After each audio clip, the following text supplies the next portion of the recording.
Hey everyone. Welcome back to another video. This story is called Kurama the Conqueror. It's written by BJ. Show him some love in the comments, I will pin a comment from him. Summary: in a twist of fate, Naruto and Kurama would end up swapping places. Kurama, now trained by the one-eyed cripple to use his human body, has a new purpose in life. He would set things straight and conquer the elemental nations. This would be fun. Good Kurama. Good Danzo. As always, huge thanks to all of my Patreons. Making these videos would be impossible without you guys' support, especially with all the restrictions YouTube places on my type of content. As always, the rest of the story is already out over there for you guys, along with about 50 other different stories you can enjoy. Also, feel free to send me any messages over there if you have any questions or even if you just want to chat. Link to all of that will be in the description. Anyways, everyone, enjoy the video. Kurama, in order to understand me, you need to understand what I am. I am Kurama, the strongest and eldest of the biju, the nine-tailed fox as the humans called me. My father, Heigromo Otsutsuki, created myself and my 8 siblings as part of a whole. A whole that must never be allowed to form again. As a part of a whole, the only ones that were ever able to understand me were my siblings, and that understanding was incomplete, and that was the polite way of putting it. This story started over 1,200 years ago, and it is not a pleasant tale. My story truly starts on the day our father died. On his deathbed, he asked us to guide humanity toward the path of Ninshu. Ninshu was my father's belief that chakra could bring humans together in a shared understanding that would lead to the betterment of the world. As my siblings and I tried to figure out the best way to do this, we decided that we would each take a domain in the lands we live in. These lands were called the elemental nations, and we separated to spread Ninshu and watch over humanity. My family was unorthodox at best and downright miserable to deal with at worst. As I came to find out, this is not a trait unique to biju families, but is perhaps the definition of family. That being said, I suppose, as the eldest, I should introduce my siblings. I will start with my littlest brother, Shukaku, the one-tailed sand tanuki. He is an ornery bastard on the best of days and psychotic on the worst. It is not entirely his fault, for he was treated the worst of any of my brethren. For the duration of this story, he resided in Kaze no Kuni, the land of wind. My youngest sister, the two-tailed hellcat Matatabi, the Nibi no Nekomata as the humans call her, was my favorite sibling. Her and I often had a shared understanding that led to something akin to love. The day of my greatest rage was the day she was first sealed in a human. She was gifted to the human hidden village of the Hidden Cloud. That is the shinobi village of Kaminari no Kuni, or Lightning Country. My brother, the three-tailed turtle, Isabu, was the most chill of the biju, and he also liked to spend most of his time by himself in the ocean. All he genuinely wanted to do was laze about and idly watch over the humans. For one that wished to remain isolated from humanity, he probably interacted with it the most. He also formed a relationship with one clan that truly understood my father's ideologies. Unfortunately, after his sealing, they met a tragic end. He resided in Mizu no Kuni and was once again gifted to the hidden village of Kirigakor. My proudest brother, Son Goku, was a four-tailed lava ape. He was proud by nature, and he controlled the lava of the earth. He was responsible for guardianship of the northwestern region that later came to be known as Tsuki no Kuni. As such, when he was captured, he was gifted to the hidden village of the stone, Iwagakor. He remained proud and obstinate to the end, and that was something I came to respect greatly about him. My swiftest brother that was a free spirit. He was Kokuo, the five-tailed dolphin horse, and he was the happiest when he was on the run. Over fields, over oceans, and around the world Kokuo ran. I always admired that about him. Unfortunately, he too was caught and gifted to Iwagakor with Son Goku. Once denied his freedom, he became an untamable stallion that was obstinate until the end. Psyche was my most unique sibling, and I often wondered what father was thinking when he created her. She was a six-tailed slug that had master over acid. Her acid was potent enough to wound me when we fought, although she was generally a fun-loving entity. As with my other siblings, she was caught and gifted to Kirigakor alongside Isabu. Chome, the seven-tailed horned beetle, was the peacemaker within the family. She was overly cheerful, and she was the sole member of the family gifted with flight. She had domain over insects and was hailed as the queen of the insects. Alas, this did not save her from the damnable human, and she was gifted to Takigakor. She maintained her positive attitude and still did her best to follow her father's teachings. Next, we have the brother nearest to power with me, and perhaps that was why I butted heads with him the most. Juki, the eight-tailed octopus, was a hybrid of a minotaur's upper body and an octopus lower body. He often hung out with the Titan turtle within the oceans around Lightning Country. He was the last to get captured and he was the one who fought hardest against his containment, at first. He and I would only come to understand one another much, much later in my life. Finally, you have me. You best not have forgotten my introduction already, pathetic Ningans. I resided in Fire Country and watched over humanity with disgust for most of my life. I saw only the evil that humanity was capable of and only hatred, anger and disgust grew in my chakra core for over 1,000 years. As if that were not bad enough, after all of my siblings were captured, I was enslaved. The humans finally crossed the line with me and fixed my hatred for humanity so deep in my core that it became an essential part of my chakra. Madara Uchiha, using the powerful eyes of the eternal Mangekyo Sharingan, EMS, he enslaved me and robbed me of my own will. Why my father granted mortal men the ability to control us confounded me for the longest time. Madara used me in a simple squabble between himself and his rival. The descendants of the Uchiha and Senju fought and squabbled in the same manner that my father's human sons did. That is how I went from enslaved to sealed away. Madara was defeated by Hashirama, and the victor's wife sealed me into herself. This began my 87 years of captivity and it only served to confirm my hatred. I would find out later in life that Hagromo's sons imprinted themselves on the chakra cycles of their ancestors and this was the reason for the repeated squabbles. This caused the mayhem known as the Warring Clan era that lasted for hundreds of years and cost hundreds of thousands of lives. This era only ended because of the same humans that I mentioned above. They created villages and gathered clans. These villages worked within nations. Then, suddenly, it was all-out war rather than clan squabbles. The world was rocked by 3 great wars before my story truly starts. The wars were fought for petty reasons, and they left nothing but carnage, chaos and hatred in their wake. Each village imagined itself the victor or the victim. Each village claimed that their cause was just and cared nothing for the loss of life.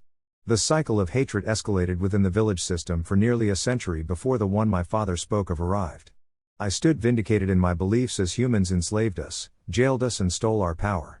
They did this by sealing us into other humans that they dubbed Jinchuriki, literally defined as the power of human sacrifice. They took our power and called it their own to use us as weapons of war that perpetrated the cycle of hatred.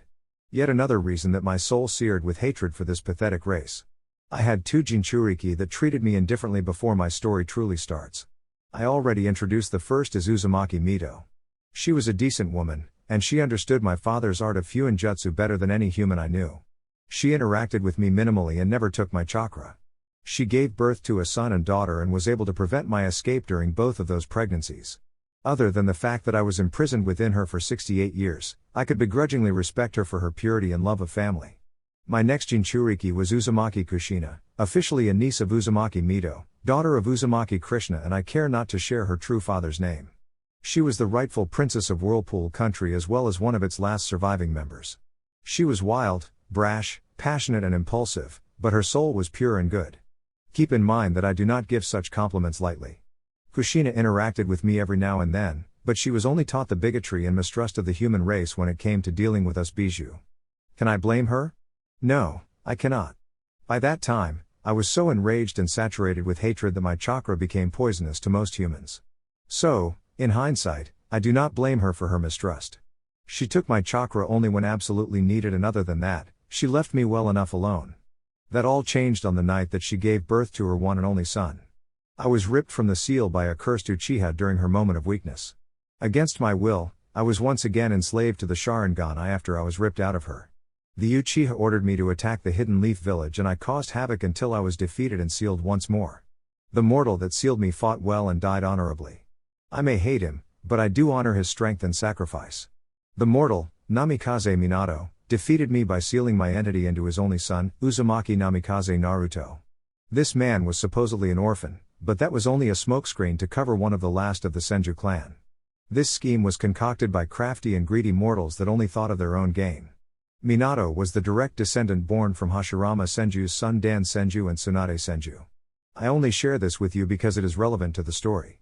My final Jinchuriki was a boy known to the world as Uzumaki Naruto, and his fate was crueler than the one I was given. Once again, crafty and greedy men conspired behind the cover of shadow, and it was this boy that paid the price. The boy's early life was something I would not even wish on Madara Uchiha, for children are the only humans that are innocent. They are only innocent for a brief time before the taint of this world corrupts them, but they are innocent and pure, nonetheless. The rest of this story is about my journey within the boy. Before you read this story, know that I came to regret my early actions. My hatred clouded my judgment and stopped me from seeing what should have been obvious from the start. The boy was brilliantly bright, and his soul was pure. My interaction with the boy set the wheels of fate spinning and turned the world completely onto its head. It was the beginning of my end and of my redemption. Singularity, Naruto's first day at the academy was not what he had hoped. The glares were ever present, his teachers were mean, and he got nothing out of the day. He stood in the hallway and held pails of water for most of the day, and his young mind couldn't figure out why. He thought as he stood in the hallway and reflected on his life. He was 8 years old, abused, undereducated, malnourished and alone. His sharp mind was hampered by the nerfs as he struggled to make sense of what exactly he had done to deserve such treatment. He walked out of the academy and saw the stares of the parents, he heard the whispers of those around him, and his head slumped further and further. His heart clamped in a mournful pain. And tears threatened to escape his ducts. His feet took off underneath him and he ran. He ran to get away from the judgment. He ran to get away from the hate. He ran to any place that didn't have people around. People meant nothing but pain to the small child. Naruto crumpled into his bed while begging for the sweet release of sleep. His hunger gnawed at his stomach because his apartment had been ransacked once more. Evidently, the villagers took offense to him joining the academy, and this was their way of showing it. Eventually, the boy was able to close his eyes and he fell into a restless sleep. Naruto awoke to the sound of his apartment door getting kicked open and the shouts of at least 10 villagers entered his apartment. He attempted to hide under the bed, but his fears came true when he was yanked by his ankle out from under the bed. The shouts, hatred and beating began. The last thing Naruto remembered was having a kunai slit his throat before his world went dark. Naruto abruptly awoke in a dark hallway that was filled with water. The only saving grace was that he could no longer feel the pain dampening his body. The illumination in the long hallway was flickering and it was mostly red. A warmth that felt like fire emanated from the red pipes that ran along one side of the hallway while the blue pipes were leaking blue water. The walls on the side of the hallway with the blue pipes was crumbling, and Naruto knew that didn't mean anything good. Come! Naruto heard a deep voice say in a growl and, against his better instincts, his feet moved him down the hallway towards the voice. Naruto didn't know how long he was walking or how many turns he had to take. His feet moved him forward, and as he got closer, the red pipes burned hotter. As he got closer, fire filled him, and he became wary, which caused his footsteps to slow. By the time he entered a great room, he was barely moving forward, and he was feeling incredibly tired. He trudged forward as his consciousness was fading and his tired eyes locked on the darkness in front of her. He looked up to see a great golden gate with bars that reached up higher than he could see. Behind the gate, fire flared in the background of a massive 9-tailed fox that was ramming its body against the golden gates. The gates didn't budge, but each charge sent a wave of fiery hot chakra down the red pipes. He watched the spectacle with fascination as his mind weakened and the tiredness began to consume him. Kurama paused his charges when he saw the boy in his chamber. This filthy chamber that resembled a sewer filled with dank water that covered the floor. He had awoken from his slumber a couple years back and he was appalled to be contained in such a shoddy seal. At least in Mito's seal, he was immobilized in a respectable chamber. Kushina had him bound to a sun of sorts and there were chains holding him to it, but he at least had a galaxy-like setting to look off into. However, this filthy place was completely unbecoming and unworthy of his greatness. Kurama had been awoken suddenly from the panic of his vessel. He had grown accustomed to the beating because of their frequency, but each one only served to increase his hatred of this village called Konoha. He found it incredibly ironic that this vessel was a noble of 3 clans and they treated him like this. His dormant power was immense, but he would never be able to reach his potential in this environment. He glared down on the pathetic representation of the boy's consciousness.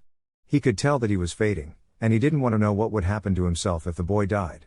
He made a decision, and he calmed his movements. He focused and kept chakra flowing through the water on the floor to heal the boy's grievous injuries that were accumulating in the outside world. He lowered his head to the child and called to him. So, my container has finally made time to see me. Come, child, I wish to see you better, Kurama said while trying to suppress his hatred. Naruto looked up in a daze. Where am I? Kurama suppressed the snarl that was rumbling in his throat. We do not have times for such details. You are dying and I need you to open the cage if I am to save you. Naruto shrugged with a despondent look on his face. What if I don't want to be saved? What if I just want it to be over? Kurama could feel the boy's despair and weariness. He felt a slight pang of guilt because children should never feel this way. Children were innocent creatures, and this child was robbed of that innocence. When Kurama first awoke, the bright innocence and strong soul stilled his claws and anger towards the child. He was still recovering from being sealed and he was content to review the memories as they streamed in. However, that all changed as the memories became darker and his treatment became more violent. Kurama was no stranger to violence, but this treatment made him sick. Adults isolating and beating a defenseless child. Fully grown adults beating a defenseless and blameless child. Thousands of adults robbing the light from this child. It would be more merciful to send this child to Kami's realm and leave him in her tender mercies. Kurama softened his features and spoke softly, "Then come to the cage, child. I will end the pain." His mind raced with worries of what death would feel like. He wondered if he would reform himself. His siblings had died and reformed in the past and they told him of the excruciating process. That wasn't what he wanted. He wanted to end the child's pain and take control. He would make sure to properly avenge his final vessel. Naruto's hazy mind craved the release from its suffering. He had been holding on to his wits' end for his whole life and it only got worse after getting thrown out of the orphanage at the tender age of 4. He couldn't bring himself to care what would happen, and he walked forward into the cage. He didn't feel anything ominous, and he only craved release from unending suffering. When he entered, he looked up into the intimidating eyes of the Kyuubi and before he knew what happened, his whole world went dark. Kurama steeled himself to do what needed to be done and he held back his hatred as the boy approached. This could be considered a mercy killing and he was putting himself at significant risk to do so. He didn't know what would happen to his consciousness, but he knew that he didn't want the boy's torment to continue. As Naruto willingly entered his domain, he lashed out quickly with a single claw. He didn't wish to prolong the boy's suffering, he wanted it to end quickly and peacefully. The claw pierced the boy's torso and Kurama's whole world went dark. He didn't even have time to panic or lament the end. Only blackness overtook his consciousness. From a third-person perspective, as soon as Kurama's nail penetrated the boy's torso, the paper on that covered the main seal on the gate shredded into millions of pieces. This exposed a representation of the metallic Shinigami that was glowing with a swirling dark red and light blue chakra. The chakra continued to swirl and gave off a brilliant light. The light grew in intensity and pulsated in increasing frequency before exploding outwards in a powerful display of chakra light. After the light explosion, the mindscape went dark. On the outside world, those that had broken into Naruto's apartment were temporarily aghast at the man that slit the demon's throat. They all knew the orders of the Hokage, and they feared the man's wrath. So far, he had let each person that attacked Naruto off with a slap on the wrist because the child had always recovered without so much as a scar. However, blood poured out of the wound in spurts, and they were sure that not even the Kyuubi could recover from such a ferocious attack. As red chakra started boiling out of the wound, they panicked and backed away from the child in shock. Their shock didn't last long before they stabbed, kicked and did what they could to stop the red chakra from spreading. Soon, Anbu entered the room, and the intruders were surrounded. They would be taken to the prisons again and this would all be over since it was clear that the demon would survive. That was when an explosion of demonic chakra ripped through them, ripped through the walls of the room and ripped through the upper floors of the building. The Anbu watching outside would report an immense chakra explosion that was demonic in nature. The Anbu inside would report the same and they would be able to survive thanks to quick reactions, but they would be sent to the hospital with severe chakra burns. They would remain cooped up in the hospital until their treatments for extreme chakra poisoning were complete, which took months. The civilians were disintegrated by the powerful demonic chakra and only their clothes and belongings remained. This event and explosion of demonic chakra rocked the village and brought the Hokage and his guard to the site. Hiruzen was the Sandaime, third, Hokage and he was the only Hokage ever to resume his post after retiring. His successor had died during the Kyuubi attack and left him with a literal shitstorm. The village was in ruins and 40% of his forces were dead or grievously injured. He did everything he could to rebuild, but he was already old, weary and far past his prime. He missed far too many details during the rebuilding, and it cost him a great deal of power and influence. That power and influence caused him to lose grips on the reins of the civilian councils and he found himself unable to regain control. They made demands that were attached to the funding that he desperately needed to rebuild. He gave in to those demands and commonly came to regret doing so. In the 8 years since then, they gained more power as Hiruzen lost the will to resist them. They took full advantage of that, and it led to his second greatest regret in life. Hiruzen's inability to protect his successor's child turned Jinchuriki was, perhaps, his second greatest regret. From the day he had announced the boy's Jinchuriki status, he had repeatedly failed the child and he thought about it almost every day. Perhaps his greatest failure as a human being and Hokage was giving into apathy as the situation snowballed further and further out of control. There were many clans that wanted to adopt the child, but Hiruzen couldn't let that happen. They only wanted Naruto to gain the power of a Jinchuriki for their own families and clans. It would upset the delicate balance of power too greatly. If Naruto had to suffer to maintain the balance of power, then that was the burden he was destined to carry. He remembered the letters that were left for him by Mintao. Every Hokage left letters in case of an untimely death, and Minato had updated his just before Kushina was scheduled to give birth. He knew of Naruto's great lineage, but he justified his inaction by telling himself that he couldn't show favoritism to one child. He told himself that he was protecting Naruto from the would-be enemies that were outside the village in the boogeyman forms of Kumo and Iwa. He turned an apathetic eye towards the enemies of the child that he called his villagers because they were better than the boogeyman other villages represented. All of those apathetic thoughts disappeared when he felt a great surge of demonic power and he heard the explosion that echoed around Konoha. He was out of his bedroom and accompanied by his Anbu detail within seconds, and he was at the site of the explosion within minutes. However, he wasn't prepared for what he found when he arrived. The 3-story apartment building was no more. There were flames that illuminated wisps of red demonic chakra that hung in the air. The top 2 floors of the building were gone, and the lower floor was still aflame with shinobi attempting to subdue the flames. He saw Anbu pulling charred remains out of the house, and a gathering of 100 or so civilians were forming a perimeter. He jumped down to take command of the situation. "Dog!" The Sandaime shouted at the dog-masked Anbu before said Anbu was kneeling before him. "Report." Dog knelt and bowed to his Hokage. The Anbu detail guarding him was pulled at the last minute. This allowed roughly 10 civilians and shinobi to break into his apartment. It is unknown what happened because they are all dead. Hiruzen growled, "I don't care about that. What happened to Naruto?" He needed to know what happened to his Jinchuriki. Dog shuffled nervously. "He was in critical condition, and we took him to the hospital." According to surviving Anbu members that showed up after the initial chakra spike, Naruto caused this explosion with a release of pure demonic chakra. "Nico," Hiruzen shouted, and the cat-masked Anbu was in front of him within seconds. "Go to the hospital and watch over Naruto. If they do not give him the proper treatment willingly, inform them that they will be spending some quality time with Ibiki. Enough is enough." Cat disappeared and Hiruzen remained on site to contain the blaze and do his part to lead the disaster recovery. It was a long night and thoughts of his failures would haunt him for quite some time to come. Peaceful sleep would prove elusive, and his weary heart desperately needed rest. Awakening, Kurama awoke within the mindscape, but he immediately knew something was off.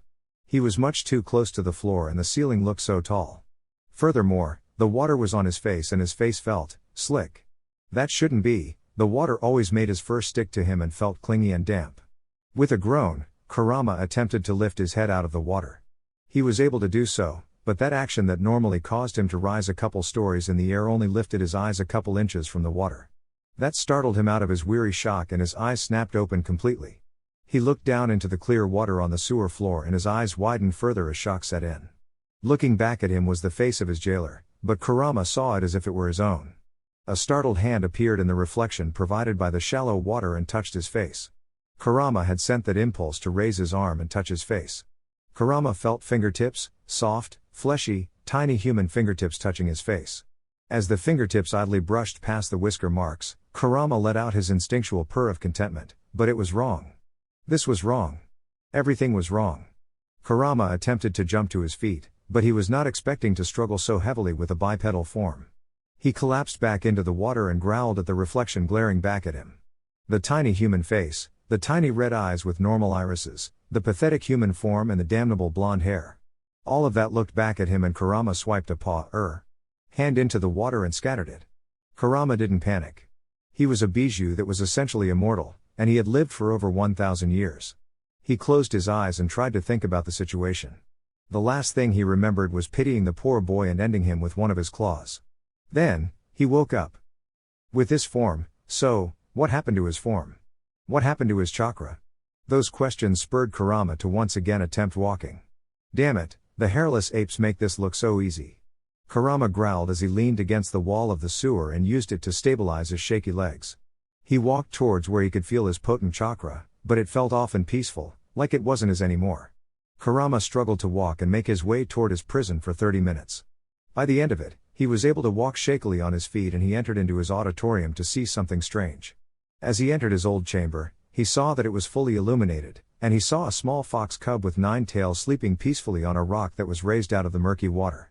Kurama could sense the powerful chakra, but he could no longer feel the overwhelming hatred that was linked to it. Oh, shit. Kurama muttered with his mind racing as it processed the possible implications of this. "Oh, shit is right, Kurama." A ghastly voice answered his mutterings as it appeared in the chamber. Kurama turned in a wobbly and undignified manner towards the cold and powerful feeling that entered the chamber. His growl was caught in his throat as he took in the form of the Shinigami. It wasn't the visage of the god that mortals knew, but it was even more terrifying to the eldest of the biju. The gray hair fell in long glistening locks and framed a divinely beautiful face. The glistening and porcelain skin of the Shinigami amplified the beauty of the goddess of death and entranced Kurama with its ethereal beauty. Her enchanting and dignified form made Kurama gulp as he processed the bust and beautiful body of the goddess that was in his, or his jailer's, mindscape. Kurama instinctively bowed to one of the few entities in this world that was able to overpower him and make him feel fear. He stumbled forward as the awkward center of gravity changed, and this ungraceful act made the Shinigami chuckle. He suppressed his growl and offered his greetings to the deity. "Forgive me, Shinigami-sama. I am very disoriented and unused to this human form," Kurama said while bowing. The Shinigami brought the sleeve of her yukata in front of her face to hide her chuckle. "That is quite all right, Kurama. It is expected in a case such as this." Kurama rose from his bow. "What case? What happened?" The Shinigami's chuckling halted abruptly. "What did you think would happen when you messed with a seal imbued with my divine essence? From the day I made that seal, I linked your soul to the boy's own." Kurama nodded hesitantly. "So, I am just in control of his body until he wakes?" The pathetic human voice that escaped this form honestly infuriated Kurama. Shinigami looked at the kitsune cub sleeping within the cage with a faraway look in her eyes. "If that were the case, do you think that would look like that?" Kurama's head followed the Shinigami's gaze and looked at the fox kit. "I fear not." The hesitation in Kurama's tone was palpable now. Shinigami looked back at Kurama. "You attempted to kill the child. It would have been a mercy." Kurama protested and the childish face fell into a look of agony. "For once in my life, I gave him an act of mercy." Shinigami frowned as she acknowledged the truth of his words. "I do not disagree with you. However, the seal ensured that if the child died, then you would die." Kurama nodded and tried to affix a look of understanding on his human face. "Okay, so why am I in a human form?" Shinigami's frown deepened. "I don't know. You were not supposed to be able to do any real damage to the boy's soul." Kurama sighed. "He was only hanging on by a thread, Shin. Even with all of the rage and hatred I harbor, I would not wish his life on Madara." This statement caused the Shinigami's eyebrows to raise. "That is a powerful statement coming from you, Kurama." Kurama shrugged his tiny human shoulders. He would lament later that it used to be a much more majestic gesture. "It is the truth. So, can you reverse this nonsense?" he asked hopefully. "No," was the Shinigami's reply. "What?" Kurama shouted in indignation and disbelief. "Why not?" The Shinigami sighed and looked sorrowfully at Kurama. "Because this was not my doing. I do not know how it happened, but it did." "No," Kurama said and clutched his pathetic human head with wide eyes. "No." Shinigami walked up to Kurama's form and gently lifted his small human face to look her in the eye. "You have a couple choices, Kurama. You can either live in denial or accept the reality of your situation." "How? How am I supposed to accept it?" he asked incredulously. "You just told me that I am human now. I am no longer the greatest of the biju. I am the thing that I hate most in this world. And I am stuck in this pathetic body." Shinigami looked impassively at the temper tantrum. "That doesn't change the fact that you are human now. In fact, I find it rather fitting." Kurama glared with his powerful red eyes at the Shinigami. "How is it fitting?" Shinigami chuckled wryly. "You went from the prince of the biju to the prince of Konoha. You are the rightful heir of Konoha." Kurama scoffed, as if that means anything. This pathetic village was the one to destroy the boy's will. Shinigami nodded at that. "Did you notice anything in the boy before this event happened? Do you know the potential that body holds?" Kurama snorted. "It is a human." Shinigami cut him off. "It is a human vessel gifted by a miraculous combination of 3 of the strongest blood since your father. This vessel represents the remerging of Indra and Ashura." Kurama looked horrified at the thought. "What? I am going to have those cursed eyes." Shinigami sighed and buried her head in her hands. "You short-sighted idiot. You may have the Sharingan, but what do those eyes lead to when Indra and Ashura are reunited?" Kurama tantrum halted and his jaw fell open. It took him a full minute to consider the ramifications of what was just said. "Father," was the one word that Kurama was able to get out. The Shinigami nodded and her silvery hair swayed with emotion. This child had the markings of fate and destiny all over him. "And now, so do you." Kurama cocked his tiny, childish head to the side. "What? How?" The Shinigami chuckled. "Can you not see it? The fates love their ironies so much. You hated humanity and now you are human. You hated being controlled and now you will have the power to control. You hated being caged and now you cage someone. You want to destroy Konoha, but only Konoha can give you what you truly want. Kurama was nodding along in a begrudging understanding until that last part. What do you mean Konoha can give me what I want? The Shinigami laughed. I have said too much. Think on it though, Kurama, and ask yourself what you truly want. Do not waste this opportunity, Kurama. I believe it is time for me to go, but I will be watching you. Should you attempt to undo this, she gestured in between Kurama and the nine-tailed fox kit, then I am sure you will not like the outcome. With that, the Shinigami disappeared, and Kurama was left standing within his mindscape with a lot to think about. He didn't know how long he stood there with him mind racing, but it was definitely a long time. Finally, he raised his eyes and looked at the peacefully sleeping kit. From the time he matured, he had watched over humanity with disgust. They had very few redeeming qualities, but he had always appreciated the innocence of children. It was a fleeting innocence, but it was genuine and pure. It was a point that was further emphasized by seeing the contentedly sleeping fox kit. Kurama had wished on many occasions and countless times that he would be able to have a kid of his own. He had attempted it with Matatabi in the past, but it never produced results. The inability to reproduce had been one of the things he was mad at his father for. The thoughts of the centuries without someone to care for and the loneliness it brought on filled Kurama's heart, and his tiny hand clasped the aching left chest. This was too much. With that final thought, Kurama's world went dark.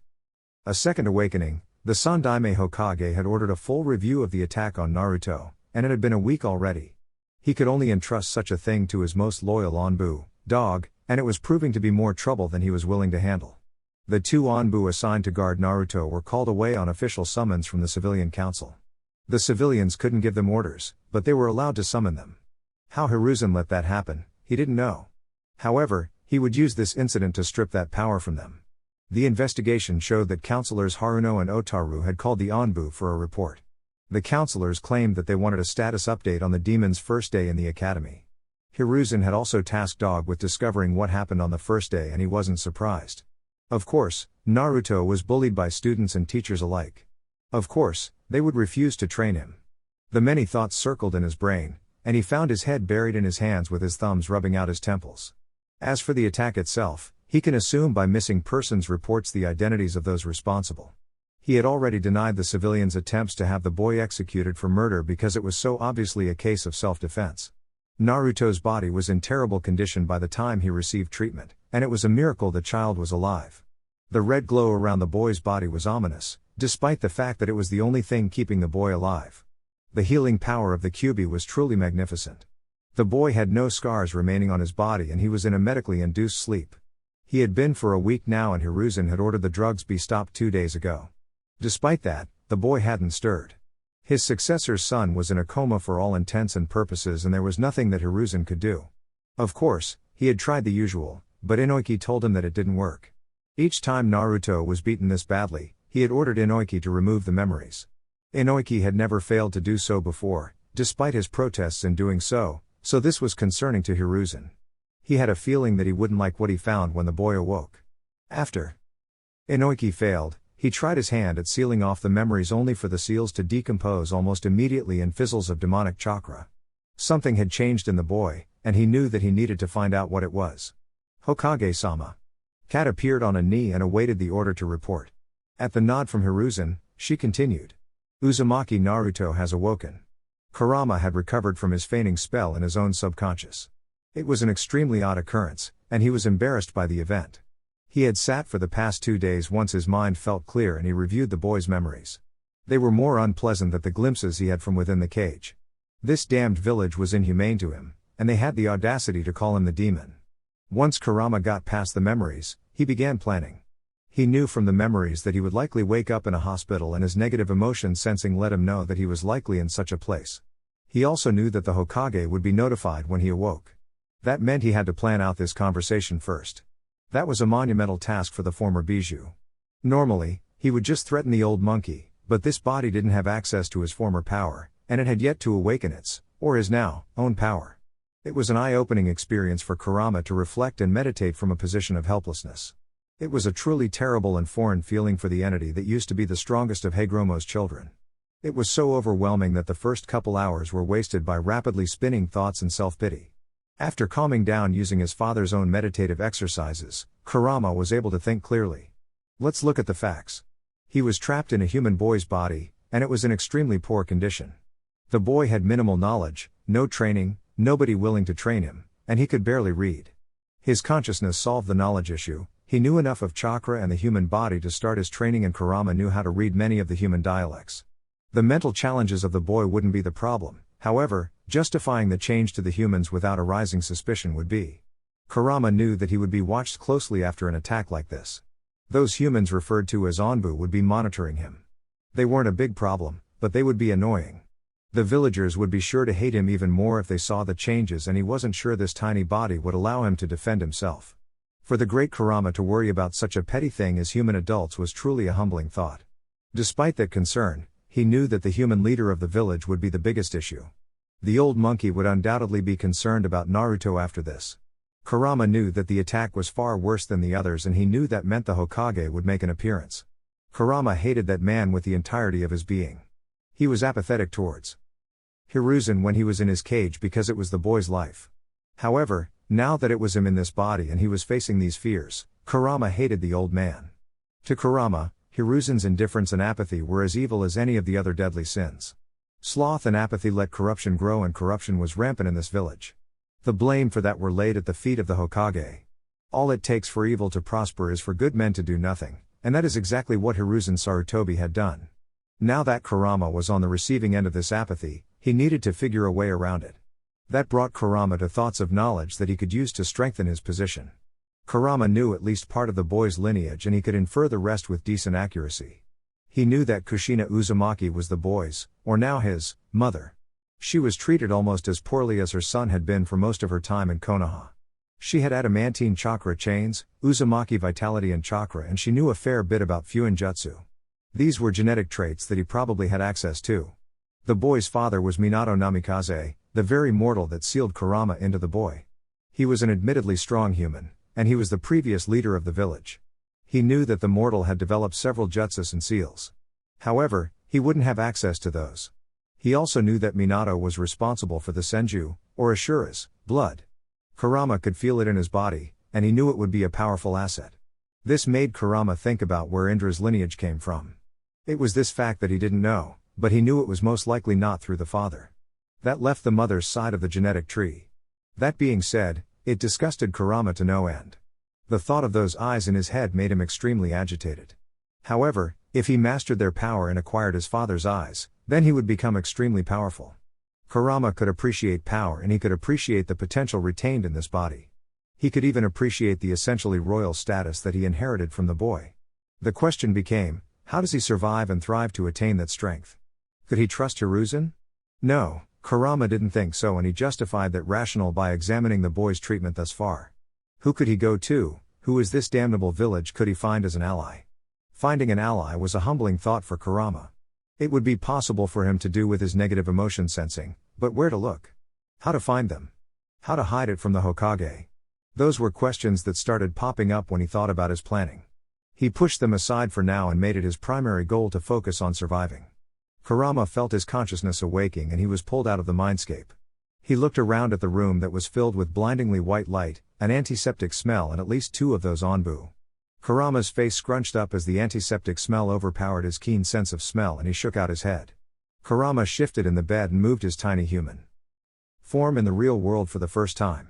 It was one thing to do it while in the mindscape, but the vivid feelings of the boy's body were a trip for Kurama.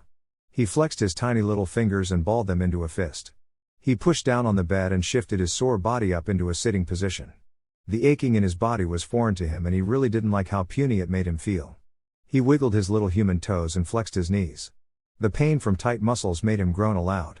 Moving hurt, and every action felt so small, pathetic and human. Uzumaki-san, how are you feeling? Cat asked as she took a look at the boy. Kurama cocked his head to the side and looked at the cat mask. I am waking up in a hospital after nearly dying, again. How do you think I feel, Nico? Cat was startled by the hoarse voice and abrupt demeanor. She had watched over Naruto for quite a while, and she knew of his cheery mask that he wore in public. She was one of the rare few that ever got to see the sad and reflective eyes. She gasped aloud when she saw that the amazing azure blue eyes were replaced by a vibrant and blood-red color. She knew that this wasn't going to go over well with the civilian council.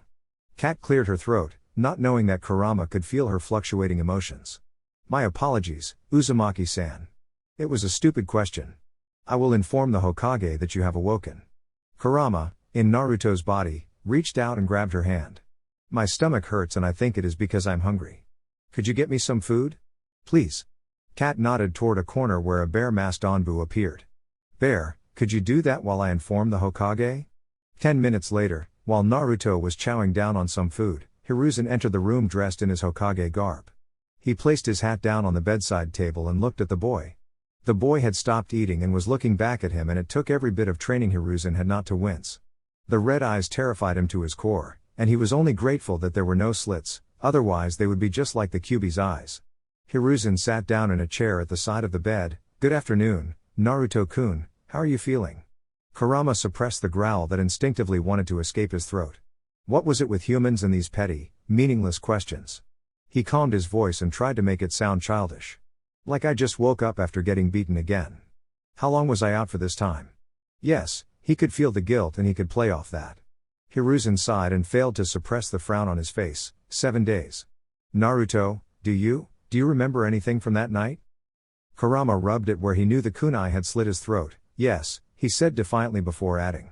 And I don't appreciate you sending people to poke around in my mind. It never worked and it always feels weird. It was strange for Kurama to navigate this conversation from a child's position of fragility and weakness. Hiruzen was startled by this information. What do you mean it never worked? I will not deny that I attempted to remove your bad memories, but why did you never tell me this, Naruto-kun? Hiruzen couldn't hide the fear and anticipation that was making his chakra go wild, not to Kurama. Kurama glared at the Hokage and enjoyed the wince he detected. Why would I? You let people beat me and then try to cover it up? Hiruzen coughed into his hand to regain his footing in the conversation. Then why are you telling me now? He challenged. Because I am sick of it. Do you want somebody you don't know poking around at your head? Kurama answered defiantly. What happened while you were asleep, my boy?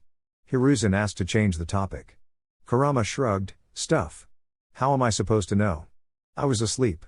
He played the child card here because he could feel that the Hokage was going to get to the information he didn't want to share. Hiruzen sighed and looked back at Naruto with weary eyes. Naruto, you know your eyes are red now, right? Kurama didn't actually know that his eyes were red in the real world. That could complicate some things for him. He tried to act surprised, but he was still new to the facial expressions of humans, and it came out all wrong. No, I did not.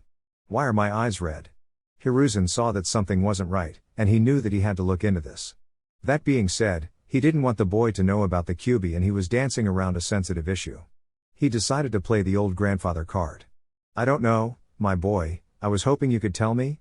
Kurama shrugged because could feel the game at play, and he didn't know what he should do about it. When in doubt, guilt trip it out. What aren't you telling me, old man? Why do all the villagers hate me? What did I ever do to them? Hiruzen sighed. They were just going around in circles here. He couldn't tell Naruto about the Kyuubi, and he didn't know what was going on that most definitely had to deal with the fox. I don't know, Naruto. You have done nothing to them, my boy. Kurama couldn't catch the flare of anger that expressed itself in his eyes nor the flare of Naruto's chakra that accompanied it. If you are going to lie to me, then you can leave, Hokage-sama, Kurama spat out in disgust. He added the Hokage bit to play on the old monkey's guilt. Hiruzen frowned at the abrupt, at least to him, change in behavior. That is not nice, Naruto-kun. You know that you can call me Gi. I see you as my grandson, after all. Oh, hell no. Kurama's anger flared further, and he growled this time. If you let your grandchildren get beaten and treated worse than the stray dogs and cats in the village, then I don't want any part of that. You are and will be Hokage-sama so long as you continue lie to me. The Hokage was taken aback by the violent reaction, and he could feel killing intent. A child should never be able to express killing intent. He recomposed himself for a couple seconds before responding to that. That is not a nice thing to say, Naruto. You should apologize. Plus, I am not lying to you. Kurama barked out an ominous laugh. He was done playing around and his anger was getting the better of him. Fuck planning, he wanted to destroy this pathetic human. Ha ha, save that load of garbage for someone who believes it. I will tell you what, if I can go a single month without getting beaten, then I will apologize. Other than that, If you are going to lie to me, then you may as well leave. Kurama crossed his childish arms in front of his chest and glared at the Hokage. Well, shit. There is my temper getting the best of me. Kurama thought as the awkward silence and stare down progressed. I am Kurama, eldest son of Hagromo, and I will not tolerate this mortal treating me in such a manner. I refuse to act like a child to please him. Oh well, it is his move now. Hiruzen stared into the red eyes of the child. It looked like he was Kurenai's son or something now. It was such a startling difference from the azure blue eyes that he didn't know how to handle it. It was likely that the boy didn't know anything, but could he risk that? The conversation today was completely blown, and he wasn't likely to get anything else out of pushing the boy today. He resignedly sighed and picked his hat off the bedside table. Very well, Naruto-kun. Just know that you can always talk to me. Kurama held his tongue and kept staring icily at the Hokage. This man was truly a pitiful specimen. Kurama could feel the apathy, self-loathing, doubt, remorse, weariness and anger that resided in his soul. He could feel everything that made Hiruzen Sarutobi so ineffective at completing his job. Quite frankly, it disgusted Kurama and he wanted no part in it. Hiruzen sighed wearily and left the room. He made a hand sign to cat and dog and the two of them joined the Hokage in the hallway. Once again, Hiruzen underestimated Kurama, whose hearing was extremely sensitive. Seems like the flooding of biju chakra into the young body had some beneficial side effects. What have you two seen? Hiruzen asked cautiously. Dog answered first, nothing special. He just woke up, but that is the first time I saw him like that. Kurama could tell Cat was not happy with the two by her answer. I prefer the defiance to the dead look in his eye I saw on the first day of the academy. What he has gone through in his short life is pure evil. Jin, fine, Cat paused in a huff before continuing. No matter what he contains, he doesn't deserve this treatment. Hiruzen's sigh was pronounced. There is nothing we can do about the past. That's bullshit and you know it, Hokage-sama. Cat interrupted her leader for possibly the first time in her career. Kurama made a note to remove her from the kill and devour list.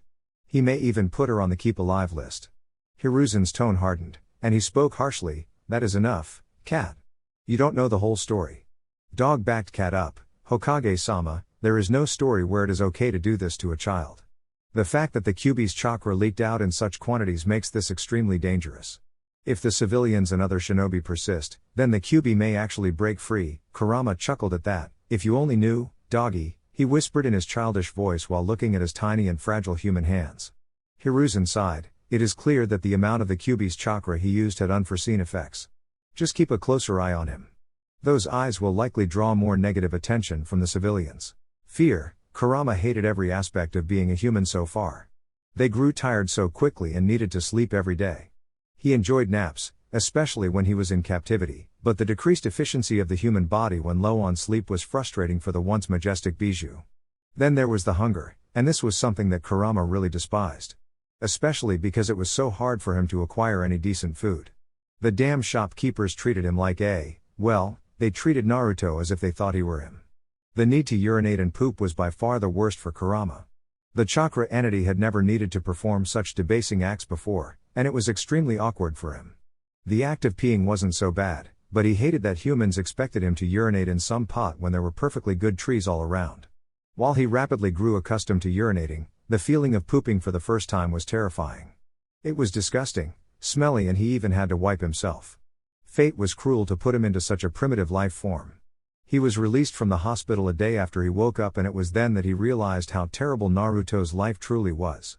The Hokage prepared another apartment for him, and it was somehow already vandalized. In addition, Kurama had no clothes, no food and no money. The stupid old monkey didn't realize this until Kurama called down Cat and informed her. Kurama appreciated how the woman took that personally, and she took him shopping when she returned from the Hokage office. For an entity that can sense negative emotions, Konoha was a true nightmare to live in. Kurama's ancient hatred for humanity burned in his chakra, and his red eyes flashed brighter as he glared down the foolish mortals that dared to glare at him. This wasn't missed by Cat, who had been taking notes on all the changes in her charge. This inspired her to strike up a conversation. Naruto, I noticed that you are different. You want to talk about it? She asked tentatively. Kurama looked up at the cat-masked Anbu and noticed that she was genuinely concerned, so he softened his tone. No, I am just done taking their hate like it is my duty to do so. Cat was taken aback by the straightforward reply, so she responded to it. Naruto, you need to be careful. Doing that will only make them. Kurama scoffed, I know. Ever since I woke up, I just know what they feel. I know what the Hokage felt. I know he lied to me and the feeling his chakra gave off made me sick. Tell me, Kat-san, if you lived in a village that hated you for an unknown reason and you had people treat you like this, how would you react? Kat remained quiet for a minute and continued walking to the next store. Kurama could feel her chakra was in flux as she kept coming to answers that she either didn't like or couldn't say out loud. I don't know. Kurama nodded, exactly. Right now, all I want to do is get strong enough to protect myself from their whims. I will no longer tolerate their treatment. Kat looked down cautiously at Naruto. This wasn't the same child as a week ago. Kat didn't exactly like the changes, but she definitely couldn't blame him. So, you are going to go back to the academy? Kurama scoffed, go back to a place where they actively teach me incorrect techniques or have me stand out in the hallway? No, I think not. Then what will you do, Naruto? Kat asked. Kurama shrugged, maybe I will just go live in the forest. The animals couldn't be any worse than the villagers. As Kurama thought about that option, it actually seemed appealing to him. Kat frowned behind her mask. It is clear to her that the kid had been pushed too far. She knew that she would have to report this to the Hokage. For now, she just wanted to get him set up in his new house. She took him into a clothing store and got him 3 pairs of clothing and stared down the cashier until the man threw the pile of clothes at Naruto. As they were walking out of the store, Bear appeared in front of Kat. Kat, we need to report to the Hokage for a mission, Bear said. Kat looked down to Naruto and then up into the sky. It was getting dark, and she didn't want to leave Naruto alone. Let me get him home, then I will come. Bear moved in front of her. Kat, it is urgent, and you have been pulled from this detail. Kurama could feel negative emotions pouring off Bear and he instinctively shifted into a more defensive stance. Kat put her hand on Naruto's shoulder. Fine, I will report to the tower with him. We can find someone to walk him home from there. Kat disappeared in a sunshine to report into the Hokage's office. Hiruzen saw Kat appear in her office with a couple grocery bags and he saw Naruto carrying a couple bags of clothes. What are you doing here, Kat? Kat knelt. Bear said that you had an urgent mission. I wanted to report in with Naruto rather than leave him alone without a protective detail. Hiruzen's eyes narrowed. You are not being pulled for a mission. Return to your detail and I will deal with Bear. Kurama didn't like the feeling he was getting from this scenario. He also didn't like knowing that the Hokage probably wouldn't do anything to his own Anbu. Kat nodded and apologized to the Hokage for disturbing him. She walked Naruto home and helped him put his groceries into his new and shitty apartment. She took up her position and looked over Naruto's apartment. Everything was quiet at first, but that was about to change. Around 1 a.m., Kat was put under a pretty strong genjutsu and the only thing she recognized before she was incapacitated were the red eyes of the Sharingan. She wouldn't wake up until much later and it would be much too late for her to do anything. Kurama awoke in the middle of the night and instantly felt the gathering of negative emotions. He extended his senses and felt that Kat was already incapacitated, and Kurama felt something he had never felt before. His heartbeat quickened, his mind raced in a disorganized fashion and his ears twitched as new sounds greeted his ears. He threw the covers off and went into full instinctual mode. He immediately looked to the window with widened and darted towards it to unlatch the window. Fear, all-encompassing fear gripped the biju in human form. By the time the door was kicked open, Kurama was already out the window. Kurama used his tiny little human legs to run as his lungs began to burn. This feeling, this foreign and unwelcome fear, made him want to turn and fight. His pride fought against his instincts, but he knew that he was no match for the shinobi targeting him. He knew by the feeling of their chakra signatures that there were at least 2 shinobi in the group, and he knew that this tiny body could do nothing against them. As the burning in his lungs and legs grew, he still felt the shinobi tracking him. He couldn't lose them, and his flight instincts were pinging alarm bells at him. That was when things went from bad to worse as he was tackled to the ground by one of the ninjas. Kurama spun on the ground, wriggled out of his grip and kicked him on the chin. Before he could fully escape, he was grabbed by the leg and kicked in the side by a second shinobi.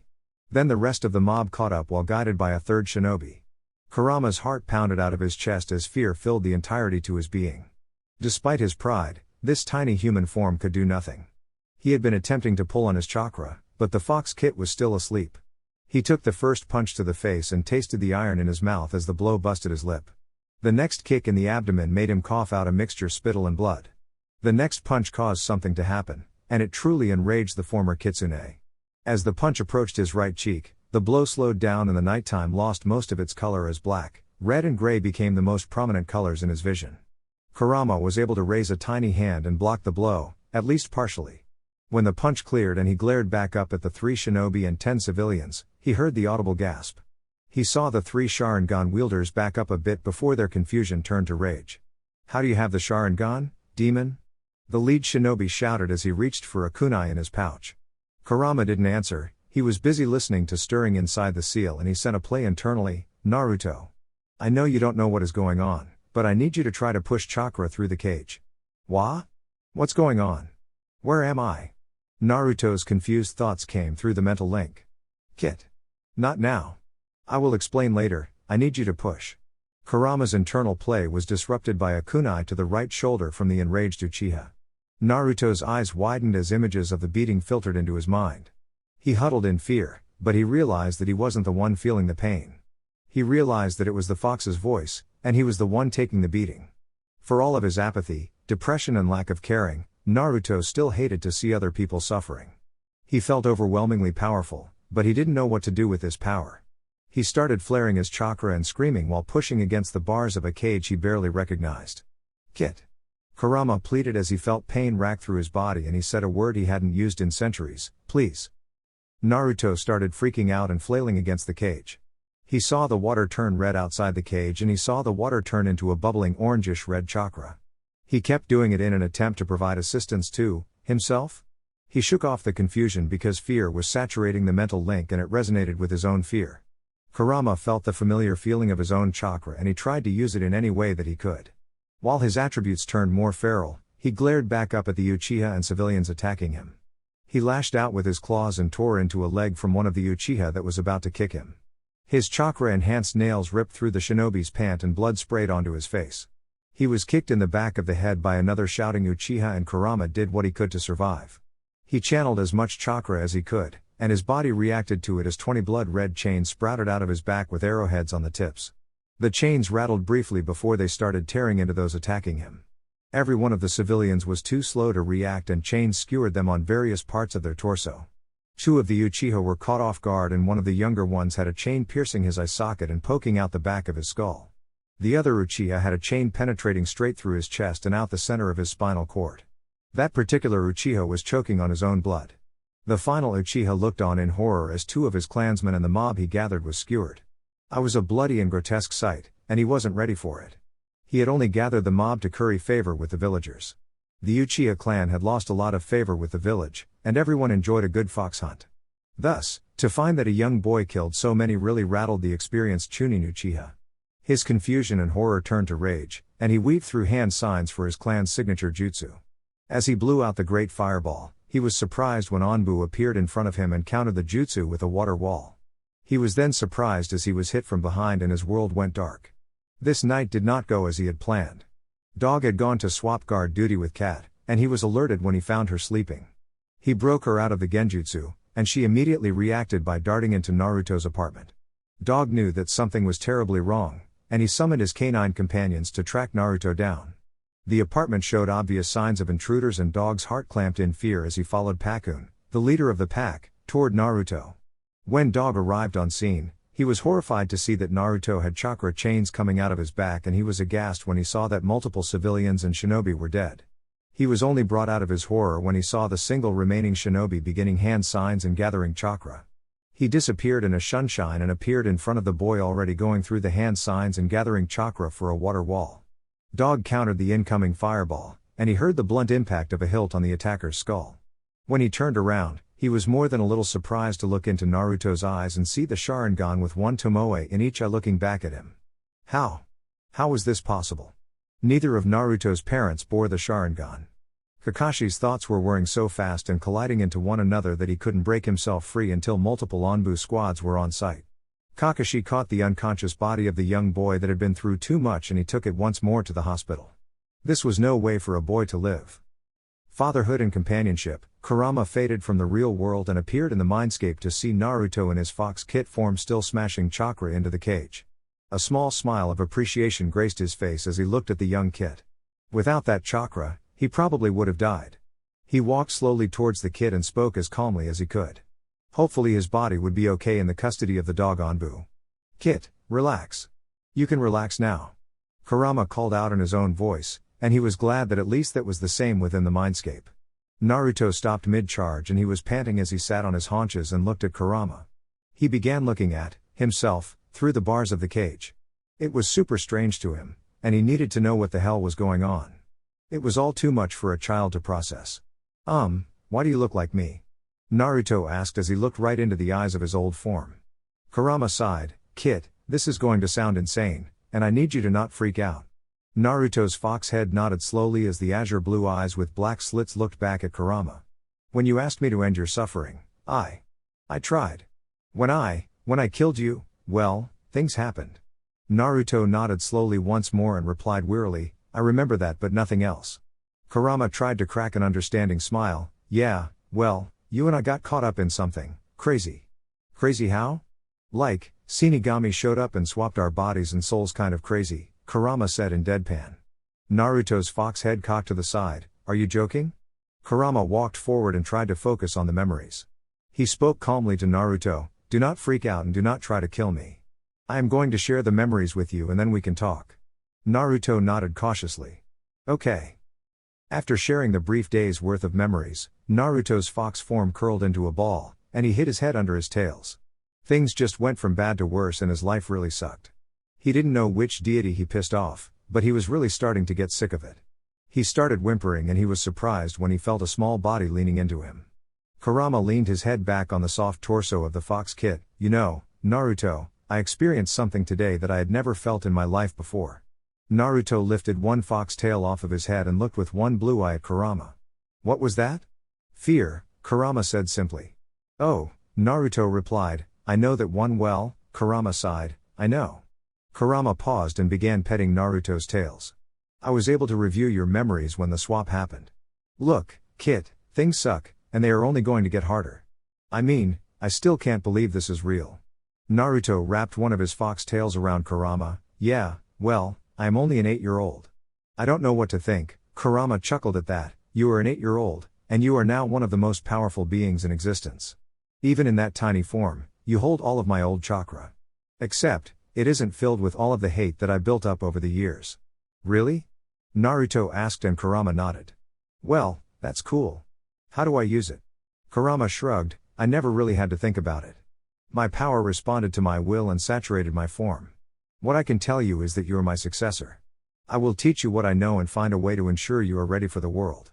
When I die, and this form returns to the cycle, you will live on." "Sorry," Naruto said sheepishly. Kurama laughed at that. "It's not your fault, Kit. This actually might be a blessing in disguise." Naruto cocked his head to the side and his fox ears perked up while his tails uncovered his head. "Blessing? How?" Kurama shrugged once more. "My existence wasn't exactly fun, and it wasn't very nice. Then, I had been locked up for the last 80 years or so. We will have plenty of times to review those shitty memories later in life." "Oh, okay. So, what's your name?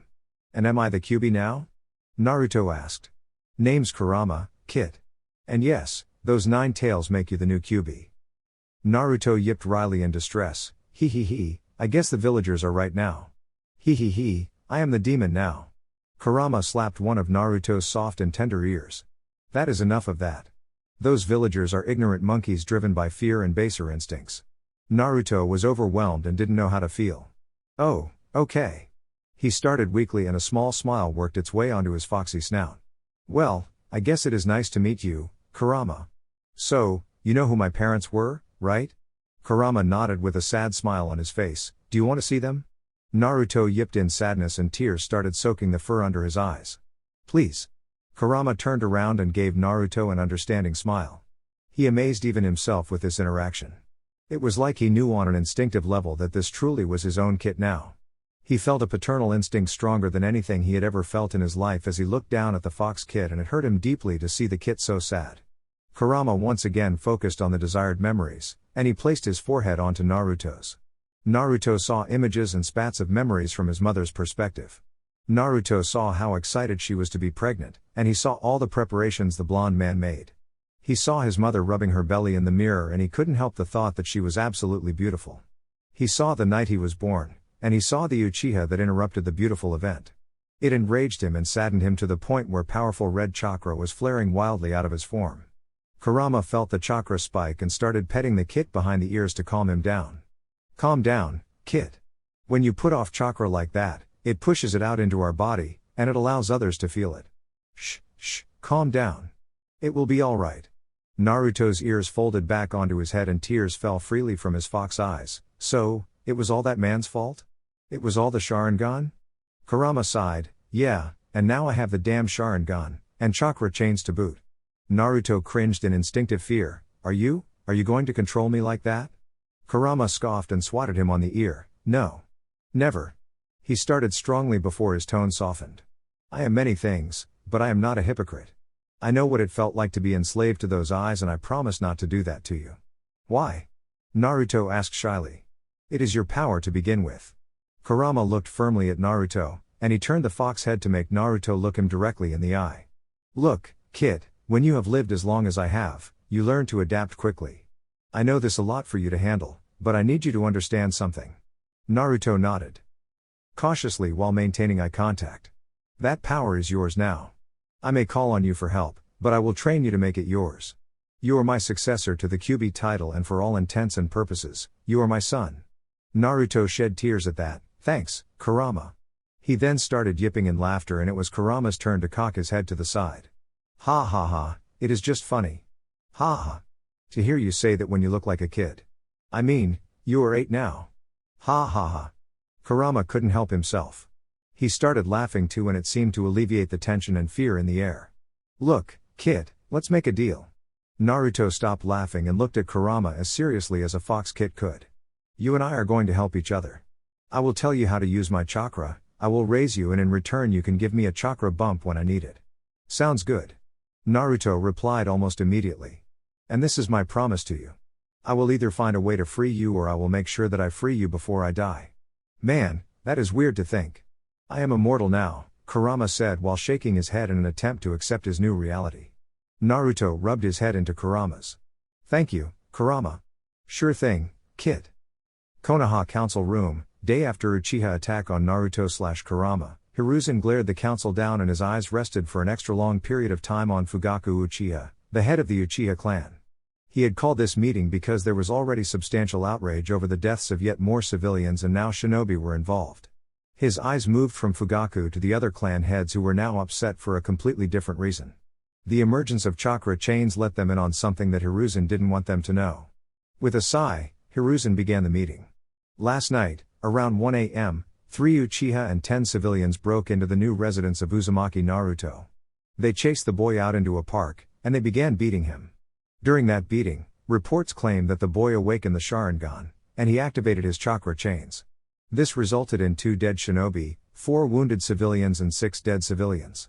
There was 1 more shinobi from the Uchiha clan that is in custody and undergoing questioning, Hiruzen said blandly before the volume in the room escalated to a dim roar. After 10 minutes of shouting, a cane clicked on the floor and the room silenced. Danzo stepped forward. The emergence of the Sharingan and chakra chains in the Jinchuriki points to bloodline traits. You have denied knowing the boy's parents and I wish to know the boy's lineage. No. Hiruzen replied forcefully. Why not, Hokage-sama? If he has chakra chains, then. Tsume protested before she was cut off. Hiruzen stood to his feet, flared his ki and raised his voice. Do not say what you are thinking out loud, Tsume. The boy's parentage is N's rank secret. I do not wish for it to get out and endanger him further. Shikaku scoffed, a supremely un-Nara-like behavior. Oh, please, how many attacks had the boy suffered within the village?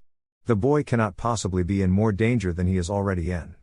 Fugaku slammed his hand on the desk. I am more concerned with the fact that the boy has a Sharingan. That makes him an Uchiha, and he should be a member of the Uchiha clan. How does he have the Sharingan? A civilian asked. Is it the demon's doing? Hiruzen slammed his hand on the desk. Enough. The lineage is not to be discussed. The Sharingan comes from his mother's side and that is all I will say. Given the fact that it was 3 Uchiha policemen that attacked the boy, I deny the Uchiha's right to custody. Fugaku growled, that boy is the son of. Hiruzen flared his ki and cut Fugaku off. As I said to Tsume, do not finish that sentence, Fugaku. Kuza Akimichi, clan head of the Akimichi clan, frowned, which was extremely odd for an Akimichi. Hokage-sama, if we all know it, then it is not a secret. It is proof that you lied to us. Hiruzen slammed his hand on the desk. I said enough. Hyashi cleared his throat, and we are saying that it is not enough. Explanations are owed, Hokage-sama. Koharu shuffled forward. We would like to know as well, Hiruzen. Hiruzen flared up at that. That is Hokage-sama to you. I have every right to keep this secret. I have no reason to trust this council with such information. The boy has been repeatedly hospitalized for most of his life and each of you have clan members that have participated. The boy is not to be touched and you are not to interact with him. Tsume growled, for what reason? If multiple clans start interacting with him, then it will draw attention to him from foreign spies. Hiruzen answered and this was less than satisfactory for most of the council.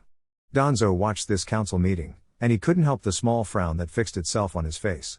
His old rival had lost his touch and the way he was handling this whole issue only served to prove that fact. The boy is an invaluable asset and should damn well receive preferential treatment. The boy should receive training and he definitely shouldn't be left to rot in some hole while he is repeatedly beaten. The fact that the QB is already leaking so much chakra into the boy's system is proof of this. Danzo had always been a hardliner and he was a war hawk. He was proud of that fact, and he was proud that he had protected his village from the shadows for the last 50 years. While Hiruzen was Hokage, he was protecting Konoha and her interests abroad. While Hiruzen was shuffling paperwork, he was training a disciplined and elite shinobi force. While Hiruzen was the leaf that bathed in the sunlight, Danzo was the root that kept the great tree standing. Did he issue morally questionable missions? Absolutely, this world was a dark place. Did he push his subordinates' training a little too far? Probably, he had enough humanity left to admit that. Would he treat the true heir of Konoha in such a fashion? Absolutely not. Danzo knew on an instinctive level what this child meant to Konoha's future and the early emergence of two bloodlines only served to prove that. The petty hatred of the villagers should have been snuffed out early on. Danzo had said as much to Hiruzen years ago. Danzo was a devout follower of Lord Second and he had interacted many times with Mito Uzumaki. He wasn't her favorite person, but he paid attention to the lessons she provided. She taught that positive emotions, like love, were necessary to balance out the hatred that resided in the QB's chakra. He knew that Konoha was failing terribly on this front for the boy. As the petty council meeting dragged on, Danzo once again clicked his cane into the floor of the council chambers.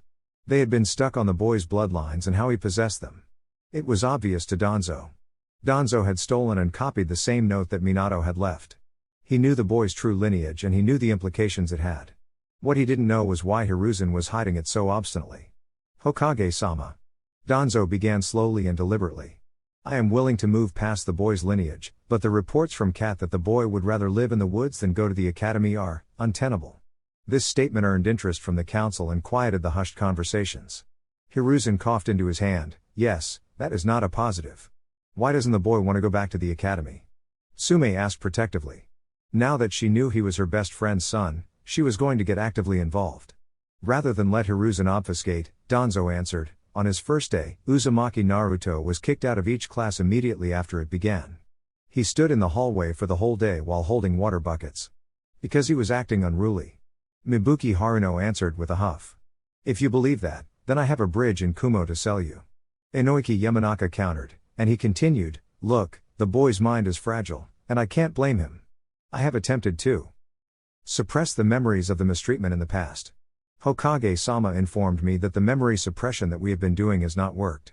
That means that he remembers every beating he has ever received, and if his medical records are to be believed, that is a lot of beatings. The child's mind had remained strong, but it was getting weaker and weaker with each new incident. Just give the child a break. That thing is not a child. It is a demon. Its eyes are red now and that proves it, Mibuki shouted. Shut the hell up, you ignorant bitch. Tsume growled and his canine partner Kuromaru was on all fours at her side snarling. The last two beatings caused him to release enough of the QB's chakra that it affected his body. That is not the pup's fault. That is what happens when you repeatedly attack a child. A child that holds the demon at bay. Hiruzen pounded his hand on the table to regain control of this shitty situation. Enough. Counselor Haruno, please do not speak again for the remainder of this meeting. I have repeatedly explained that Naruto is not the QB. He is the jailer of the beast. That being said, Tsume it right. The boy has used the beast's chakra to protect himself. In the last 2 weeks, it has become more prominent, and the beatings are only accelerating it. Fugaku scowled, that he should be locked away.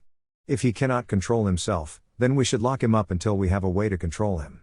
No, Hiruzen said harshly. Absolutely not, said Koharu in disgust. I will rip your fucking throat out if you suggest that again. Snarled Tsume. Here's a revolutionary idea, How about we don't permit the boy's continued assaults? If he wasn't attacked, he has never lashed out before. Is it too much just to leave the poor boy alone? Inoiki cut in. Shikaku was frowning, which was frankly too much work in and of itself. If everyone stopped being troublesome, then the situation wouldn't be so damn troublesome. Hiruzen pounded the desk to issue his orders. Enough. The boy will be watched by my Anbu, and the next civilians or shinobi that attack will be executed. The continued attacks put the village at risk now that the Kyuubi's chakra is lashing out. That is my command. The council meeting ended with very discontented clan heads and contemplative elders. The elders had lost faith in Hiruzen's leadership, and it was only getting worse as the years dragged on. They would come up with a plan to move behind the scenes. They would no longer leave such an asset to the village to rot. Learning a human body was a completely new experience for Kurama, and he had used the last month to get used to it. He didn't go to the academy on most days. In fact, the only days he actually went and tolerated the abuse were the days that the Anbu forced him to. During that time, Kurama focused on mastering the basic of a human body. Balance, endurance, speed, limited senses, no tails and many other factors impeded Kurama's natural transition into the body. For balance, Kurama's trips to the woods helped. He had given up on attempting to get food from the shops in the village, and he spent most of his time hunting or fishing in the woods. He acquired a couple kunai and some basic survival gear from the dog and cat Anbu that often followed him. He would prefer to stay out in the forest, but each night the Anbu guarding him would appear and take him back to the house despite his protest. He knew they were always watching him, and it was more than a little annoying for the kitsune turned human. Kurama truly despised his own weakness more than anything. The fact that he was at the whims and mercy of these masked humans made him resent his own weakness. To be weak and sentient was to be human. The human condition that Kurama was now stuck with, the very same one he had despised for centuries. The need to eat, the need to sleep, the need to urinate and defecate, the need for shelter and the fear that laid poorly hidden behind all of these needs. Kurama despised his own humanity. All that said, Kurama was happier the longer he was out of the village and away from the hate. His instincts felt at home in the forest, and he felt an unnaturally strong connection to nature. Not himself exactly, but it was as if his body resonated with nature, and he had already figured that it was the blood of Ashura that resided in the body that made him feel that way. That being said, he didn't have the first clue how to use that connection. It is not like he could just go ask the Hokage for instructions on how to use Makuten or Senjutsu chakra. Yes, Kurama knew what those two things were. Kurama's natural instincts kicked in as he darted through the forest in pursuit of a deer that was in the area. Kurama's sense of smell and keen eyesight made him an efficient tracker. He hid behind a tree trunk and saw his quarry eating grass in a clearing. The problem was that his frail form made it challenging to secure the kill. His legs weren't strong nor fast enough, his frame wasn't big enough, and Kurama was untrained in the ways of human combat. Within the seal, Naruto was beginning to stir in his fox form. The apathetic 8-year-old didn't know what to do with his time in the cage. Thus, he began doing what all children do. He explored the cage and tested the limits of his freedom. He moved back away from the bars into the darkness. He moved through the darkness as if guided by instinct to the back of a great cave. The light from the auditorium faded and Naruto found himself cloaked in the darkness of a cave. Kurama fidgeted with the kunai in his hands as the 6-point male deer continued grazing in the field. He suppressed his aura. He could at least do that much from all of the experience suppressing the strongest chakra in existence. He crouched low and stepped around the tree trunk as he hid his frame below the top of the grass. He moved silently and tucked the kunai into his teeth as he instinctively transitioned into an all-fours position. He moved silently and efficiently towards his unaware target. He could feel the chakra signature, he could feel its calm state, and he knew that he only needed to move 50 feet until he was in position for an attack. Kurama's troublesome human heart started beating quickly as the anticipation of the kill overwhelmed him. With the increased anxiety, Kurama found it harder to suppress his aura, and he was wary of giving his position away to his target. Despite his racing heart, each placement of the hand, each deliberate step of the feet made Kurama move silently towards his prey. Naruto stirred within the darkness as a sense of excitement and anticipation welled up and surrounded him. He could sense it so entirely that it was almost as if he was the one feeling the emotions. He closed his eyes and flickers of images from the outside world entered his mind. He felt Kurama's tension and purpose as he watched him move through the tall grass. His breath hitched in his fox form as he felt the hunter's instinct fall over him. Kurama was 10 feet away and it was time to move. To his immense frustration, the Sharingan activated on its own as his anticipation excited his chakra flow and the tiny human form made instinctively guided it to his eyes. Kurama took the kunai out of his mouth with his right hand and darted forward. The tiny body wasn't even half the size of his target, and the first strike missed its mark. The kunai dug into the deer's shoulder and the powerful beast rose up onto its hind legs and neighed in terror as it took off into the forest. Kurama held onto the kunai as his frail body was being pulled along by his prey. He felt the trees, shrubs and thorns of the forest ripping into him as he held onto the kunai with his right hand. Kurama's left hand latched onto the deer's hide and he pulled himself onto the deer's back. Once he was in a more stable position, Kurama was forced to duck a branch that nearly took his head off. This caused Kurama to lose balance once more and the deer continued its terrified plunge into the dense forest. Kurama was not going to tolerate being defeated by something that belonged on the bottom of the food chain. His stubbornness prevailed as he pulled himself flat onto the deer's back and his left hand repositioned itself on the deer's neck. With a more stable position, Kurama yanked the kunai out of the shoulder and began stabbing violently at the deer's neck. The deer's blood spurted, and it bucked wildly as the small weapon repeatedly tore into its neck. The deer threw its head back and its rack found purchase in the small boy's shoulder. Thus, the two began a violent struggle for survival and both of them paid the price in blood. Before long, the deer could no longer keep itself standing and it crashed unceremoniously into the ground, which caused the small boy to topple forward off its lifeless form. Kurama lay on his back panting as Naruto's excited shouts filled his mind. "That was awesome. So cool." Kurama panted while splayed out on the ground. "Glad you liked it. How were you able to see it?" "I went back into the cave and when you got excited, I was able to see," Naruto explained in his high-pitched Fox Kit voice. Kurama already felt his body healing from where the antler impaled him. "Interesting. Our senses are merging now that so much chakra has passed through the seal. I will work on making it permanent for you, Kit." "Thanks, Papa," Naruto replied flippantly. Kurama's breath hitched in his chest at the name. He knew that he began to see the Kit as his own, but this was the first time that Naruto had called him that. "Sure thing, Kit. Did you feel how I was able to suck in my chakra and hide my aura? That will be an important lesson for you. Right now, you're radiating an overwhelming chakra and you need to learn how so suck it in." Naruto cocked his fox head to the side. Okay, why?" Kurama laughed at the inquisitive nature of the child. He had really started to re-emerge over the past month as he no longer felt the fear that he previously shouldered. Before Kurama could respond to Naruto, the dog-masked Anbu appeared standing over him. Kurama looked up at the guardian while panting for a minute before he opened the conversation. "Can I help you, doggy?" Kurama asked while using the name to irritate the dog-masked Anbu. Kurama reveled in the spike in agitation that flared through the Anbu's chakra. Dog sighed. "Naruto, you know that you shouldn't do this." Kurama cocked his human head to the side while still supine. "Why? And if I am not supposed to do it, then why didn't you stop me before I killed it?" Dog looked over the tattered state of Naruto's clothes and he looked at the wounds that were already healing.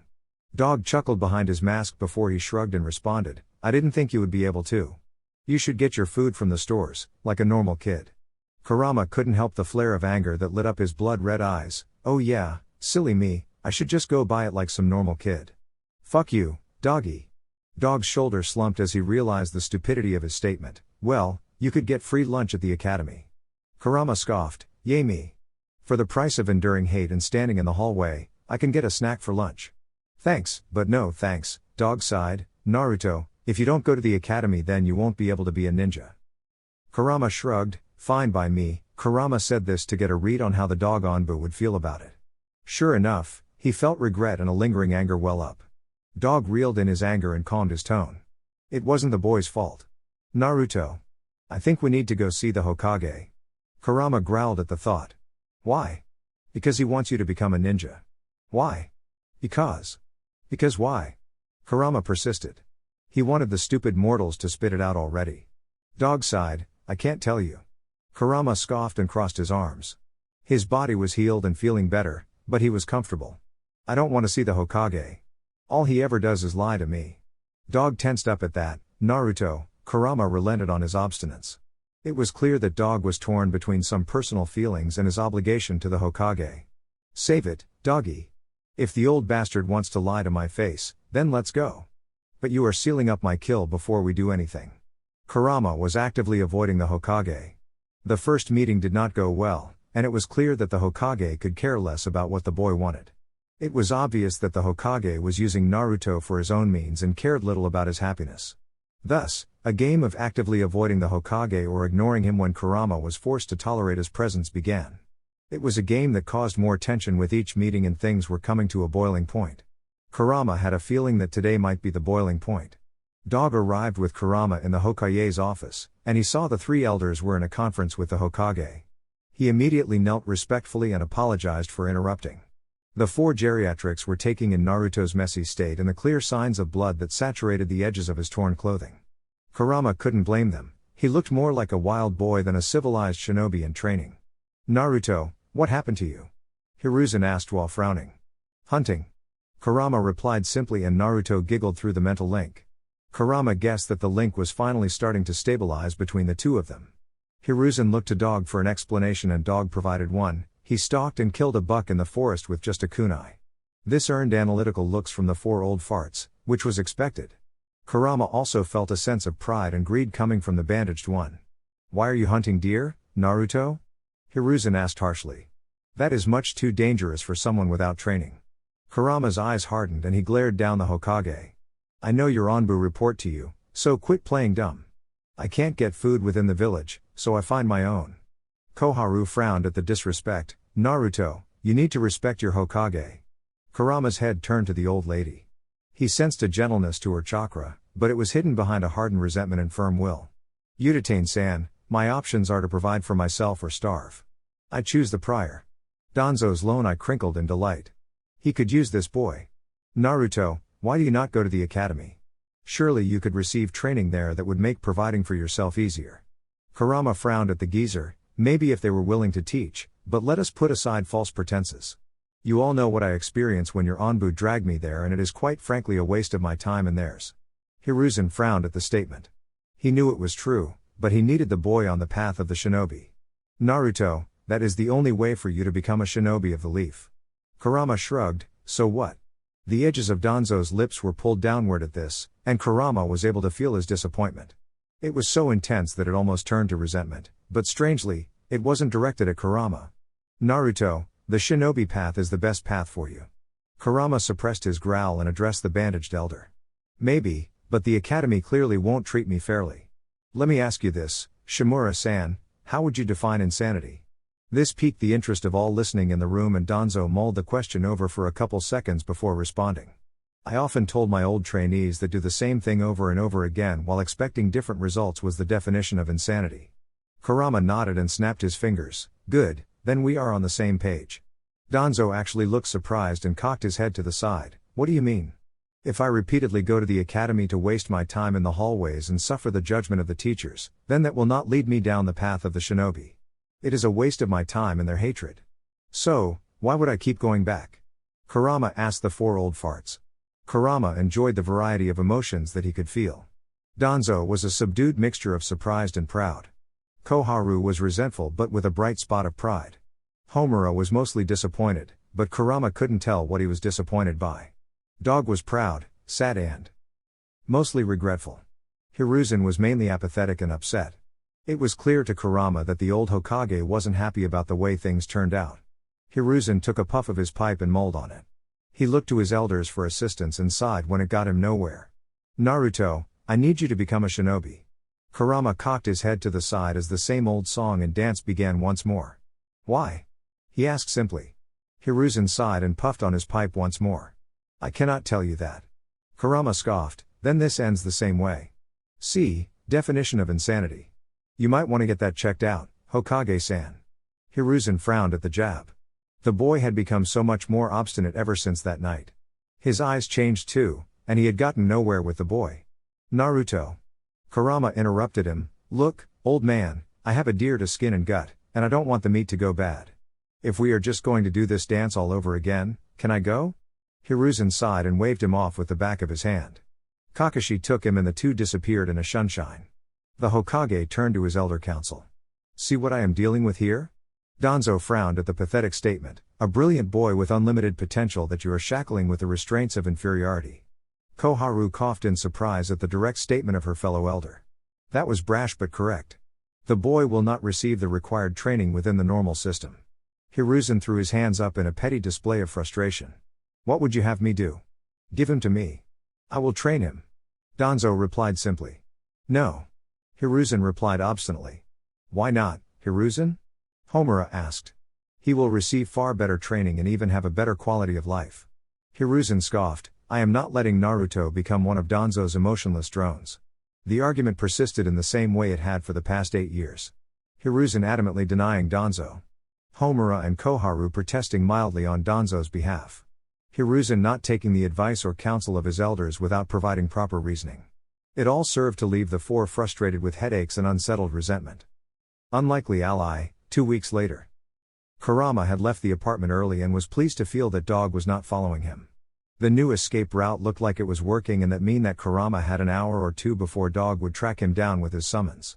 Kurama couldn't get away from their amazing noses, but that didn't really matter. Kurama just wanted a little bit of time in the early morning to experience freedom. Kurama jogged down the street and veered right into a park that had a playground and some monkey bars. Since he couldn't access the training grounds, Kurama decided to use this equipment for an early morning workout. He ran up the slide and was able to access the ropes course that was positioned above the playground for the older kids. Ninja villages were good for something, and this playground was much more advanced than most because clan children often played here. Kurama trained his agility and dexterity by weaving through the ropes course, and he trained to gain control over his silly human appendages. It was still surreal whenever Kurama paused to think about it that this whole playground was smaller than one of his old paws. Despite the thought, Kurama kept his pace as he completed and then retraced his steps on the course. He continued this for 20 minutes before he started jumping on top of the playground. He jumped from the ropes course and landed on the top of the slide before he turned 90 degrees and jumped to the monkey bars. He raced across the top of them before he kipped down and began going back and forth on the monkey bars. After doing the monkey bars 5 times, Kurama began doing pull-ups. He tried to kip up, but his tiny body wasn't strong enough yet. Once his frail human arms were exhausted, he dropped to the ground and started running around the park. Kurama enjoyed the trees and scenery that bordered the nature-filled path in the park as he ran. He continued to up his pace until he was moving almost at a full sprint. Kurama kept this up until he hit the end of the path and he doubled back. As Kurama was approaching the playground, he felt a familiar presence and came to a halt as he looked around for it. It was the bandaged old man from the Hokage's office, and Kurama could feel 4 emotionless presences watching over the man. Kurama saw him sitting at a table for 2 while playing shogi. He saw the man look up with his lone eye, and he saw the minimal gesture to the opposite seat. Kurama shrugged and ran over to join Shimura for a game of shogi. As the game began, Kurama spoke. I know that you have been coming here for the past week. Why invite me to play now? Kurama moved his silver knight to address Danzo's move. Danzo nodded at the move and made his own. I feel that Dog-san has not caught up with you yet. Kurama chuckled at that. So, the Hokage told you not to interact with me then? Danzo nodded minimally before making his next move. Very intuitive. He replied simply. Kurama flippantly moved a pawn into what seemed like a reckless move. So, how can I help you, Shimura-san? Does it have anything to do with those 4 over there?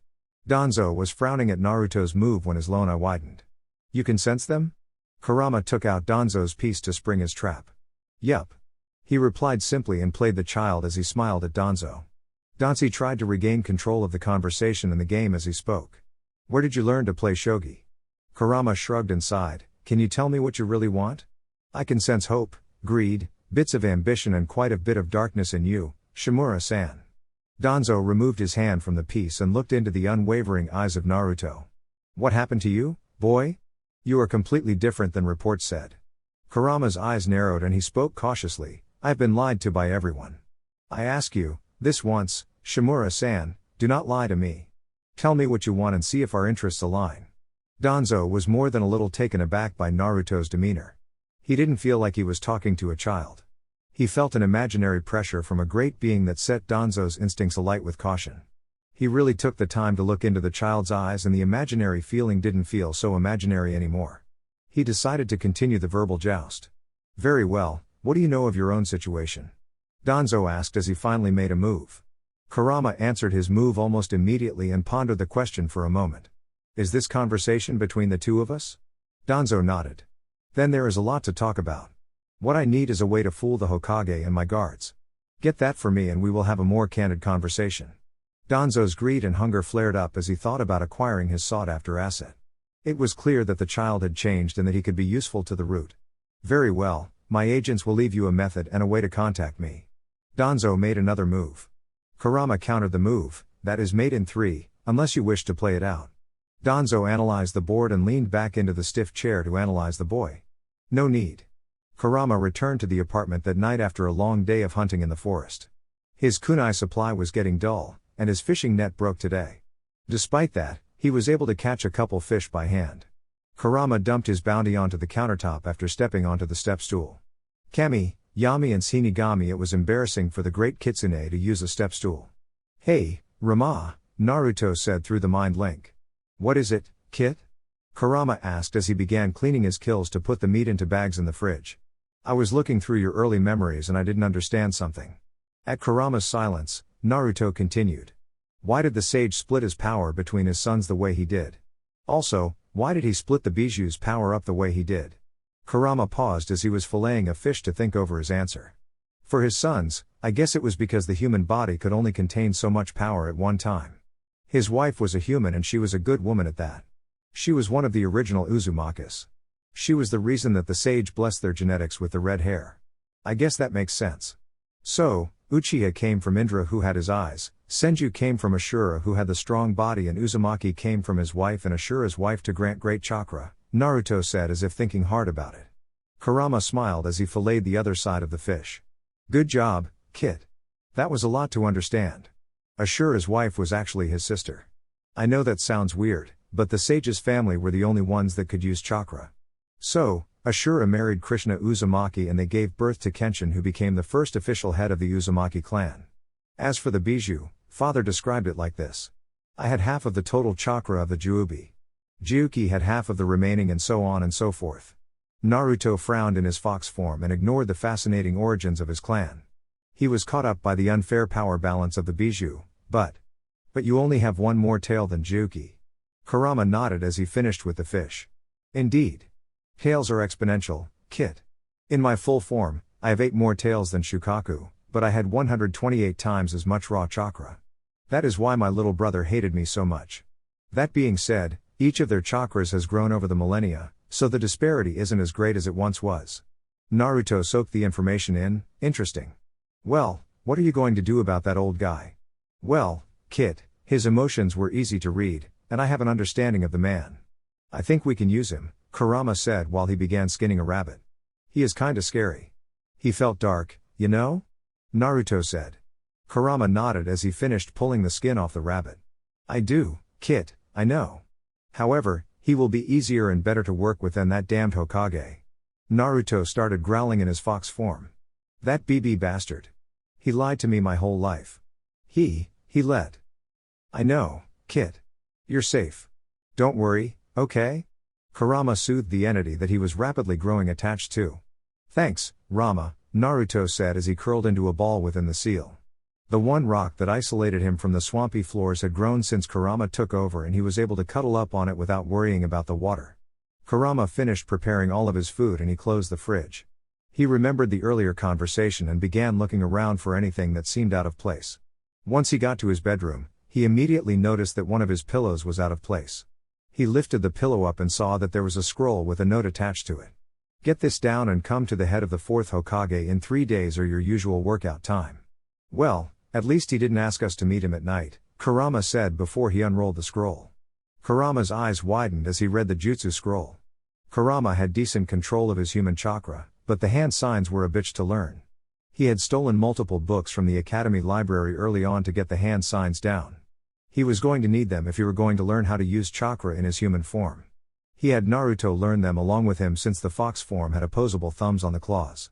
The Kage Bunshin no Jutsu, Shadow Clone Technique, is a B-rank forbidden technique. The user divides his chakra in half and uses it to form a corporeal clone composed solely of the user's chakra. The chakra is anchored to a piece of the user's consciousness or soul. The clone is sentient and capable of independent thought. The clone also has its own chakra network, which makes the clone capable of performing jutsu. The soul attachment allows the clone's learned experiences and memories to be returned to the user. The unused chakra is returned to the user when the clone is dispelled in close proximity to the user. This makes this technique a great scouting technique and a good trump card in battle. Holy shit, this is a great technique, Kurama whispered aloud. I could have used this back in the day. Why is that, Rama? Naruto asked innocently. When you get to the memory of my fight against the Americans, you will see. This would have been useful. Americans? Naruto asked. Kurama chuckled, it will be in the memories, but the world used to be different, and this is the second iteration of humanity that has been around since us biju were formed. This land used to be part of the American continent before that human civilization was nearly wiped out. Oh, okay. Well, maybe we should read the warning label that is on the bottom, Naruto said, dismissing the history and moving forward with the jutsu.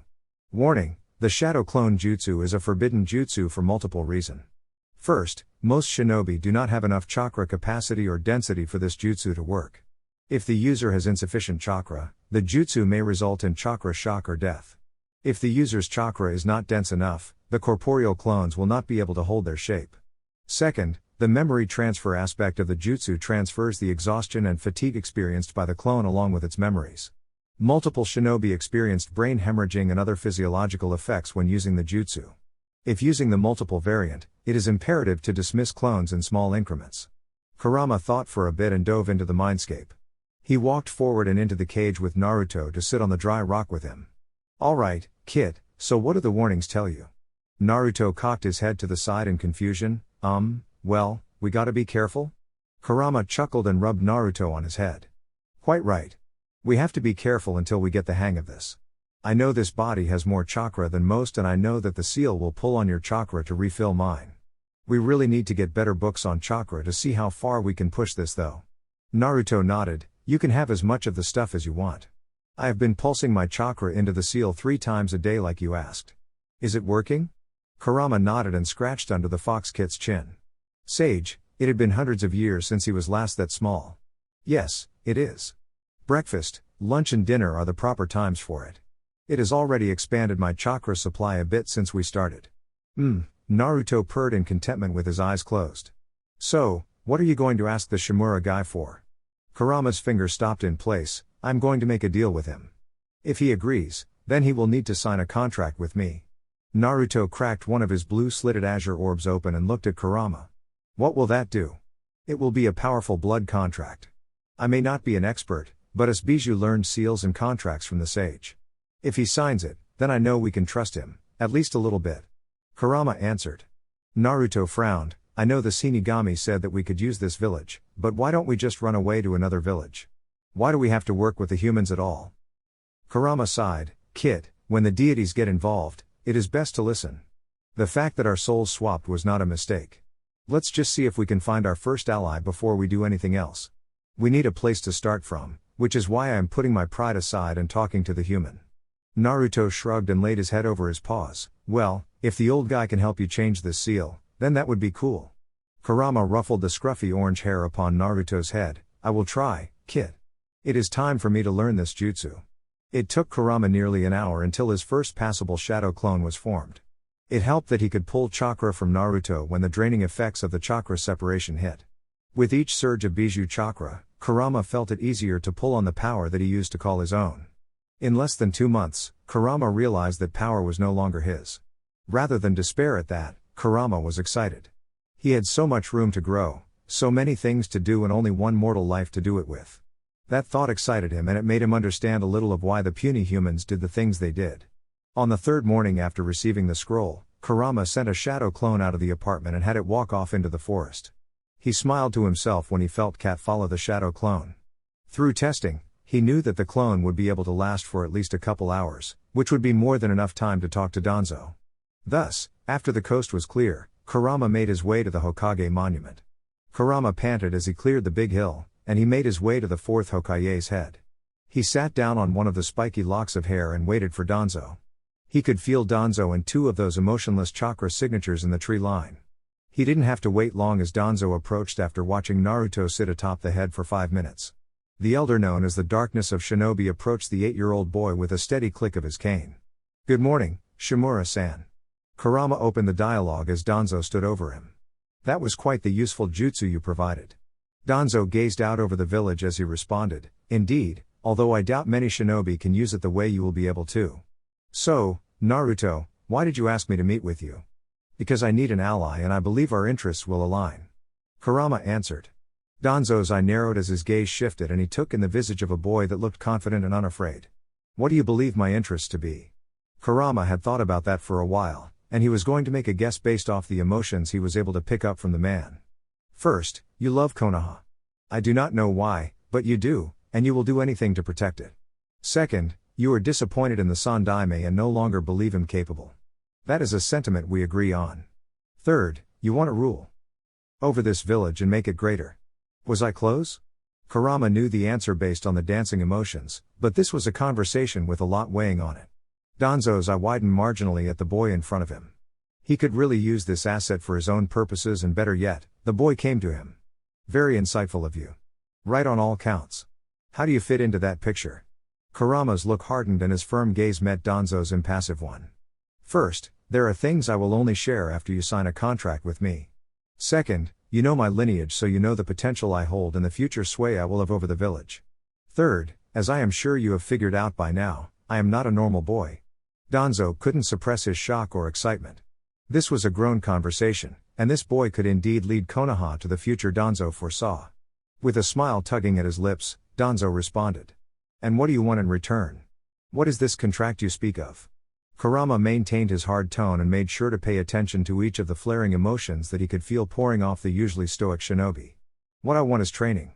I want what is rightfully mine, and I want to undo Hashirama's mistake. Danzo's eye glimmered as he listened to the boy's response. He crushed his emotions and kept his voice stoic. And what was Hashirama's mistake? Kurama growled in his little human body, giving the biju out like some present to pacify a child in the middle of a temper tantrum. To naively believe that handing out weapons of mass destruction to act as deterrence wouldn't lead to more war. Listen, Danzo, sign this contract and I will help you become the Hokage. More than that, if you help me gather the biju, I will help this village rise over the other nations. There will be conditions to that, but we can discuss those at a later date. Danzo's curiosity was piqued. The boy's focus on the biju and earlier mention of his lineage imply that he knows far more than he should. Which means that he most likely contacted the fox. He needed to be sure, so he asked. You know more than you are supposed to, and you do not act like a child. Before we see this contract, tell me what you hold and answer why you want the other biju. It wasn't a question, it was an order. Kurama stood from his seated position and maintained eye contact with Danzo. He lifted his shirt and channeled chakra into the seal, which made Danzo close his eye and nod. There is more to that. Kurama started before he weaved through hand signs and a contract appeared in his right hand. This is a blood contract between you and me. All it needs is your review along with blood and chakra from each of us. Danzo accepted the contract and reviewed it with narrowed eyes and due diligence. The following is a contract of mutual allegiance between Kurama Senju Uzumaki Uchiha and Danzo Shimura. The above stated parties agree to work towards mutual goals and swear to never betray the interests of the other. This includes indirect action intended to betray the agreed upon allegiance. Any act that directly harms or betrays the other party will result in immediate death. Terms of allegiance for Danzo Shimura, the individual, Kurama Senju Uzumaki Uchiha, will do everything in his power to assist Danzo's ascension to the Hokage position. He will work for the benefit of Danzo and Konoha until Konoha rules over the elemental nations. He will never mention this agreement to any party that is not sanctioned by Danzo Shimura. If Danzo Shimura dies before achieving the above, then Kurama Senju Uzumaki Uchiha will complete the above objective in his stead. Terms of allegiance for Kurama Senju Uzumaki Uchiha, Danzo Shimura will provide food and shelter for the duration of the agreement. Danzo Shimura will provide training and guidance for the completion of the above stated goals. Kurama will be seen as a partner, not a subordinate, for the duration of the agreement. Danzo Shimura will never mention this agreement to any party that is not sanctioned by Kurama Senju Uzumaki Uchiha. Danzo looked up from the paper skeptically and analyzed the boy he knew as Naruto. Kurama? Kurama met his gaze and answered, sign that and find out. I will warn you, this is the most powerful blood contract ever known to man. It was one of the bits of knowledge my father left for me. Danzo looked back down at the contract once more. So, you will work for me? With you. Kurama corrected. And you expect me to trust you? I have never and will never break my word. It is not part of who I am. Kurama answered resolutely. And you think you could conquer the elemental nations? Not alone. Kurama answered honestly. What about making me Hokage? Easy, Kurama answered. When the time is right, you will have the backing of the Prince of Konoha. Danzo pondered that and maintained his analytical gaze over Naruto, or it was Kurama now. You would do that for shelter and training? My training isn't easy, boy. We will discuss your training because I have some stipulations on that. If you do one thing, do this. Trust me now and you won't regret it, Kurama said genuinely with the slightest bow of his head. It all came down to this. Danzo reread the contract once more and looked back up. Partners? Kurama nodded. I may be weak now, but that will not be the case for long. I will not become an emotionless drone, and we both know that my place is not in the dark. My role will be performed on the world stage. Danzo couldn't restrain it anymore. He started laughing, and his eye crinkled up in joy. He laughed for a full 30 seconds to the point where he had to bend over to catch his breath. He recomposed himself and looked at Naruto, or Kurama or whatever. With that final look, he twirled his cane up, cut his left hand on the tip of his cane and smeared the blood on the palm of his left hand. He placed the palm over his name on the contract. Kurama offered a small smile and a nod before doing the same. He nicked his thumb on his canine and smeared the blood on his right hand. He put his right handprint over his name on the contract. That was when the show started. The contract went up in a red and demonic chakra before twin binding seals appeared over Danzo's left wrist and Kurama's right wrist. Shall we take a seat? Kurama asked. Danzo sat down next to the boy and said one word, explain. Kurama told Danzo the story of what happened 2 months ago, and he sincerely enjoyed the shock that coated Danzo's face. The old war hawk nearly had a heart attack when he heard what happened, and Kurama had to point out that he couldn't lie to his partner multiple times. He also said that as a former biju that his honor was the most important thing to him. He told Danzo about the night of the Kyuubi attack and about Naruto being the new Kyuubi. Danzo shook his head after the 15-minute story. That is unbelievable. Kurama nodded as he felt Danzo's chakra settling down. Sure is. Strangely enough, if I have to die, then I will face my mortality. Before I die, I will set my brethren free, and I will break this endless cycle. Danzo looked back out over the village. So, you were formed by the sage then? Kurama nodded. What was he like? Great. Kurama used that one word to start. He wanted to spread Ninshu to the world. He believed that chakra could be used to bid everyone together and create a shared understanding. Danzo frowned at that. What do you think of that? Kurama frowned a bit. I think that it is idealistic, and it will take power to make it possible.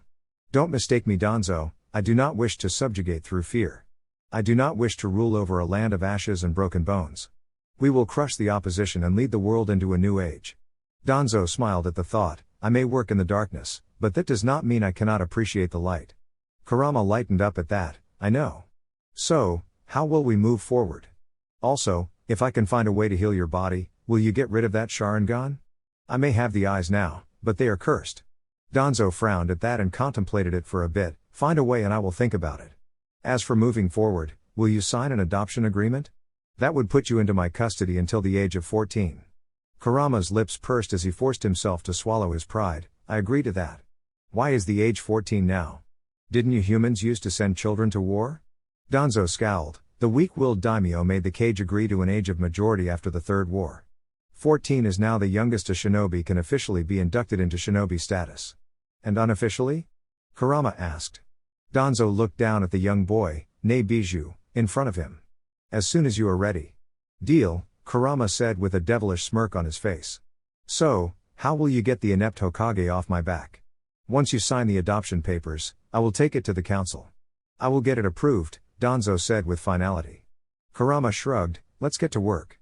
3 years later, ruins of Uzushiakor, Kurama, 11 years old, was on a boat to Uzushiakor that departed from the land of waves. So many things had changed in 3 years that it was a lot for even a former biju to take in. He looked across the boat as Sai, Shin and Mayan couldn't stop a small smile from gracing his face. They were proof that he had managed to change Danzo for the better. Soon enough, the rest of the root force would go through reconditioning and Kurama would feel like he was surrounded by drones anymore. Kurama's first 2 years en route were completely devoted to training and getting his chakra control, fuinjutsu, ninjutsu and combat abilities up to snuff. Danzo had access to members of almost every clan in Konoha and many clans from around the elemental nations.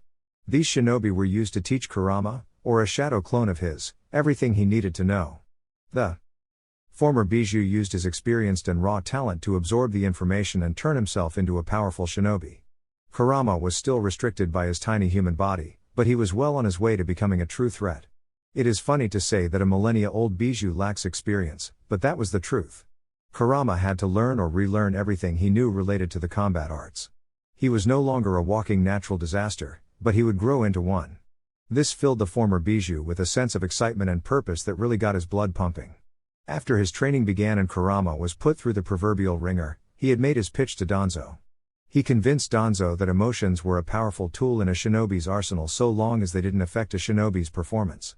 Rather than destroy the capacity to feel, what if there were a seal that could regulate emotions in combat or high-stress scenarios? This was where Kurama's seal knowledge and training came into effect. Kurama had immediately dived into Fuinjutsu with the aid of Danzo once he was able to commit to root. Danzo was the second best seal master in the village, and he was willing to teach the former biju what he knew. It was also beneficial that he helped Kurama secretly gain access to the Uzumaki, Namikaze and Senju compounds. Funny how Keys and his blood were able to get him access to so much information. Using the combined Fuinjutsu knowledge of his predecessors, Kurama worked out a seal that would replace the current seals that went on root shinobi. As part of the deal, Kurama allowed Danzo access to the material as well to improve the training of root shinobi. The first seal Kurama created was designed around regulating, not killing, emotions. This seal was linked to a biomonitoring seal and would only activate under high-stress situations. It forcibly regulated the hormones and bioreceptors in the brain when certain conditions were met. He was grateful that Tsunade was too lazy to lug around her medical notes and research while she was drinking her way across the elemental nations. He was also grateful for the horde of shadow clones and clone teams that dissected the research and made it usable. The second seal that Kurama created, or more like altered, was the silencing seal for root shinobi. This seal was still applied to the tongue, and it disabled the person from being able to discuss certain information. Whenever the person was given information tagged with root, the seal guided the information to a compartment of the person's brain that was protected. The seal inhibited discussion of that information to anyone not designated as a member of root. Kurama eventually agreed to a self-triggered kill switch that could be activated in the event of capture, and it was also tied into the tongue seal. He really despised that aspect of the work because he believed that willfully loyal shinobi were capable of far more than drones. He didn't believe in taking hostages and forcing them to do Danzo's bidding. He didn't believe in throwing away tools or lives. Thus, he made it so that the shinobi were able to choose whether or not to withstand torture or end their lives. It was simply an ugly truth of the world that the shinobi were stuck in. As Kurama looked at Sai and Shin, he thought of another paradigm change that he made with Danzo. The graduation ceremony for root was changed from killing your best friend/training partner to completing a supervised mission. Inductees would complete a B-ranked mission or higher in order to call themselves a member of root. These missions varied in nature, but they were always challenging and tailored to the specific member's area of expertise. Kurama's mission was 6 months ago, and it was a memorable one. Flashback to Omegakor, Siege of Akatsuki. Kurama was sent to the Land of Rain to assist a local resistance in the toppling of Hanzo the Salamander. Danzo initially wanted to side with Hanzo, but Kurama swayed him from that. Instead, Kurama went with Fu and Torune, Danzo's most loyal and powerful shinobi, to Omegakor. They arrived to find the Akatsuki, a band of local resistance fighters, surrounded by Hanzo's forces. Kurama was able to pull on Naruto's chakra and create an absolute horde of shadow clones that distracted/whittled down Hanzo's forces. After evaluating the situation, Naruto evacuated 20 Akatsuki members out of the sticky situation. Among those members was Nagato Uzumaki, a distant cousin, and Konan, his childhood friend. Nagato was terribly wounded and poisoned by Hanzo when he fought a delaying action against Hanzo, which allowed the remains of the Akatsuki to retreat to the inner island. Kurama, Fu and Torune entered the mountain hideout in root uniform while his clones provided a distraction from the Ame force's flank. He incapacitated the 4 guards in the passage and entered with his hands up and palms open as he walked into the central chamber of the underground base. He remembered the fierce and desperate look on the beautiful brunette. Her face was twisted in a desperate grimace, and she had jumped up into a defensive stance over Nagato's body, and there was another body behind her as well. "Who are you and what do you want?" she said, fighting through her desperation and tears. Kurama spoke calmly as he approached her. "Relax, Kunoichi-san. I come with an offer for aid. We do not have much time because my clones will not last all that long." The brunette looked unsure, but the desperate looks on her men's faces forced her to calm down. "Explain." "We were sent by an outside source to assist you in your rebellion, however, it looks like it is too late for that. For now, would you like to evacuate and regroup?" Kurama said calmly while tracking each of the shinobi that were fidgeting in the chamber. The brunette looked around with wild and beautiful violet eyes. "Can you get us all out?" Kurama looked around calmly before asking, "How many of you are left?"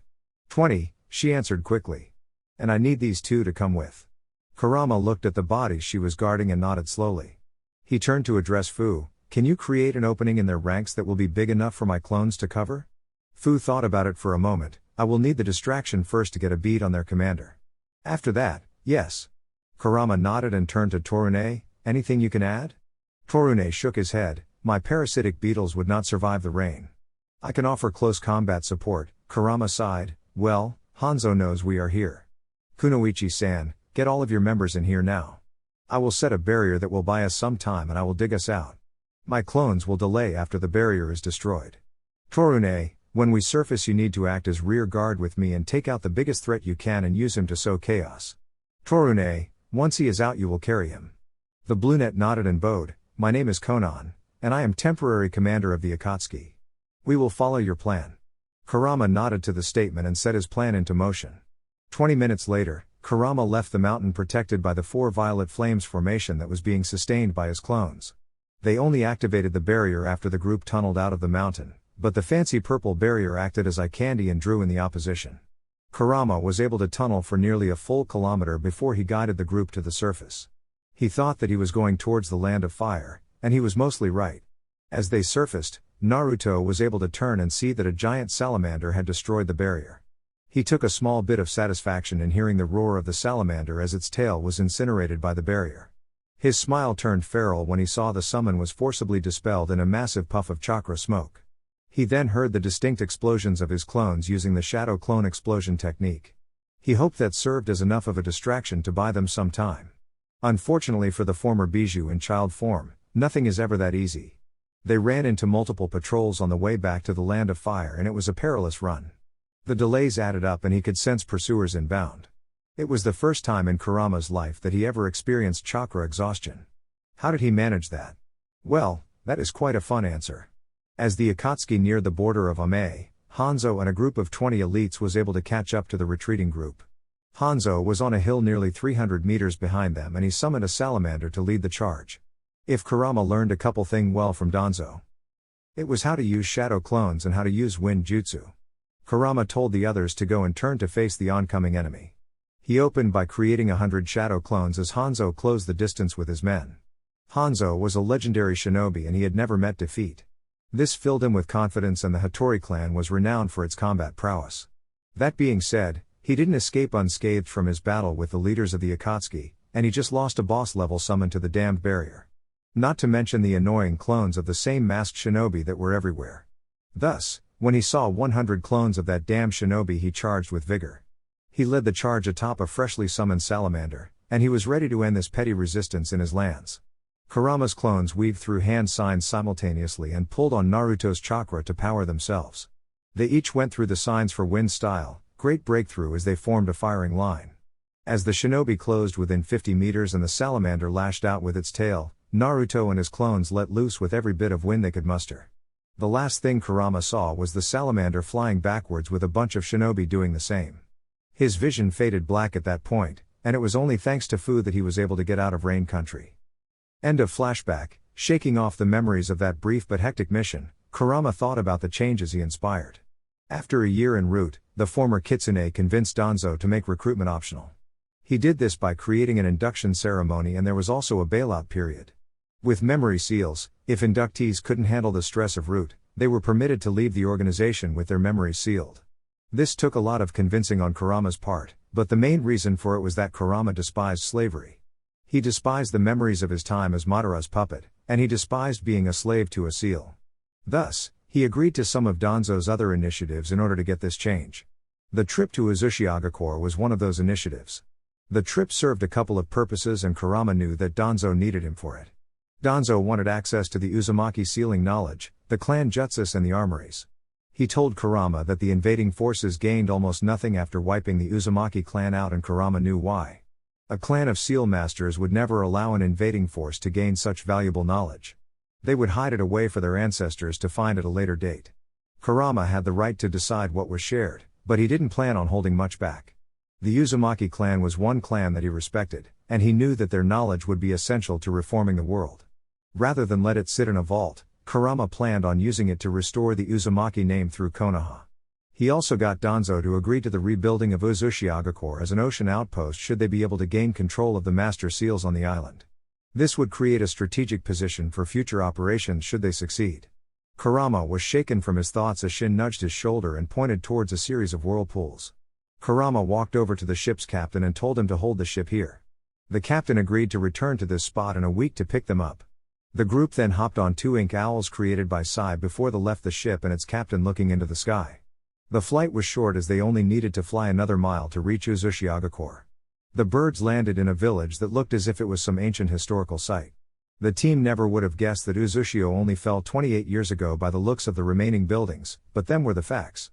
According to Mito and Kushina's rendition of the clan scroll, Uzushiakor fell to the combined forces of Kumo, Kiri and Iwa 28 years ago towards the end of the Second Great Ninja War.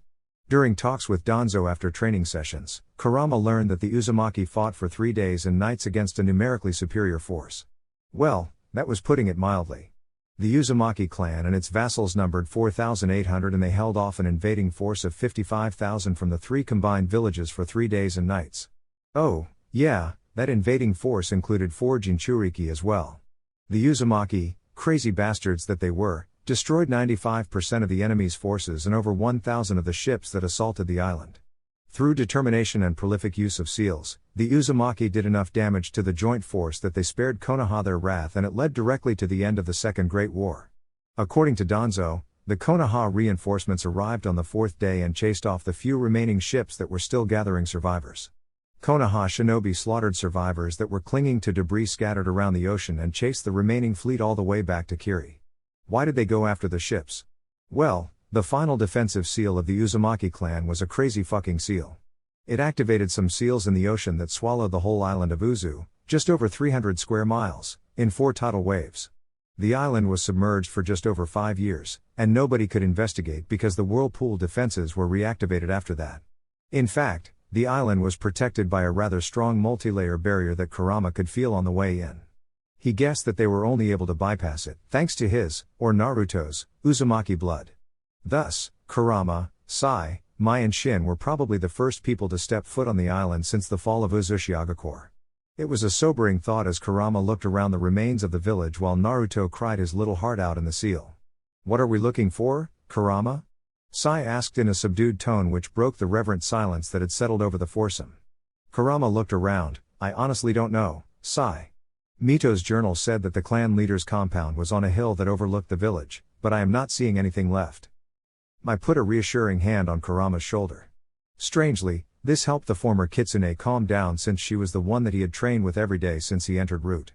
In fact, the only days Kurama didn't have Mai by his side were the days spent in Rain Country. Remember that they were seal masters. There is nothing to say that there aren't still barriers or seals active. The rational statement helped Kurama recenter his thoughts. "You are right, Mai. We have a couple hours of sunlight left. Let's set up camp and we will explore tomorrow morning. Sai and Shin, could you handle the tents, and I will get some firewood. Mai, would you mind cooking?" Shin chirped back first, per usual. "Sure thing, Rama. Don't get lost out there." Kurama ventured off into the forest and gathered enough fallen timber to last the night. Through the dense and regrown foliage, Kurama imagined scenes of fierce battle and hopeless despair on the side of the invading forces. He was proud, on behalf of his Kit's clan, of the defenders. To fight so savagely on behalf of one's clan and kin was something that the former Biju prince could sincerely respect. The sounds of the dense Uzu forest settled over the island at night and combined with the rhythmic sounds of the ocean to form a peaceful orchestra that soothed the group into sleep. Kurama tossed and turned in his sleep as images and flashes of a desperate battle filled his mind. He saw red-headed warriors everywhere that fought desperately. For every redhead that died, tens if not hundreds of invaders died gruesome deaths. He saw images of a brilliant sword wielded by a passionate red-headed woman that beheaded someone encased in a Jinchuriki cloak. The visions continued to assault Kurama's subconscious as he stayed within the land of dreams. Mai had heard Kurama's uneasy shuffling and had entered his tent early in the night. She had been drawn to the boy ever since the first day of her training and that bond had only strengthened over time. She was more or less given to the former Biju as an offering by Danzo, but she never resisted the idea. She had always felt drawn to the profound sense of sadness and lingering regret that was buried under Kurama's shell of strength and indifference. Her feelings guided her into Kurama's tent and made it natural for her to cuddle into the human body of the former Biju prince. Kurama was not surprised to feel Mai's body weight on his chest when he awoke with the early morning sun. He had spent a night in a restless state of sleep as the images and broken memories continued throughout the night. After rousing everyone, the group ate in silence as Kurama watched the waves crash into the harbor with a faraway look in his eyes. He rose silently with the contemplative look on his face and offered a hand to Mai to help her up. With that, Kurama walked forward slowly and deliberately towards the volcano on the northern edge of the island away from Uzushiakor. The trip took most of the day at shinobi speed since the beautiful and steep hills of the island often dictated which path the group took. They enjoyed the beautiful jungle scenery together, and Kurama eventually snapped out of his contemplation and told his 3 followers what he could remember of the dream. As they arrived at the base of the volcano, Kurama's memories and instincts guided them up the volcano and into a cave that was covered by a powerful genjutsu. In front of their eyes, the genjutsu dispersed and revealed a door that bore the crest of the Uzumaki and had a blood seal in the center of the whirlpool that was intricately carved onto the door. Kurama used his, or Naruto's, blood to bypass the seal, and they explored into the depths of the volcano. At some point, Kurama felt the familiar sensation of going through a barrier. Inside the barrier, Kurama could no longer sense the outside world, and he instinctively knew that he was in a pocket dimension of sorts. He looked back and saw that the others were not able to enter through the barrier. He walked back through the barrier and ran into a surprised Mai as they were probing the barrier. Kurama instructed the group to wait for him at the base of the volcano.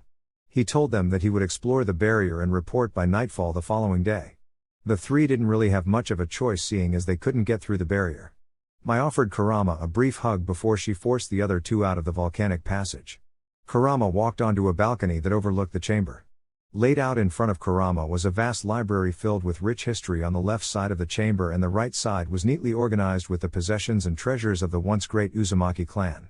It would take years to explore it all, and Kurama dare not attempt to move it all. Naruto pointed out a tight spiral staircase that descended from the balcony, and Kurama followed the stairs down. At the base of the staircase was a podium that contained a single book. The book was titled Legacy of the Uzumaki, and there was a barrier that blocked off the rest of the great space. Kurama felt guided to open the book, and when he did, a seal matrices greeted him on the first page, and the rest of the book refused to be opened. Kurama took a second to inspect the seal, and there were 2 parts to it, much like a summoning contract. The first part contained a space for a palm print around which intricate seals intertwined. Below that was a designated gap in the seal, and that was for him to write his name. Kurama recognized that his was a book of inheritance and legacy. This was the key to his clan's history and knowledge. Without further hesitation, Kurama used one of his kunai to cut his palm, and he smeared the blood on each of his fingers before placing his palm onto the paper. The book glowed a vibrant blue as Kurama felt a significant pull on his chakra. This would be very telling. Kurama was more than a little worried to see how the Uzumaki seals would react to his blood and chakra. Was this body even his anymore? Would the seals honor the soul of a biju in an Uzumaki body? How would they react to Naruto's biju chakra? Would he be counted as a true Uzumaki? Could he possibly be recognized as the new clan head of the Uzumaki by this book? After the glow faded, Kurama saw that his palm print had settled into permanent ink on the page. He then took his blood and scrawled his name as neatly as he possibly could, Uzumaki Kurama. The chakra drain was much less this time, and the same process happened before the distinctions between each page became real again as Kurama was able to turn the page. The first name written was Kenshin Uzumaki, son of Ashura Otsutsuki and Krishna Uzumaki. Kurama muttered as he flipped through the book. He was right, this was a book of clan ownership, as Kiyomi Uzumaki was the last name before his. Kiyomi was the mother of Kushina and the wife of that man. The book dated all the way back to the days of the son of the sage. I remember that boy, Ashura and Kenshin. To think they kept records from that point in time. Kurama muttered in fascination.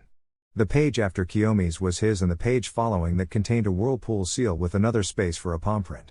Kurama once again put a bloody palm on the page and channeled his chakra into the seal. He felt his chakra pulled out and returned through his hand moments later. He felt the chakra swirl on his wrist and saw that the whirlpool seal now spun lazily on his wrist. Kurama read the details of the seal in fascination, and he gasped, "Amazing," when he completed it. As he continued to read, he became more and more enthralled with his clan until Naruto cleared his throat through the mental link. Kurama rubbed the back of his neck sheepishly. "Ha ha, sorry, Ruto. I got wrapped up in how kick-ass our clan was. This seal on my wrist can pull me into this room from anywhere. It is like a space-time key that only I am allowed to have." Kurama flipped through a couple pages and laughed at what he saw. He put the book down, pointed it out to Naruto and explained. "It seems like some kind of blood seal. See?" Naruto focused on the mental link and saw that Kurama's name was now filled in below the names Kushina Uzumaki and Minato Namikaze. The fox kid didn't know how to feel about his clan recognizing Kurama as he should have been recognized. Despite the 3 years of adapting to their new situation, it was still strange to Naruto. In return for immense power and eternal life, he had traded the rights to his humanity, life, lineage and heritage. It was a trade that was worth it in the past when his life was full of beatings and misery. However, now that he was discovering his lineage and family, Naruto didn't know how he was supposed to feel about it. Kurama felt the sadness and silence emanating from the mind link. He knew that his kit was likely struggling with the craziness of the situation.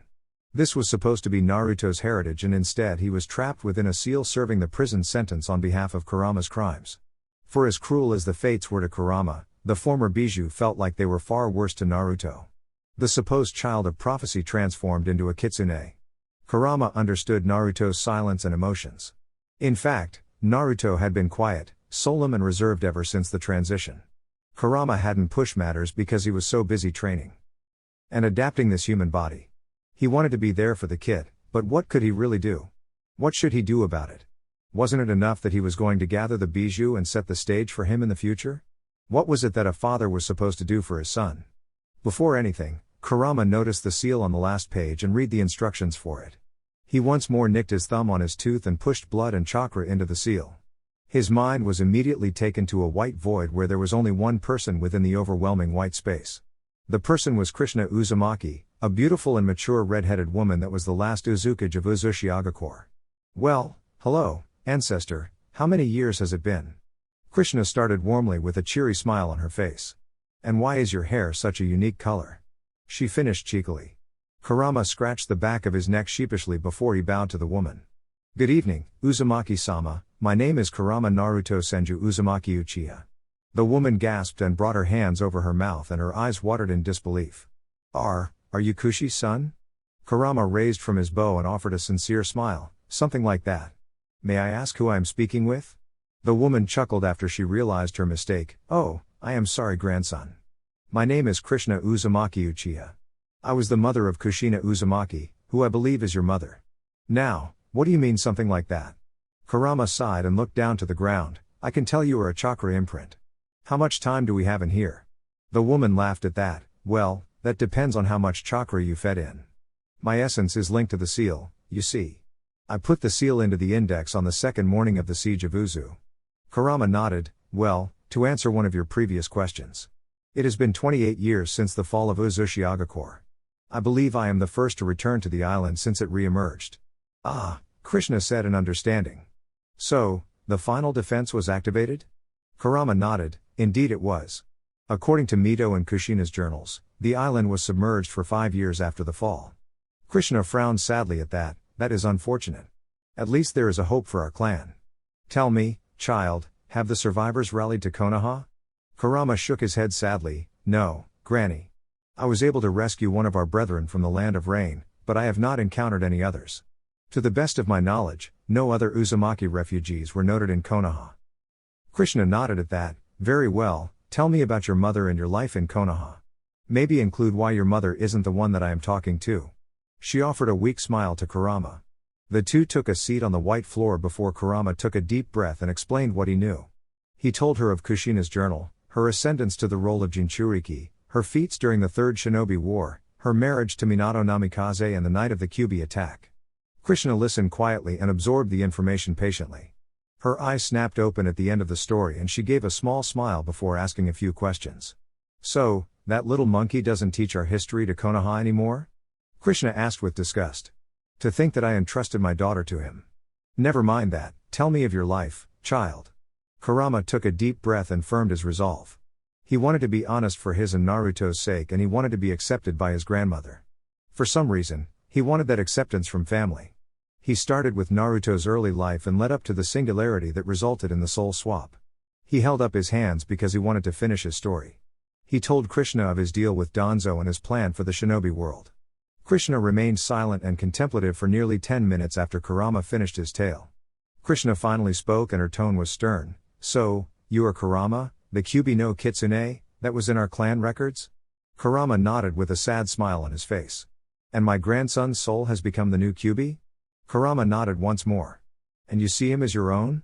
Kurama felt tears falling from his juvenile tear ducts. Yes, grandmother. Krishna's stern face cracked and turned into a sincere smile before she pulled Kurama into a hug. Then I count you as my own, Kurama Uzumaki. This new emotion ripped through Kurama, and the former Kitsune lord cried like a child into his grandmother's shoulder. His nerves cracked and his anticipation ebbed as he found acceptance in the arms of the woman that gave his body life. Her blood ran through his veins, and he felt intrinsically attached to Krishna.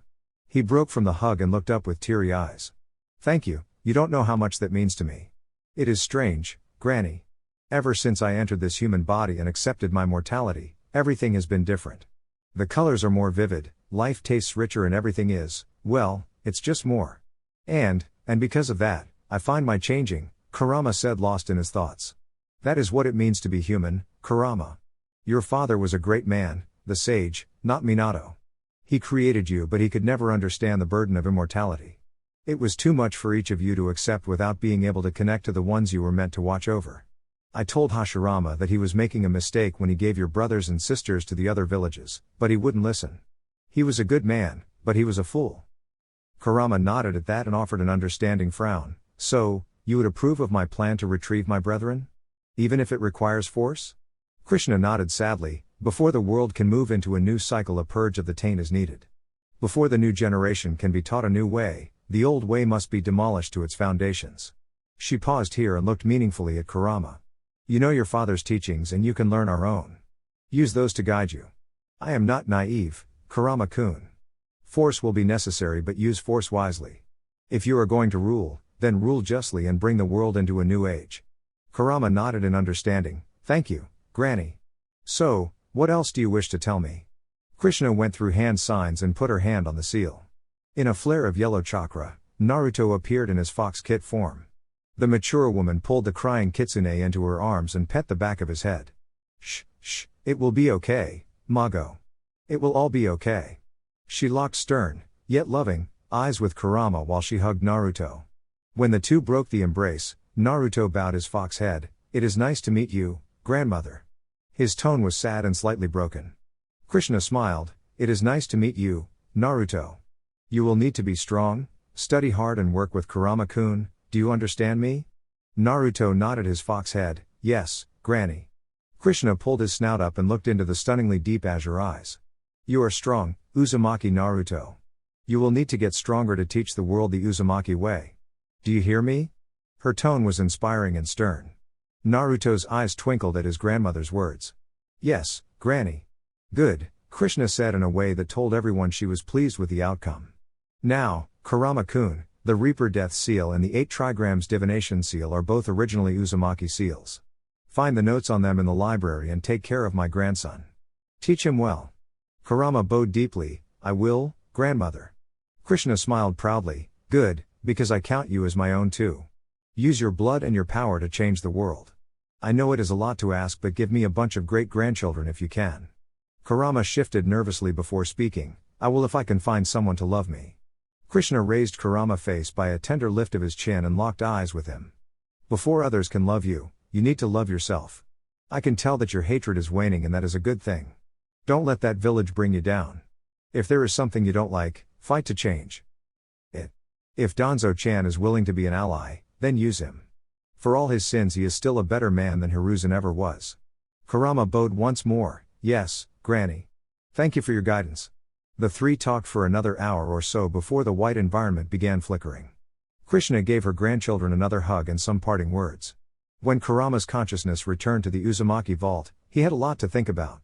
Naruto was silent within the mindscape and Kurama remained frozen in place thinking about the conversation with Krishna.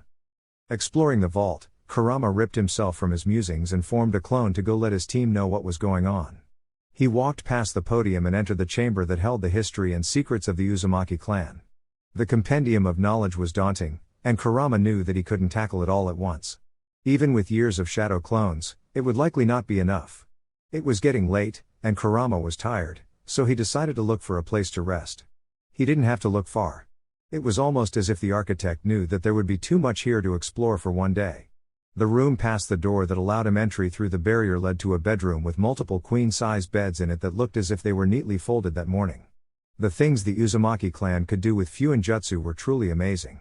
Kurama settled into the bed and closed his eyes to talk this out in the mindscape. Kurama reopened his eyes to see that the sewer system was no longer leaking. As the biju's mental health improved and he accepted his reality, the sewer walls transitioned more into a long hallway filled with doors that led to relevant knowledge that was neatly organized. He walked down the hallway to the familiar auditorium and was happy to see that it looked cleaner too. He had worked on that for Naruto's sake, but there was still so much more he wanted to do with it. He walked through the bars of the cage and sat down next to Naruto, who was wrapped up in his fox form. He started petting the kit's head with sincere sympathy. "How are you doing, kit?" Naruto whimpered a bit. "I thought that I had accepted it, Q. You have been nicer to me than anyone in my life, but I am. I'm jealous." Kurama embraced Naruto with his tiny human form. Sure, he had grown in the past 3 years, but he was 11 years old, and he was barely over 5 feet tall. Naruto pushing the biju chakra through the seal at regular intervals had positive effects, but he still felt like a shrimp. He used to be 5 stories tall when he was laying down for Kami's sake. Regardless, he wrapped himself up around the small blonde fox kit. Yes, dear reader, you read correctly. Over the years, the orange fur of the small fox kit shed, and it was replaced by a pure blonde with snow-white tips. He had 9 blonde tails, each coated in white tips as well. The transition happened in the first year, and it also had an effect on the color of the biju chakra as well. It was as if the kit's soul overwrote the biju core, and it was a whole new spirit. Kurama continued his embrace, "And that is perfectly fine, kit. I feel guilty about the whole situation too." Naruto shifted his tails and uncovered his fox head to reveal a blue slitted eye. It's not your fault. You are a better shinobi than I ever could have been." "That's not true, kit.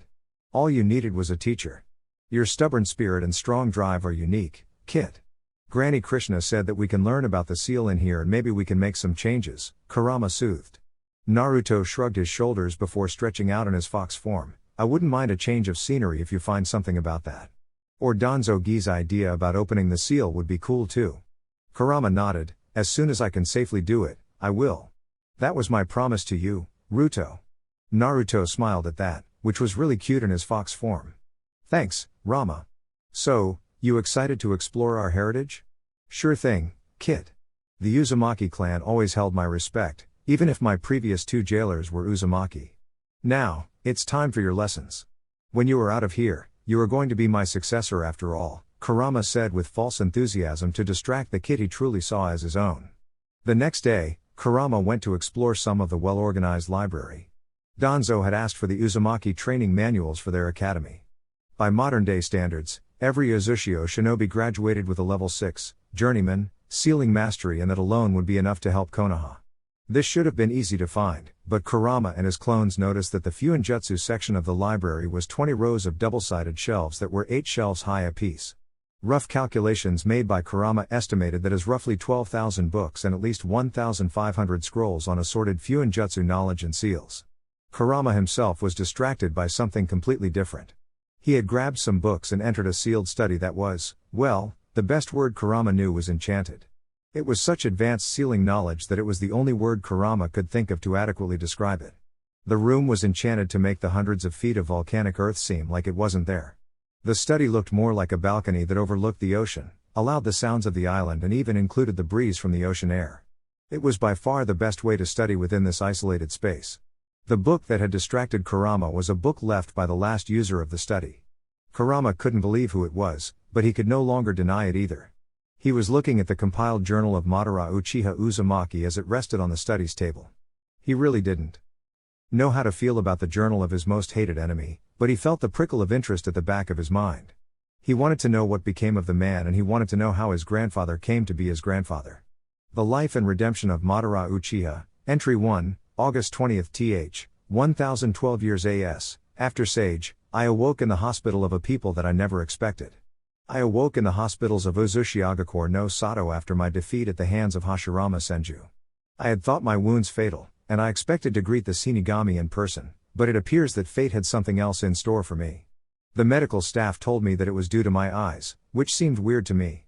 I had not programmed the Izanagi into my eyes because I didn't wish to waste their potential, so I wished to know how I was alive. That was when an angel entered my medical room. Krishna Senju Uzumaki, daughter of my rival and my first love, entered my room and told me what happened. After Mito had sealed the Kyuubi into herself, she had taken me to Uzushio and entrusted me to the care of Krishna. I was given a choice right there in that hospital room. Lay down my grudge and find peace or die. Entry 5, May 5 th. 1013, AS. My recovery was nearly complete, and my body had adapted to Hashirama's cells and my new eyes. The irony that Hashirama's cells entered my blood and saved my life on that battlefield is not lost on me.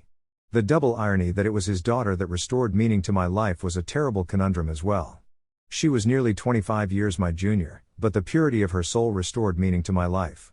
Krishna was being groomed for the position of Uzukage, and she had come to me daily to consult with me. She wanted to know my thoughts on the village, and she wanted to pick from my experience with building Konoha from scratch.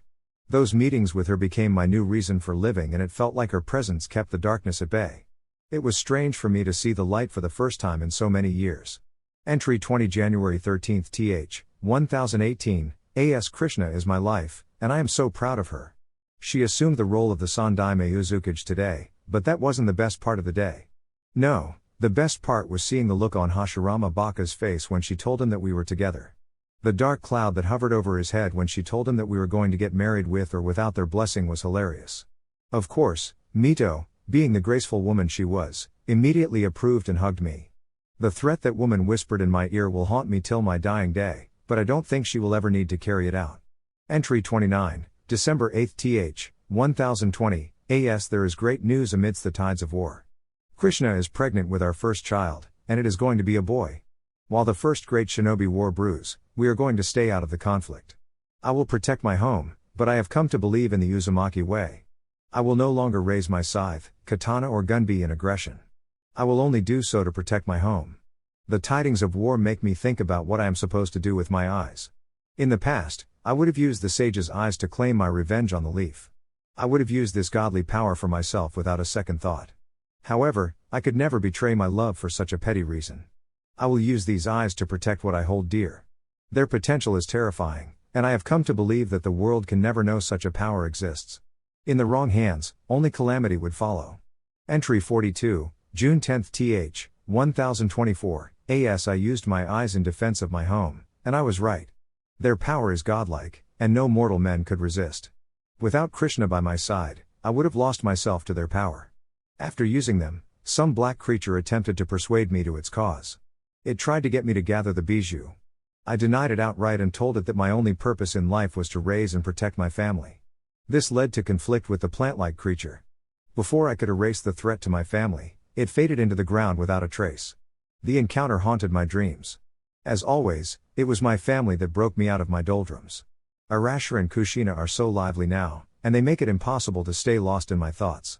Arashir will begin his shinobi training soon, and baby Kushina is starting to run around the compound. Thank you, Kami, for my family. Entry 100, September 11 th. 1032, AS. My heart feels like it is going to be torn from my chest. As the second great shinobi war breaks out, I find myself missing my old rival. Hashirama's death in the first war hit Mito hard, and she had been visiting the island. We received intelligence that Uzushiakor may be a primary target for the war, and it led to the hardest decision of my life. Today, Mito took Kushina to Konohagakure. They took my baby girl, and I can't help but worry at her loss. Krishna, Arashir and I are preparing the island's defenses for war. I am getting on in my years, but I would gladly give my life in defense of the island I love. If they want to fight with the Uzumaki, then I will give them a fight. During my preparations today, I couldn't help but think of that plant-like creature. Is this all happening because of me and my eyes? Entry 112, August 18 th. 1034, AS. I am having my shadow clone write this as my last entry. I have fought for the past 2 days and bought time for those I love. Konoha hasn't responded, and I am afraid that the end is nigh. I will go out in defense of my land and a people that accepted me for the broken man that I am. I do not believe that I will survive this fight, but I will leave this last entry. Krishna is grievously wounded and Arashir is dead. They died at the end of the second day at the hands of the Hachibi Jinchuriki. I killed that man, but it did nothing to bring them back. I found myself so exhausted that I couldn't do anything except retreat into the sealed defenses. The defenses won't last long, and the final option has already been prepared. I will ride out and join my light in the afterlife. To any of my line that reads this, know that I love you. If the early life of Madara Uchiha was about death, destruction and failure, then the life of Madara Uzumaki was about redemption, healing and acceptance. I will love you forever, Krishna Haim and Arashir. Kurama closed the journal and sank back into his seat. He had harbored a grudge against the man for so many years. It was almost 90 years after he was enslaved by the Sharingan, and he had blamed the damnable Uchiha for his current state. He had hated that man with the entirety of his chakra being, but he didn't know how to feel about it now. Not only was Madara his grandfather, but it appeared that he had repented and understood the Uzumaki way. The Uzumaki way. That was something about Naruto's true heritage that Kurama could respect because it was the closest representation of the sage's teachings in the world. Family before all, always and forever. His talk with Krishna and the entries in Madara's journal inspired Kurama to do more, be better and set the stage for his son and successor. Reporting in, after the week inside the Uzumaki vault, Kurama rejoined his companions and they returned to the boat. It took 3 days to make it back to root headquarters in Konoha, and Kurama filled his team in with what he had found within the vault. They were all intrigued, but they were disappointed that they couldn't enter the vault with him. Kurama had tried bringing them in after he had the Master Seal, but even that wasn't enough. The Uzumaki were adamant about their rich history and knowledge remaining in the hands of the Uzumaki. Kurama and the team saw the outer walls of Konoha, but they would never go through the main gate like normal shinobi. They went to the base of a thick tree by a small lake, and Kurama went through hand signs. He placed his hand on the trunk of the tree and the passage into Root's underground headquarters appeared. He walked down the dank underground hallways with his team and had to bypass 3 separate barriers before he was able to enter the main auditorium of Root HQ. Despite what it used to be, the main room of Root HQ was brightly lit by lights that were equipped with Fuinjutsu seals to recreate the UV light of the sun. The main auditorium was almost a square mile, and it was complete with an academy building, a mission assignment building, and the barracks. There were many hallways that branched off of the auditorium in all directions that linked to other big chambers that were illuminated with similar lights. There were Root shinobi without their masks on walking all around, and it was a much livelier atmosphere than it was 3 years ago. Kurama enjoyed walking into this chamber because it served as proof that he had changed Root. Root needed to be changed. When darkness was all one ever knew, it was only a matter of time until one was consumed by the darkness. When one was nurtured by the light, then the brief trips into the darkness couldn't taint them. That philosophy was one of the key changes that Kurama made in Root.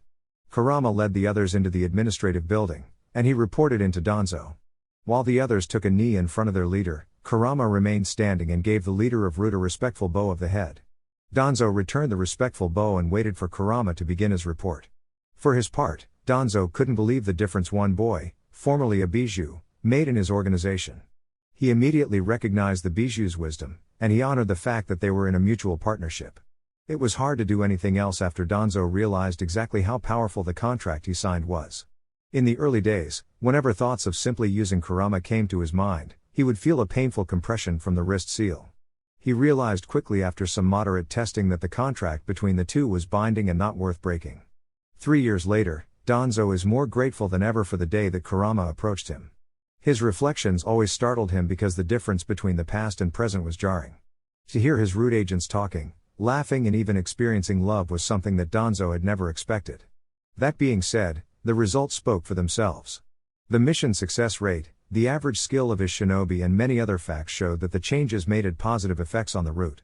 Danzo immediately noticed that the younger generation was rapidly surpassing the older generations of Root. They trained intensely, they competed with one another, and they were better off for it. They still went out into the darkness of the shadows for their missions. They still completed the missions that were too dirty for public recognition.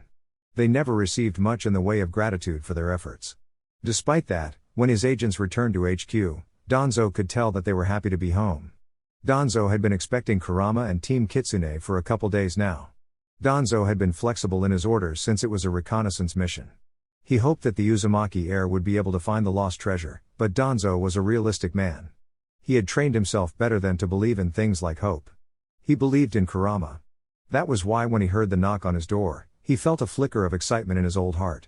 "Enter," Danzo said, and he watched Team Kitsune form up in front of him. Danzo gave a nod to Kurama before speaking in his usual monotone. "Report." Kurama filled Danzo in on what he had found in Uzushiakor. Kurama told him about the library's key and about his ability to access it at any time. He told him a summary of the conversation he had with Krishna and about Madara's journal. After that, he laid out 3 master scrolls on Danzo's desk and explained them to him. "Finally, these scrolls here contain the information you were seeking. First, the Uzumaki Fuinjutsu training levels 1 through 6. I have access to levels 1 through 13, but I will hold the advanced knowledge for those that prove capable, Kurama said in a professional tone. Danzo couldn't hold back the twinkle of excitement in his eye. Very well, that was agreed upon. What of the other 2 scrolls? The second scroll contains 250 blades of various makes. They were the standard issue for the Uzumaki, but they far exceed anything crafted today. The scroll also contains the smithy's notes, forging recommendations, and describes the sealing process. Kurama explained. What seals were on their standard issue blades? Danzo asked with the excitement now creeping into his voice. Auto repair seals, they take the user's chakra to repair the edge and keep it sharp. Durability seals, they store user's chakra to increase the durability of the blade. Chakra flow seals, they increase the ease and efficiency of channeling chakra into the blade. Those were the 3 seals that I saw engraved on every Uzumaki sword. Danzo nodded. And the third scroll? Kurama shifted uneasily. The medical notes and Fuinjutsu that you requested. With this, we should be able to repair your arm and eye. I expect that your part of this agreement will be met? Danzo nodded. Yes, it will. That was our agreement. Kurama breathed slightly easier. Why did you need the notes on the gender transformation process? How did you even know it existed? Danzo looked to the 3 behind Kurama. You 3 are dismissed. You have 3 days of R&R report to morning conditioning at 6 a.m. As the 3 left, Danzo gestured to a cushioned chair and Kurama chuckled as he took his seat. R&R and they still have to do morning workouts. This isn't a charity, Kurama, Danzo said playfully before his face became serious. Since you delivered this seal, I will answer your questions. I knew of this seal because the Uzumaki clan often needed it. They were a relatively small clan and they isolated themselves. During times of war, their male population would dip. They created this seal to balance that out and it was most often used to transition female babies to males. It was done before the Edo had developed and most of the changed were never informed. Kurama frowned at the concept but nodded. I can understand that. What use do you have for it now? When the time is right, it will serve to get us an ally that we need, Danzo said before Kurama's look made him continue. What do you know of Orochimaru's supposed betrayal? Kurama frowned at the seeming swerve in the conversation. Not much. Danzo nodded. Orochimaru was Hiruzen's favorite student and Hiruzen was Lord Second's favorite student. Tobirama-sensei was a great man, but he had his oddities. One such thing was his penchant for the company of men. Hiruzen took after that aspect of Lord Second, but he was much too proud to ever let it be known. He wanted the village to believe that he was the perfect Hokage.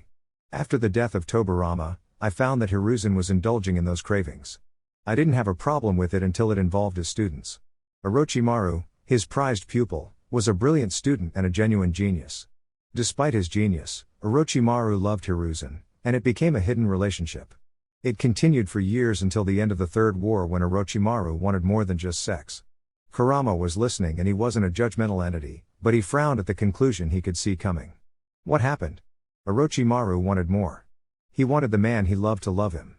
He wanted a family of his own. This led him to give Hiruzen an ultimatum.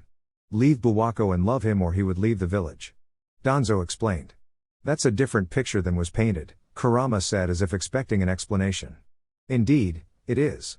Orochimaru was always into advanced genetic research and his experiments were authorized by the Hokage and the Elder Council. One such experiment was the Makuten experiment.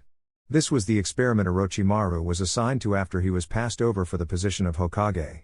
It was a setup? Kurama questioned. Danzo nodded. Orochimaru was upset with Hiruzen for passing him up.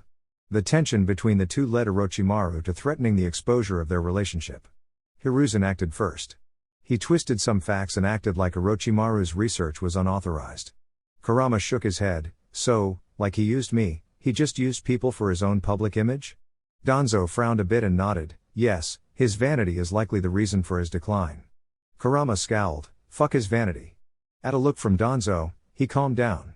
So, why does Orochimaru want the gender transition process? Danzo sighed. Because he has never been able to move on and he wants a family more than anything. He believes nobody else could love him, so he wants to become a woman. Much of his body transfer jutsu revolved around him being capable of such. Shit, Kurama muttered. So, we are going to use Orochimaru? How? We need Hiruzen gone, and we need a way to bring the roots back into the light, Danzo said calmly. Kurama shrugged. I trust you have it well in hand? Danzo nodded. Good, then what do you need me to do next? Danzo smiled at this. Learn from the library. If you are the only one that can access it, then I need you to commit to exploring it. I am sure the knowledge will help us immensely in the future. I will send you on missions and continue your training, but we are stuck within the limitations of your body for the time being.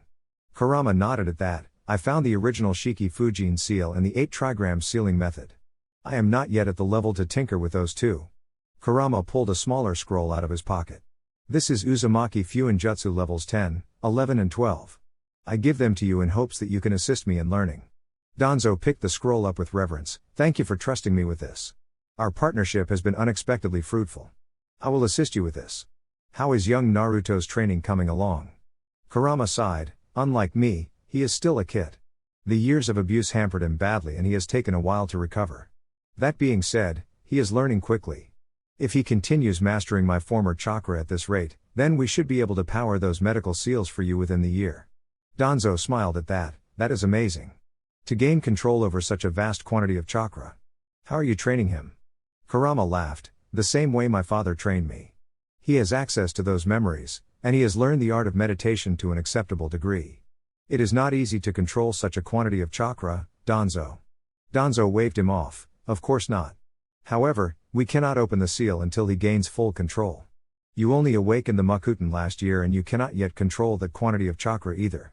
Kurama nodded. I know, but we can open the seal a little bit. That should be enough to increase the size of the valves gradually. Furthermore, I want to alter the seal interface so that he is more comfortable. Danzo nodded. The Yamanaka's notes were not helpful? They were helpful, but the seal is still the controlling factor. We need to alter that in order to change the mindscape. Kurama explained. With the notes on the original jutsu and notes from Minato, we can find that part of the seal. Also, we know that there is a key, but I do not know how we are going to get it. Danzo frowned deeply at that. That will be through Jiraiya. You can be sure that he will show up at some point and try to get you to sign the Toad contract. Kurama growled at the thought. Not a chance. Danzo held up a hand to calm Kurama. You will be strong, but a summoning contract would make you stronger. The Toads are a powerful clan. Plus, knowing Minato, it is likely the Toads hold the key. Kurama shook his head. Not a chance. I will beat it out of him before I sign that contract. Then do you have access to a better summons? Danzo challenged. Kurama shrugged. I am sure there are some in the Uzumaki vault. I will look through there, or I could always do the reverse summoning. Danzo shook his head. That is too dangerous. You are not yet strong enough to ensure your survival if you are taken to an unfavorable summoning realm. Didn't you say the Rinnegan would allow you multiple summons though? Kurama sighed. I have the potential to awaken it, but I cannot be sure. This body is far from powerful enough to wield such eyes. That is acceptable. Anything else to report? Danzo said as a clear cue to move on to a different topic of conversation. Operative Shin and Sai have moved to stage 2 of their relationship. I believe Operative Mai wishes to advance our relationship as well. Kurama reported. Stage 2 was beyond friendship and to companionship. This implied more intimacy, and it was tracked by squad captains. If Danzo were going to allow relationships, then he was going to track their effect on squad effectiveness. Danzo's face was impassive. Any effect on operations? Morale is higher, and we are ready for our next test. Kurama replied stoically, knowing how the game with Danzo was played. As for myself, I find myself struggling with my own humanity. Danzo nodded. That is to be expected. Are you attracted to females? Kurama shrugged. I can appreciate a good human figure, but they are not a priority for me. Danzo cracked a smile at that and chuckled mildly. That may change as you go through puberty. Based on your talk with Krishna, it sounds like you are at least willing to continue your line? Kurama nodded. I agree to that. If for no other reason than to honor my ancestors and continue my lineage. Danzo nodded. So, when your lineage is announced, you will accept multiple mates. Kurama shrugged. I find that acceptable. The seduction training with Melissa makes it seem enjoyable. Danzo actually laughed out loud at that.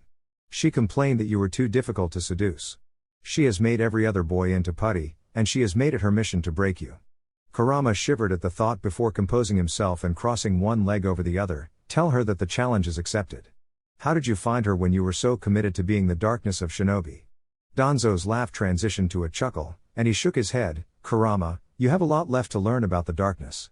My information gatherers are mostly kunoichi because brothels and seduction are the best ways to acquire information. Kurama shrugged. Not my forte. I know how to resist them though. So, how did you acquire Melissa? Danzo shook his head. Melissa acquired me. You see, I met her during the Third War after my wife and family were assassinated.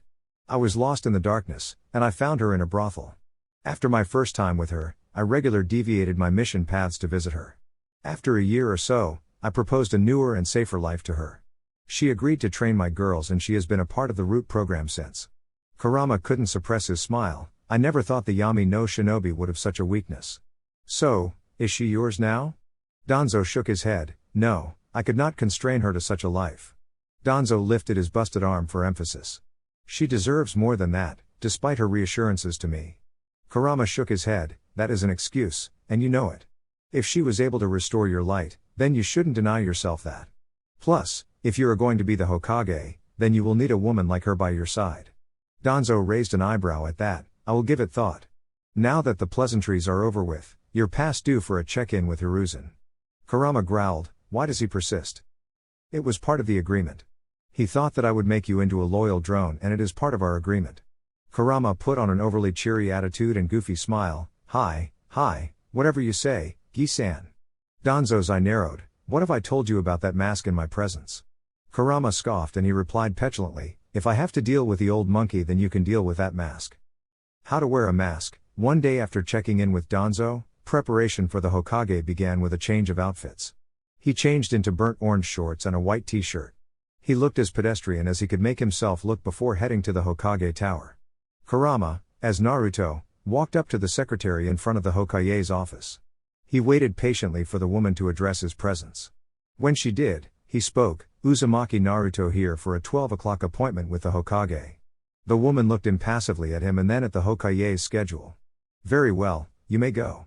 Kurama bowed to the secretary. Thank you, ma'am. This politeness took the bitterness out of the secretary's visage, and she offered a small smile as Kurama walked down the hall. Kurama knocked on the door before entering the Hokage's office. When he heard enter, he slapped the goofy mask on and entered the office. He walked up in front of the desk and submitted himself to the analytical gaze of the Sandaime Hokage. He just stood with his arms behind him and let the old monkey get a good look. Naruto, or Kurama, was now just over 5 feet tall with sun-kissed blonde hair that fell in locks. Hiruzen could swear that he saw flickers of red in the hair, but upon closer inspection it was the same as he remembered. The boy looked more like a 13-year-old than his actual age. The tanned skin looked slightly paler than usual, which tipped him off that he was training underground in Danzo's facility. The muscles were starting to take definition and proved to be a testament of hard training. Despite the pedestrian clothing, the stature and posture of the young boy screamed rigorous shinobi training. You have grown even more, Naruto-kun, Hiruzen said with a grandfatherly smile. Kurama nodded. Yup, Danzo Gigi is taking care of me. Kurama was proud of himself for suppressing the cringe that was so desperate to rack his body. He hated this acting game. Hiruzen nodded and leaned back in his seat before taking a puff of his pipe. I can see that. So, how is your training coming along? Kurama made a childish flexing pose and raised his voice. I am getting strong, Dadabayo. Kami, the former biju, hated this deceptive act. And Danzo Gigi is getting nicer. Hiruzen nodded at that. He had noted how much livelier and, dare he say, more pleasant Danzo had gotten. Very good, so, are you ready to go back to the academy? Kurama frowned in a childish manner, and he glared at the Hokage with no killing intent attached. No, I learned more from Danzo Gigi. I never learned anything from the teachers at the academy. Hiruzen blew out a puff of smoke. Naruto, it is important for you to bond with your peers. Kurama was ready for that and countered, Hokage Gi-san, it is important for me to get strong. I will join my peers when they graduate. I may even be strong enough to be their Jonin sensei by then. He added that childish bit at the end.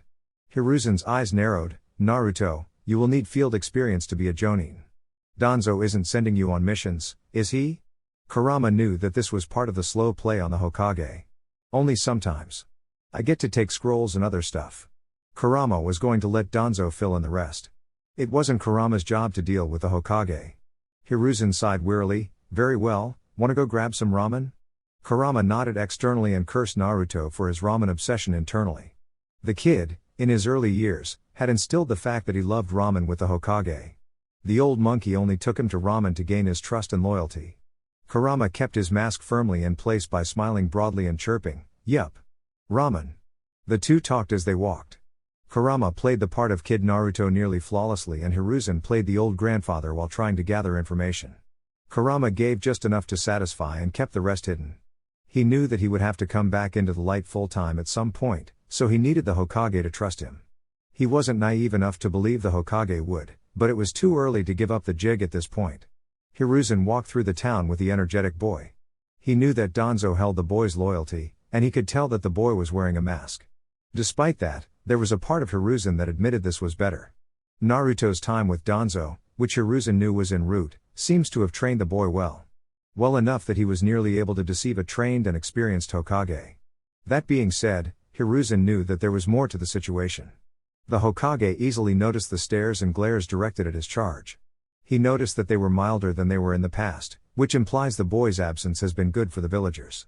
In fact, Naruto hadn't been a topic of discussion in council meetings for nearly 6 months at this point. Part of his weary mind and body appreciated that fact. He only needed the boy to be loyal to the village and listen to his orders. So, Naruto, tell me about your training, Hiruzen said while beginning his first bowl of ramen. Kurama offered his childish prayer to Miso-sama, the god of ramen. Oh, Miso-sama, bless this heavenly bowl of the food of gods. I, your humble follower, thank you for sharing such a bountiful meal with me. Let it nourish my body and enrich my blood to give me strength. Let me use your bounty to bring you greatness. Amen. Hiruzen chuckled at the boy's antics and shook his head. Before he could comment, Tucci, the ramen chef, nodded proudly. Well said, young man. I think I will hang that prayer in my stand. So, what has kept my favorite customer away from the stand for so long? Kurama beamed a smile at Tucci. Ah, Tucci-gi, you know I have been training. Gotta be a good shinobi, Tucci chuckled and Hiruzen stepped back in. So, how about your training?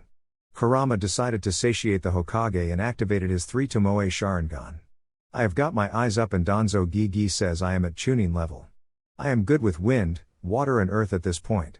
Only level 1 according to Danzo Gi, but that is good, right? Hiruzen's eyes widened. 3 chakra natures? That is impressive, Naruto-kun. Any fire? I would expect that from your Uchiha blood. Kurama shrugged. I have enough to work on and Danzo Gi says fire is difficult to work with. I can do it, but I like earth and water best. What do you do for training, Naruto-kun? Hiruzen asked. Morning workouts start at 6 a.m. and go until 8 a.m. Then meditation for an hour. Then studies until lunch. Afternoon starts with chakra control and then I do another workout. Studies from 4 p.m. to 7 p.m. I do Fuinjutsu before I go to bed. Kurama offered that information to explain the basics. Danzo told him to make it sound like he was working hard, but he didn't want to tell the Hokage about shadow clones. They just wanted to make Hiruzen believe that he was working hard so that he wasn't too surprised when Kurama finally showed his true skills. Hiruzen coughed and choked on his noodles a bit. Wow, that is quite the regimen. When do you get to have fun? Kurama cocked his head to the side. Training is fun, and I get to train with my friends. Don't you want to go to the park or do anything like a normal kid? Hiruzen asked. Kurama frowned at the concept and unspoken concept. We both know that I am not a normal kid, Hokage Gi. Unlike you, Danzo Gi told me the truth. I am over it and I have accepted my role.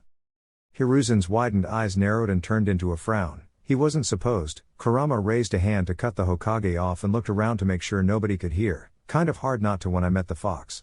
He simply told me the truth. Everything is under control, and I am glad that he told me. Naruto's firm and confident look told Hiruzen not to push it. The Hokage didn't like the fact that Naruto was so far out of his control.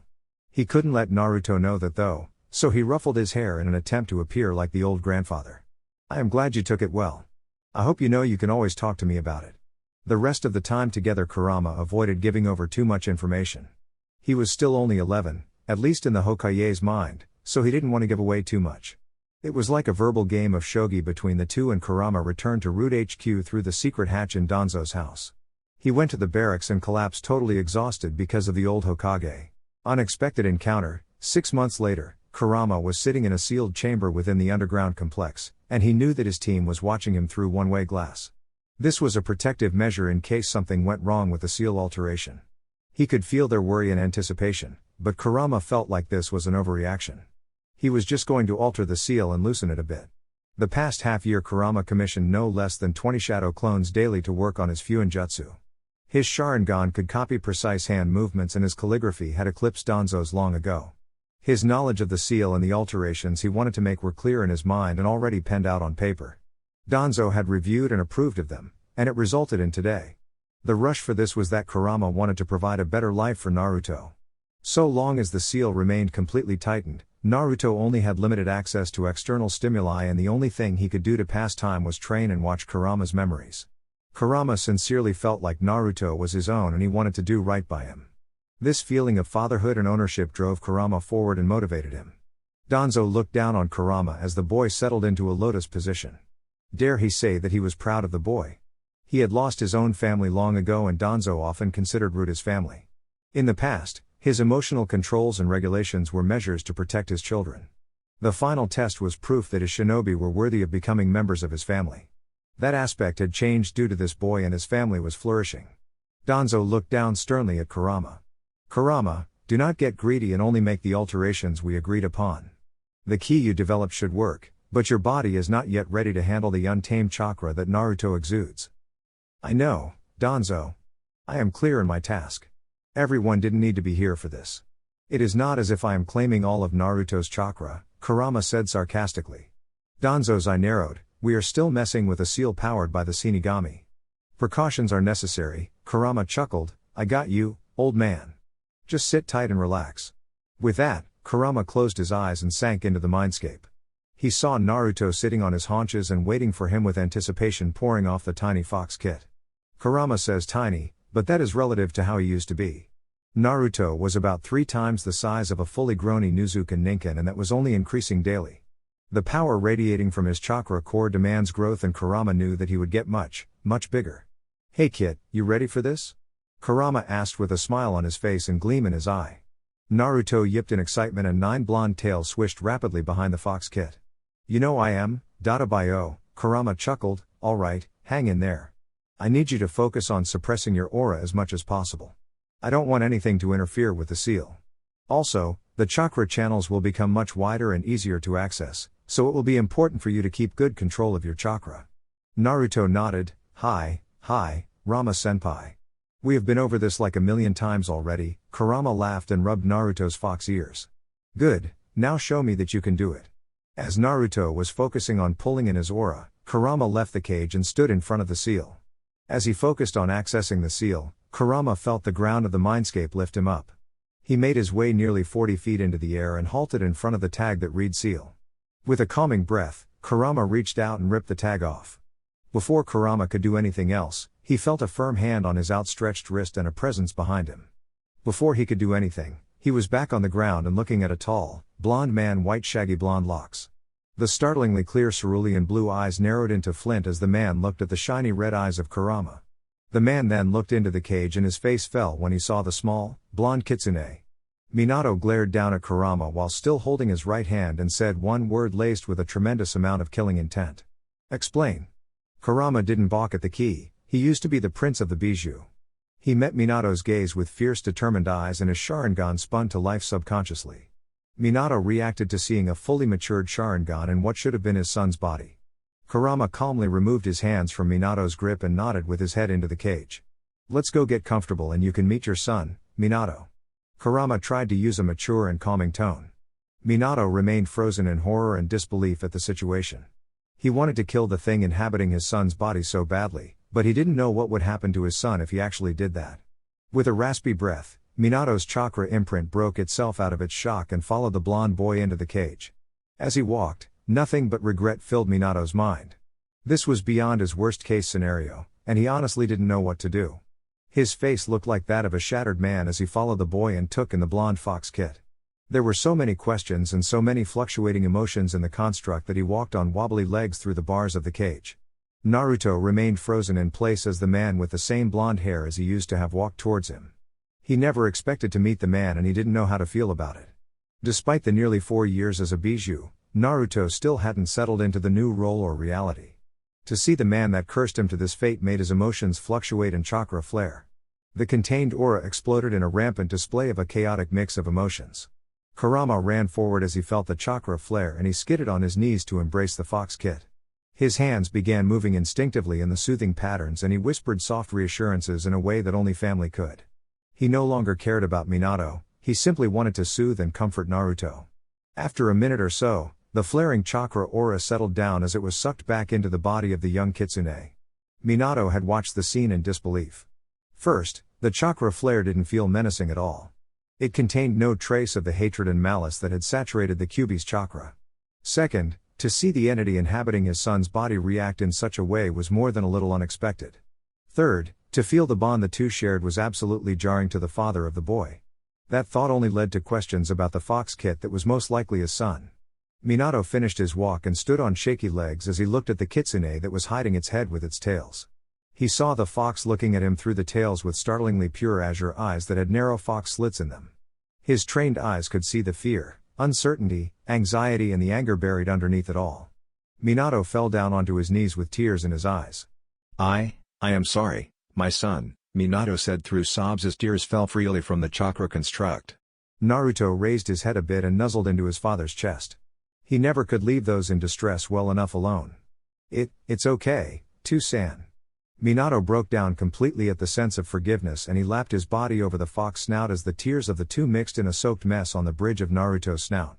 After a minute, Minato stifled his tears and looked to Kurama. How did this happen?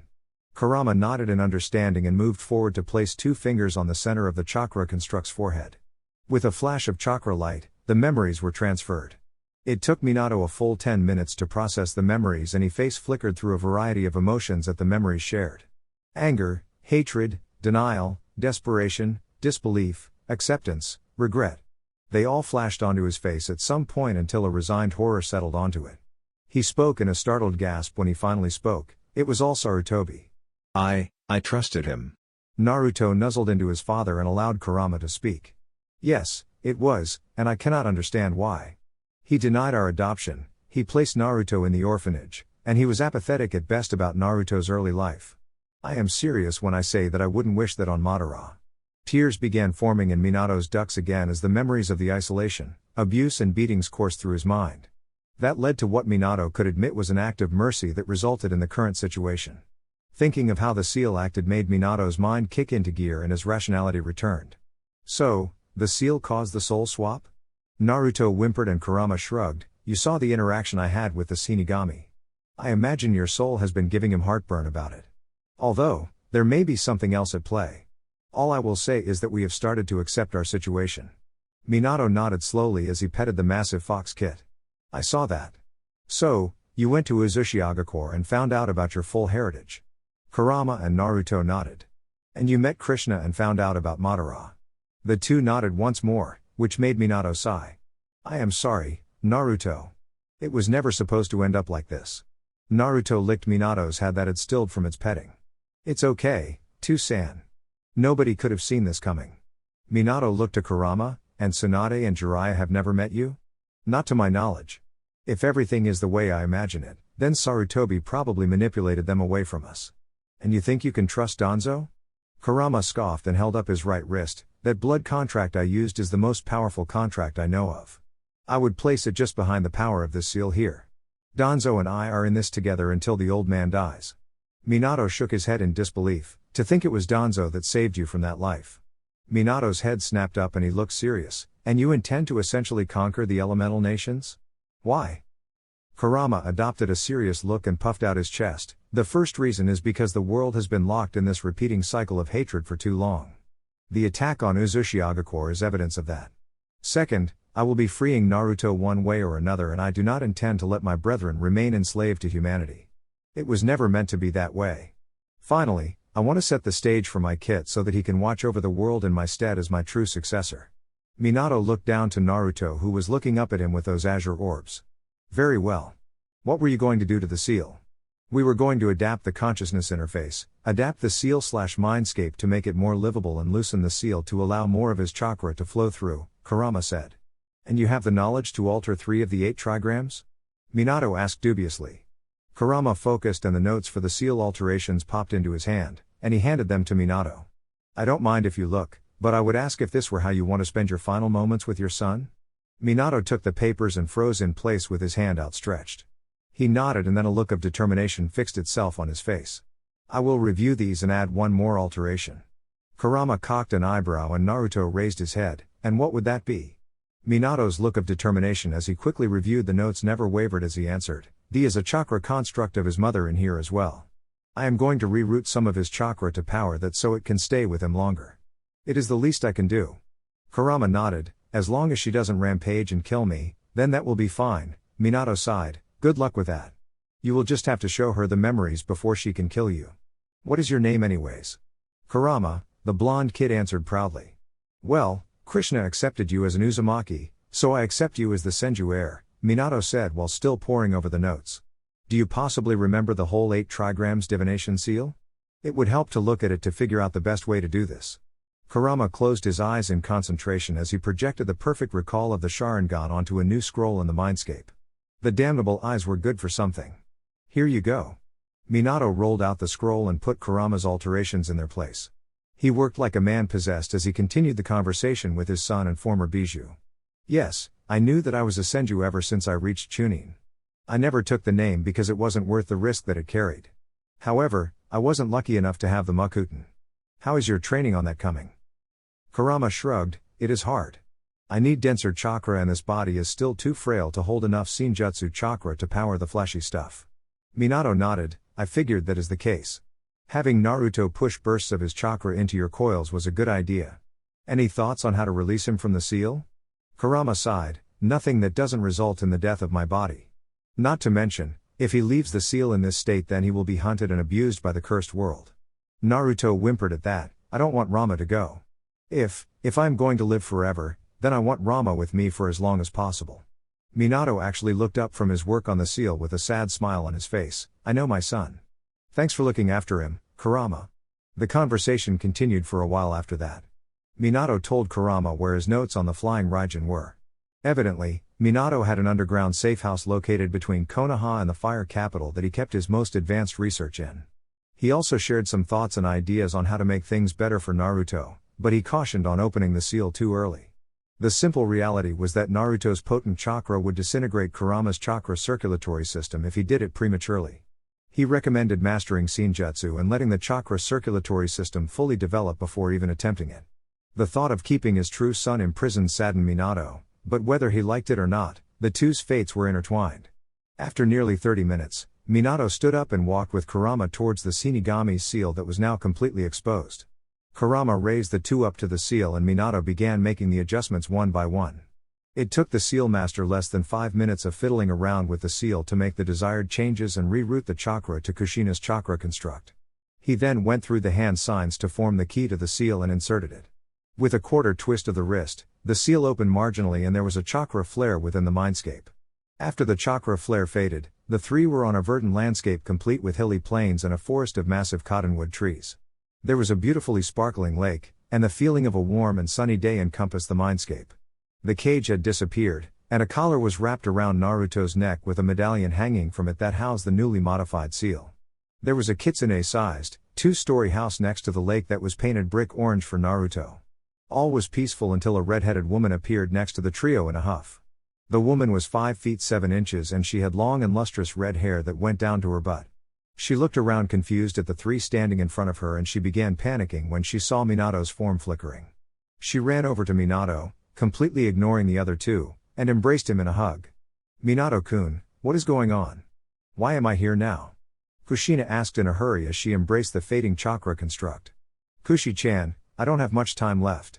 Let Kurama share his memories with you and try your best not to freak out. Okay? Minato asked hesitantly. Kushina suddenly backed away from Minato and before she even looked around, her hair flared into 9 distinct tails. What do you mean, Minato-kun? Why would I freak out? Her face was clearly forced into a smile that was threatening to turn into a scowl with every downward twitch. Minato held his hands up. Well, Naruto, I love you. Kushi-chan, I love you now and forever. Kurama, this is yours to deal with. Have fun. Minato gave a sincerely cheeky smile and waved to the three before he phased out of existence. Kushina turned to the blonde boy and froze when she looked into his eyes. The shiny, blood-red eyes didn't belong to her baby boy. As her head mechanically turned to look at the blonde fox kit, she froze in shock. Rather than risk the wrath of Kushina, Kurama weaved through the hand signs he knew, and he took advantage of her shocked state. Wooden vines erupted out of the grassy ground and immobilized the woman that was on the verge of a mental breakdown or devastating rampage. Either way, Kurama wasn't willing to risk his existence. Kushina's head snapped towards the blonde boy with a positively murderous scowl on her face. Despite the Makuten suppressing her chakra, her hair still flared into its tails, and it looked like she would bite Kurama's hand off if he tried to touch her. The growl that emanated from her throat combined with the sizable amount of ki made Naruto hide his head under his tails. "Kachan, please calm down." Naruto whimpered in a distressed tone, which took the piss and vinegar right out of Kushina. Kushina's head snapped to the young fox kit, and she gasped when she saw the pure azure eyes that were wavering in fear and anxiety. "SS Sochi?" she asked. Naruto nodded his fox head and rose before he nuzzled into Kushina through the gaps in the wood. "Yes, Kachan. Please let Rama share the memories with you. It will help you understand." Kushina nodded hesitantly and looked into Kurama's eyes. "Will this explain what happened?" Kurama nodded with a genuinely sad frown on his face. Reliving this all twice in such a short span of time was a lot for the former biju. "Yes," he answered simply as he stepped forward and touched Kushina's forehead. The flash of chakra light occurred the same as the last time, and Kushina fell to her knees in tears after Kurama retracted the wood. "Oh, Sochi." Kushina whined as the memories flooded her mind and overwhelmed her. She took Naruto's early childhood a lot harder than Minato did, and Naruto was once again soaked in the chakra tears of a parent. Overall, Kushina was a mess as she watched Naruto's life. She even ended up pulling Kurama in when he took over control of Naruto's body. She stuttered in disbelief when she watched the meeting with the Shinigami, and she shouted in denial at what was said. She winced in sympathy when she watched Kurama's training en route. She embraced Naruto so firmly when she saw him coming to accept his new role in life that she nearly popped the young kitsune's head off. Finally, she cried like a baby when she saw the recent memories where Kurama and Naruto talked with her mother, Krishna. Kushina pulled Naruto's tail and loudly blew her nose into it before she pulled another tail over to dry her yes. Naruto was too stunned to deny her, and Kurama was too amused to do anything about it. Finally, she spoke. "Well, that sucked, Databane.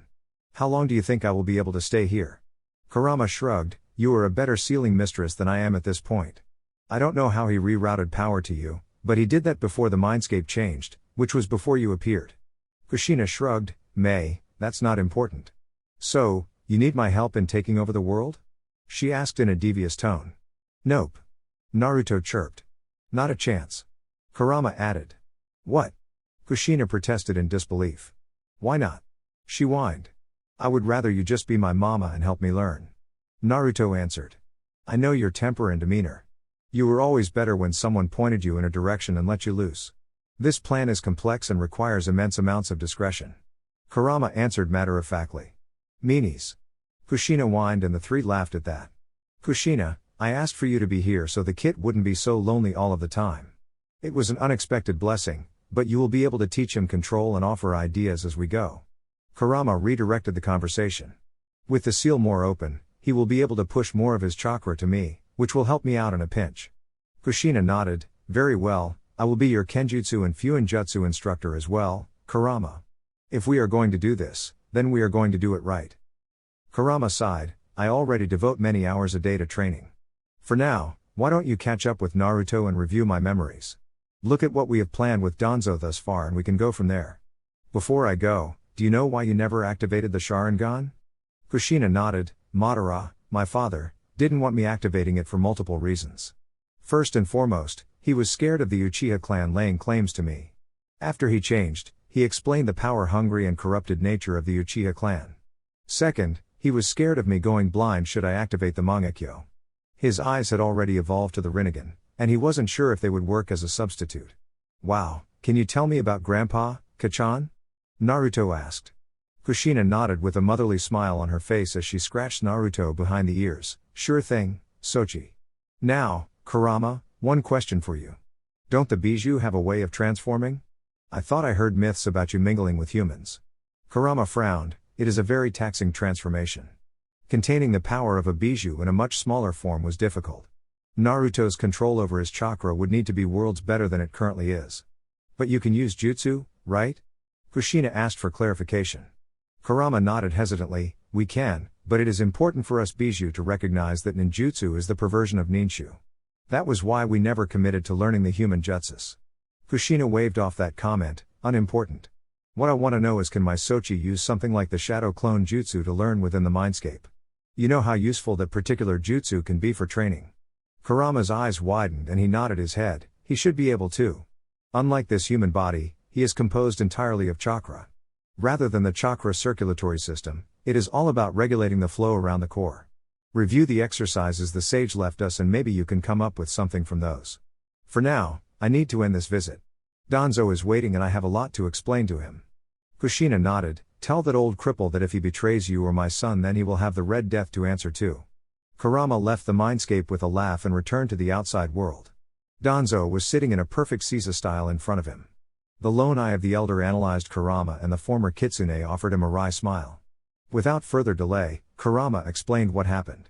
He always relished the times that he was able to get a reaction out of his stoic partner. Danzo was more than a little surprised to hear Minato and Kushina had left chakra constructs. He was more than a little mortified by Kushina's threat. It sounds like this was a productive endeavor. Will it allow us to move forward with our plans? Danzo asked. Kurama nodded, I can power the regeneration seals for your arm. As for the eye, I recommend you pick the eye you want, and the regeneration should make it as good as your own. Danzo nodded with a smile tugging on his lips, good. Descent among Uchiha, Kurama didn't have much time to enjoy the enhanced link with Naruto before shit started hitting the fan. He used the past 2 months to practice pulling on Naruto's power and he quickly found his body's limit. Unlike his own chakra that was corrupted and corrosive to humans, Naruto's chakra was pure and overwhelming. The biggest inhibiting factor in using it was Naruto himself. The chakra was rich in life energy, pure, untamed, wild and energetic. It rapidly took over Kurama's chakra circulatory system and eroded his control. It didn't help that Kurama's Makuten reacted to the chakra in a unique way. When Kurama pulled on the purified chakra of Naruto and used it for Makuten, everything was way overblown. A small tree became a forest, a vine became a tangled mess of wood and any of the bigger jutsu were wild and rampantly out of control. It presented a unique challenge for the Makuten, and it decimated his control over his other jutsus. The biggest benefit of channeling Naruto's chakra was the insane healing factor, the increased speed and reaction time and the increased strength.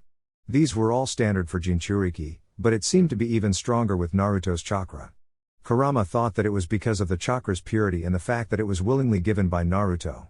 Despite that, Naruto had such poor control over it that it wasn't much of help. Alas, it was only 2 months of training, and they were just scratching the surface of the potential. It was during one such training session that Naruto was called to Danzo's office. He dropped what he was doing and responded promptly because Sai told him that it was urgent. Within 5 minutes of the summon, Kurama was standing in front of Danzo's desk. Danzo looked back at Kurama with both eyes and both hands folded in front of him. Kurama, if I ordered you to wipe out the Uchiha clan, what would you say? Kurama thought it over as a low growl escaped from his throat. You know my stance on women and children, Danzo. I do not wish to revisit that argument. Danzo nodded, I thought so. What is going on? Why ask such a question?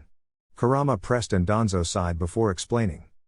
Flashback, previous night, Hokage's office Danzo, Koharu and Homura were each issued an emergency summons and they arrived in the Hokage's office to see Hiruzen and Anbu operative Weasel. As soon as they entered, the doors were closed, and privacy seals were erected. Each person in the room knew what this collection of people meant. Operative Weasel, report. Hiruzen ordered firmly as the elders were getting settled in. Weasel knelt and bowed his head. Our initial plan for stopping the Uchiha coup was thwarted by Fugaku and the Uchiha elders. Shisui Uchiha is either dead or captured. I believe that this will speed up their plans and I am no longer trusted within the clan due to my friendship with Shisui. It should be noted that I was approached by a masked Uchiha that offered to help me in the destruction of the clan. He claimed to be Madara Uchiha. Hiruzen sighed, that leaves us with option 2. Danzo, what did you have in mind for that plan? Danzo frowned as he thought it over, we cannot get caught in doing this.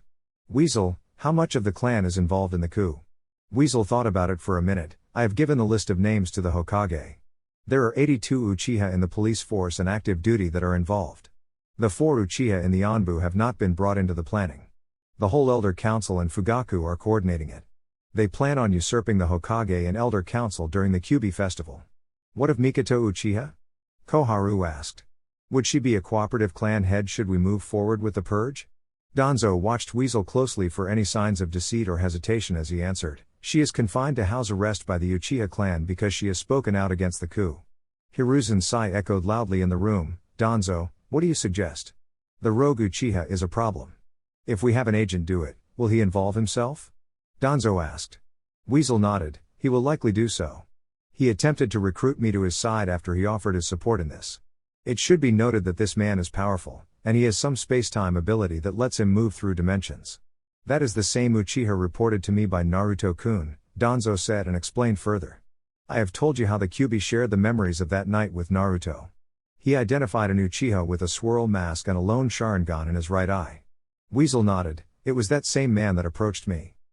Danzo scowled. This will complicate things. I have an agent that can accomplish this mission and he is a skilled censor. The problem will be neutralizing such an opponent without giving away our position. Homura protested. You have an agent? He asked incredulously. As in one? Danzo nodded. We cannot use conventional tactics or warfare against the Uchiha. They are prodigious warriors. Letting this lone agent purge the clan is what I suggest. Weasel protested. This is an Uchiha problem.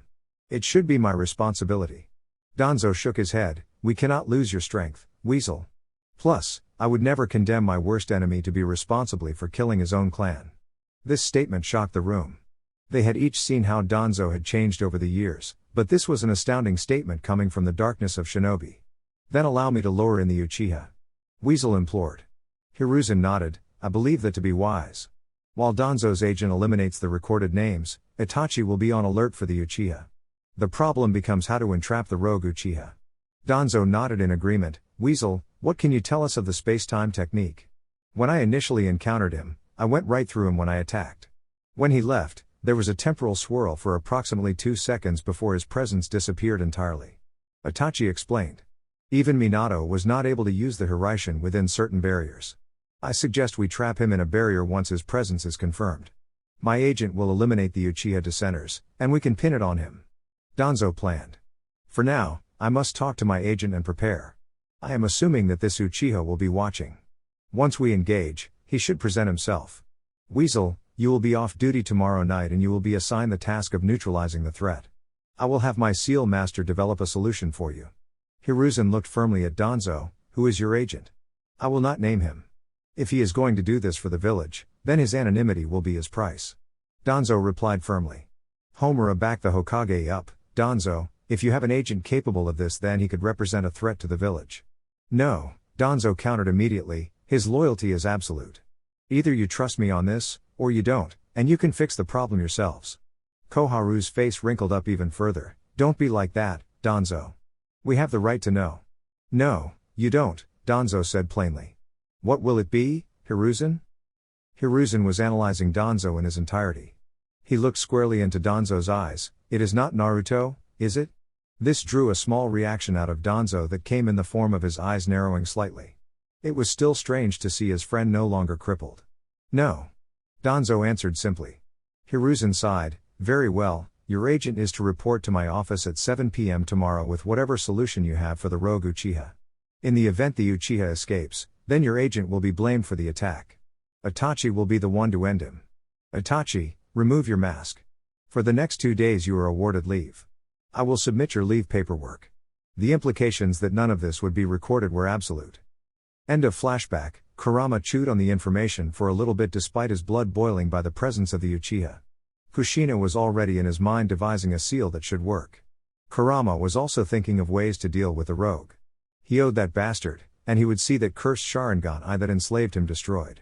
Kurama looked up and locked eyes with Danzo. You made a good call when you didn't assign the task to Itachi.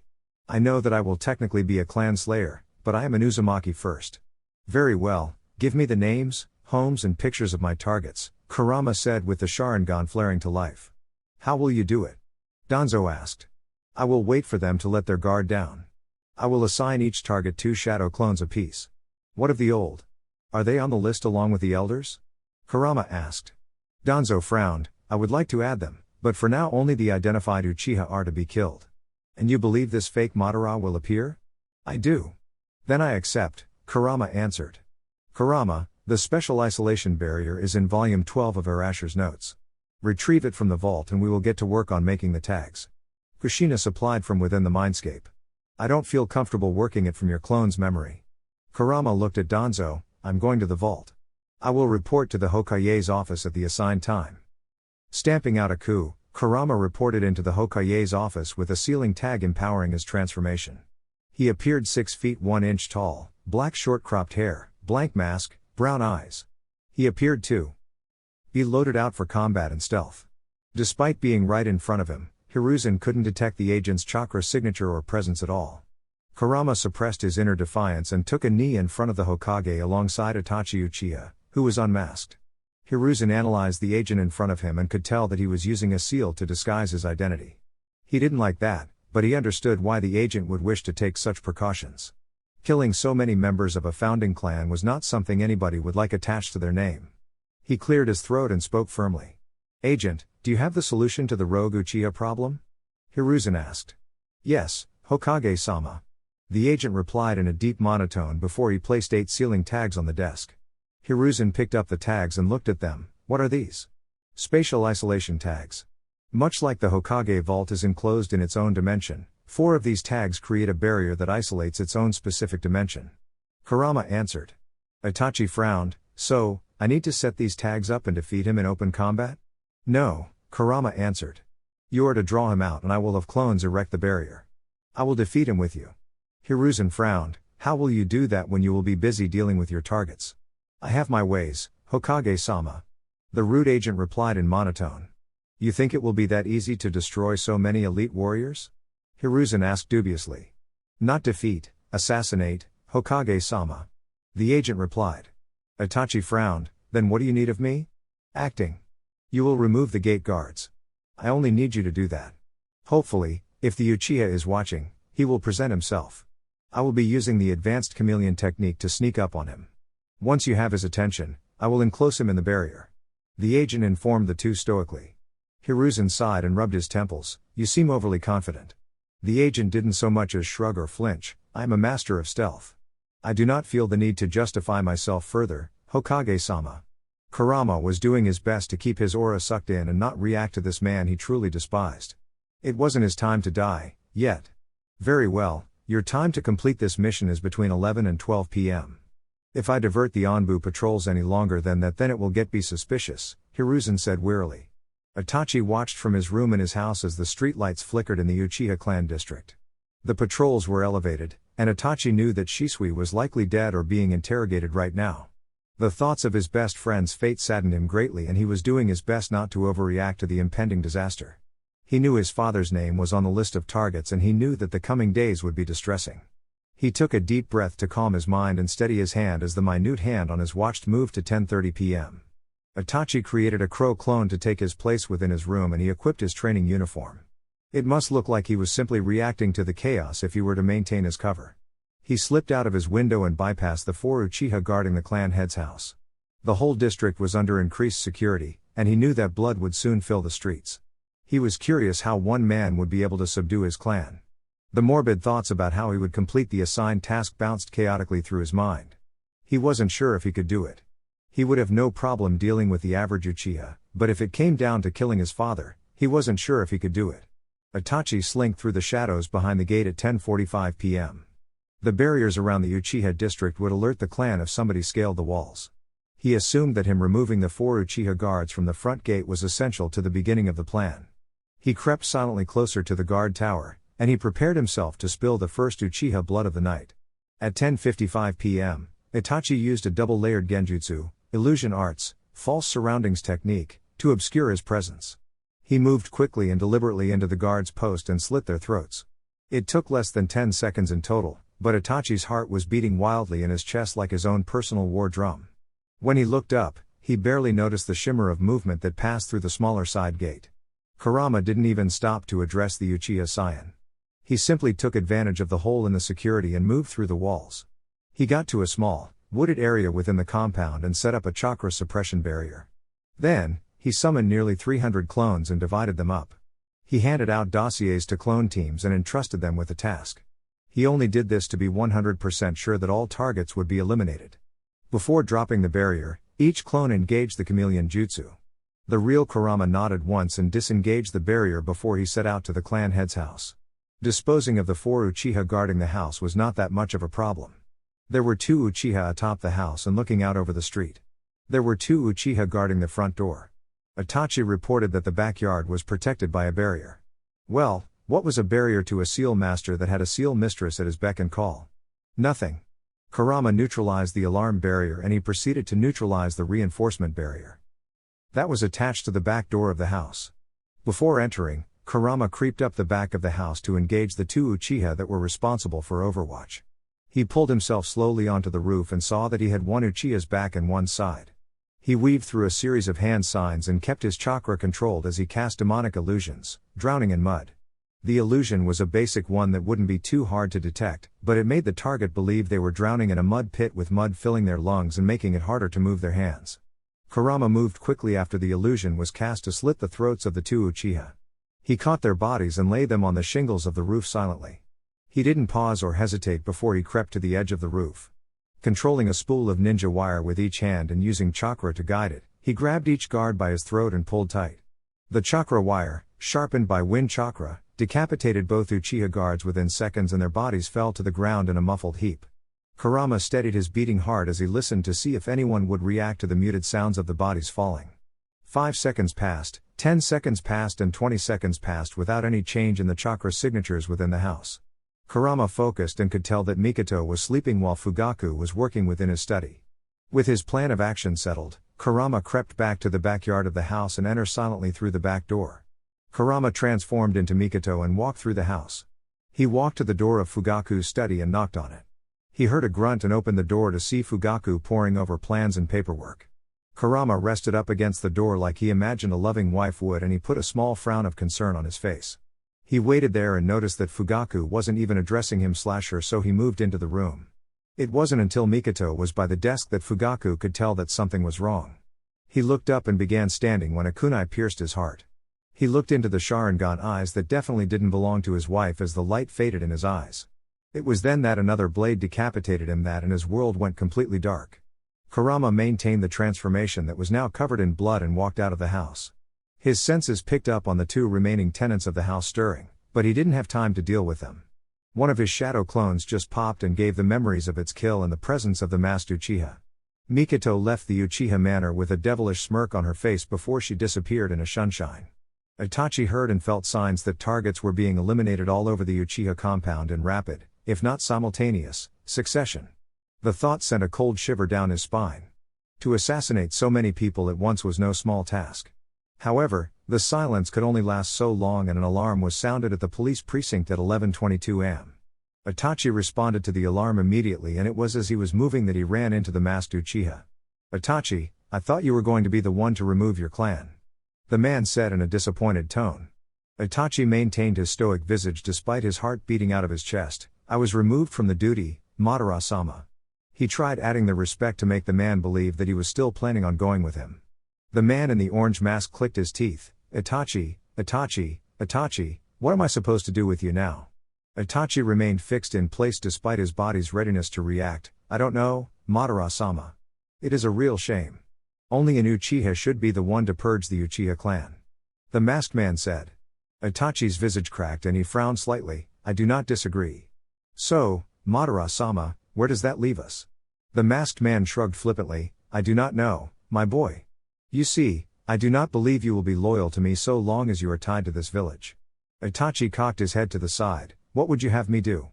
I may not be responsible, but I orchestrated the fall of the clan." "TSK, TSK, TSK, the man chided. "Do not think I am naive.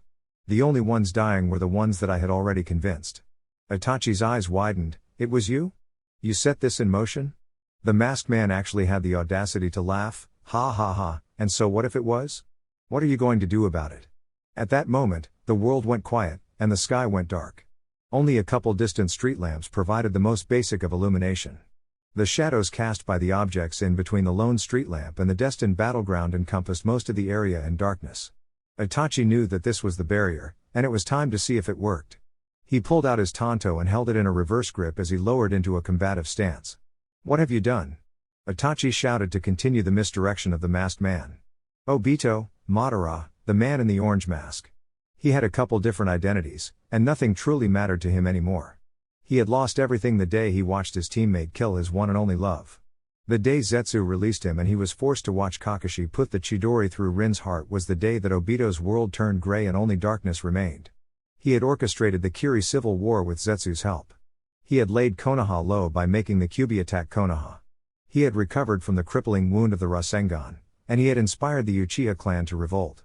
The whole world would know his darkness, and he would continue working with Zetsu to make others know the same despair that had an unrelenting grasp of his heart. Despite that, Obito was now slightly worried.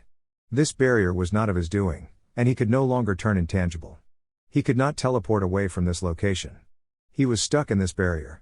The thought enraged Obito. How dare this puny Uchiha boy stand up to him? What have you done, Itachi? Obito said as he pulled out his gunbi and sickle. Itachi scoffed, this was your doing. Regardless, it seems like we have come to an impasse. Itachi blurred forward and attacked the masked man with everything he had. Obito was a strong Uchiha, and the power of his eyes could not be doubted. That being said, he only had one of his eyes remaining, and that eye only empowered him to move through dimensions. This barrier was stopping him from doing so. First things first, the Uchiha boy needed to die. As Itachi clashed Tanto with sickle, he looked around for support. He was a prodigy, he was one of the best, he was an Uchiha, but he still recognized that he couldn't defeat this man in head-to-head combat. He dodged to the right to avoid a downward slash of the sickle, and he flipped backwards to evade the kick that followed. He saw the tiger hand sign, and he answered it in kind with a series of seals that ended in tiger as well. Two massive fireballs met in the middle of the two Uchiha as a test of strength and power began. Itachi was losing it, he knew he would lose. Despite that, Itachi breathed down to his last breath to counter the fireball. Obito knew that he could take this boy despite being trapped in this barrier. If the boy had a few more years to grow, then it would likely be a close contest. Despite that, Obito's fire was winning out. As the fire incinerated everything between the two Uchiha, Kurama crept silently through the shadows. The flashy jutsu, the head-to-head combat, the discourse. All of that nonsense was for samurai and proud men.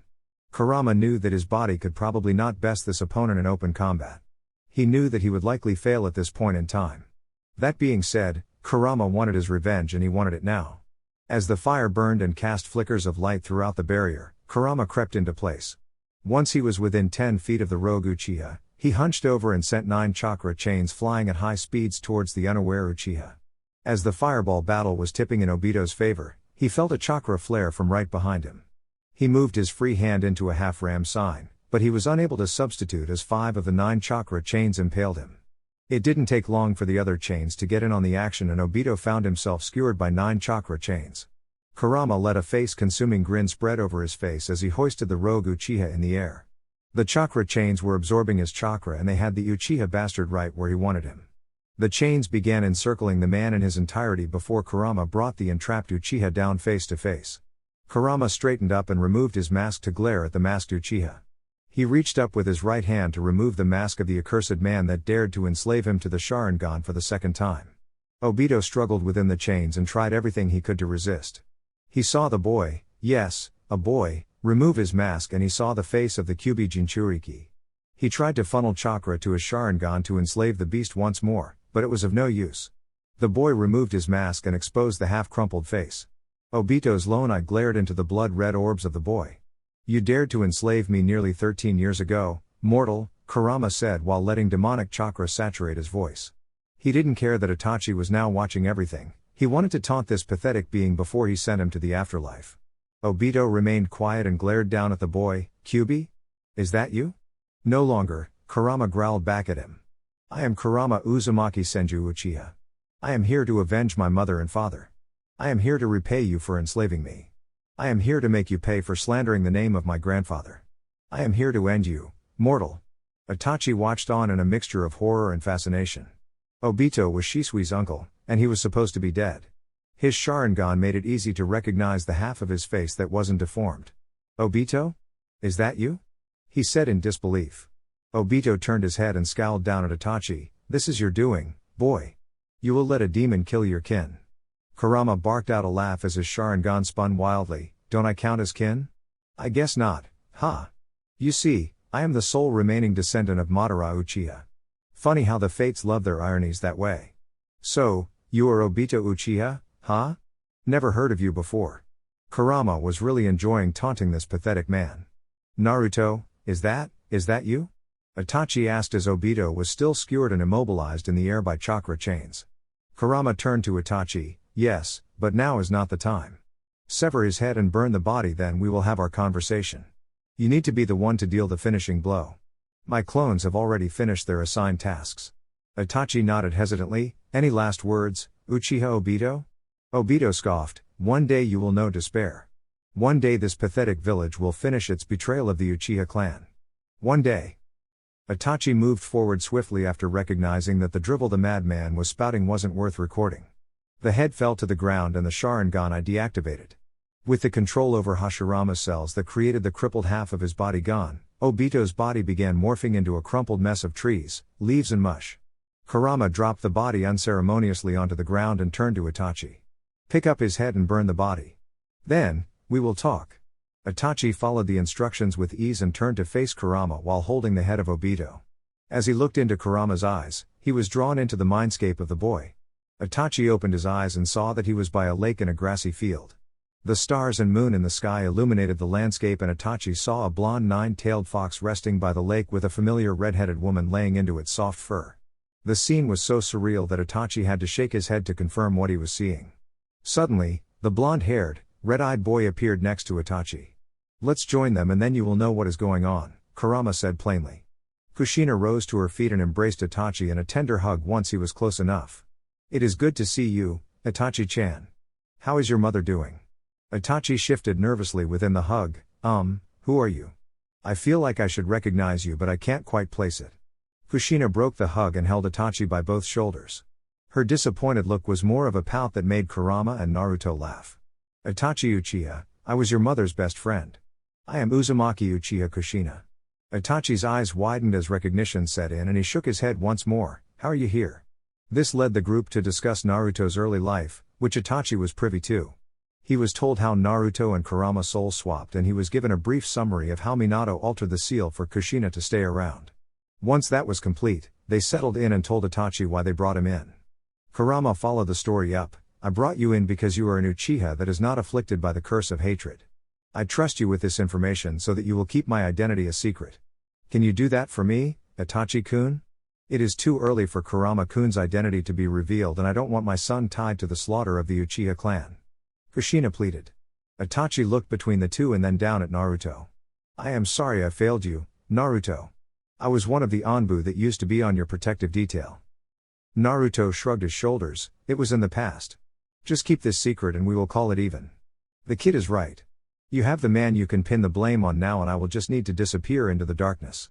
The barrier will likely be surrounded when I drop it, so you will have to claim victory," Kurama said. "Oh, by the way, your friend Shisui in the police cellars and he is clinging to life. They beat him pretty badly and destroyed one of his Sharingan." Itachi frowned at that last bit of information. "Fuck. Well, let's get this over with then, Kurama. You have my silence. Goodbye, Itachi-kun. Give your mother a hug for me," Kushina said as she hugged Itachi once more. Kurama put his hand on Itachi's shoulder and the two of them left the mindscape and returned to the dark world inside the barrier that smelled like charred grass and leaves. There was a dash of burnt flesh, but Itachi's fire jutsu did a good job of completely turning the body to ash. Kurama looked at Itachi who looked dizzy from the trip into the mindscape. The former biju smirked at the Uchiha and spoke to him. "Game face on, Itachi. When you get out of here, the hard part begins. Think about this, your family and time in the village depends on your ability to lie. I wasn't here. This barrier was something you developed to deal with the enemy. You are the hero," Kurama said before activating the chameleon jutsu and backing away to the edge of the barrier. Itachi took a deep breath as he stood up and he watched the night sky revert to its usual color and the sound from the outside world streamed into his ears. Suddenly, he was surrounded by the surviving Uchiha and multiple squads of Anbu. "Uchiha Itachi, what happened here?" Anbu operative dog asked, which made everyone quiet their conversations to listen to the answer. "I fought against this man," he said holding up the head of Obito Uchiha. "He was the one killing the clan and I fought against him within an isolation barrier." Naruto ducked out of the Uchiha compound and entered the safety of Root headquarters. He was exhausted and he collapsed back onto his bunk with a victorious grin on his face. Tonight was the greatest night ever. Tonight, he had a legitimate reason and excuse to kill multiple members of the Uchiha clan. Tonight, he avenged himself and his kid against the man that made his life a living hell. He walked into Danzo's office grinning like a loon and saw that the former cripple was sitting there with 2 glasses on his desk and a bottle of whiskey. He didn't even bother reporting, he just sank into the seat and kicked his feet up on the desk. Danzo didn't lead with a question, he uncorked the bottle, poured 2 fingers in each glass and slid a glass over to Kurama. The two sipped on the whiskey in silence for a couple minutes before he finally pressed. I assume everything went according to plan? Kurama chuckled, shook his head and sipped on some whiskey. Ah. He flourished with a smack of his lips as he tasted the whiskey and felt the burn. Yes, mission accomplished. Uchiha Obito was killed, and I left Itachi in the limelight. How did the alarm get sounded from the police headquarters?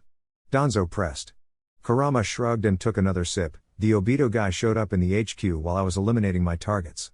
When they react to that, they started noticing people missing and blood everywhere. Danzo nodded crisply. What of Fugaku?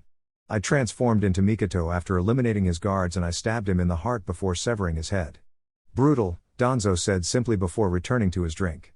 Kurama shrugged, he was the idiot that fell for Obito's deception. I revealed myself to Itachi. Danzo frowned and set his glass down. Why? I couldn't resist looking the mortal who enslaved me in the eye. I wanted to savor the look of fear and desperation when he realized it was me. I wanted him to know my kit got his revenge, Kurama said while grinning madly. That was foolish, Danzo said simply. He is very loyal to Hiruzen. He was also on my protective detail during the beatings. He was given orders not to intervene. He watched the injustice, and I knew he would understand. Talking to Kushina helped him understand and he agreed to silence. I felt his emotions and knew that if he had a good explanation that he would comply. Kurama explained. Danzo shook his head, I still think it was foolish. Regardless, you need to lay low for the time being. Hiruzen is going to press me for information on you and he is going to want to check in with Naruto again, Kurama sighed. Can't you say you changed my name or something to help me hide from the villagers? Danzo chuckled at that and brought his glass up for another sip. I don't think he would like that. Bear with it until I am in power, Kurama chuckled. Are you sure you want that? I think you are enjoying yourself more than ever before running things down here. Danzo nodded at that. Indeed, things are better. However, the time is coming for both of us to return to the light. Kurama finished his glass and slid it to Danzo for a refill. I am not going in as a Genin, am I? Danzo shook his head in the negative. No, that would be a waste of your talents. I am carefully doctoring your mission record. I just need Hiruzen to honor it. Kurama nodded. Just set me up against one of his golden boys. I will knock him down. You do realize that would arouse suspicion? I have trained you better than that. Danzo chastised. Kurama shrugged. If he won't listen to reason, then I expect you to back me up. Danzo waved Kurama out of his office. Go get some rest. We have much to work on tomorrow. Alright guys, that's it for the video. If you enjoyed it, please feel free to leave a like and subscribe. As always, the rest of the story is already out over on Patreon, link to that will be in the description. Anyways, until next time, peace.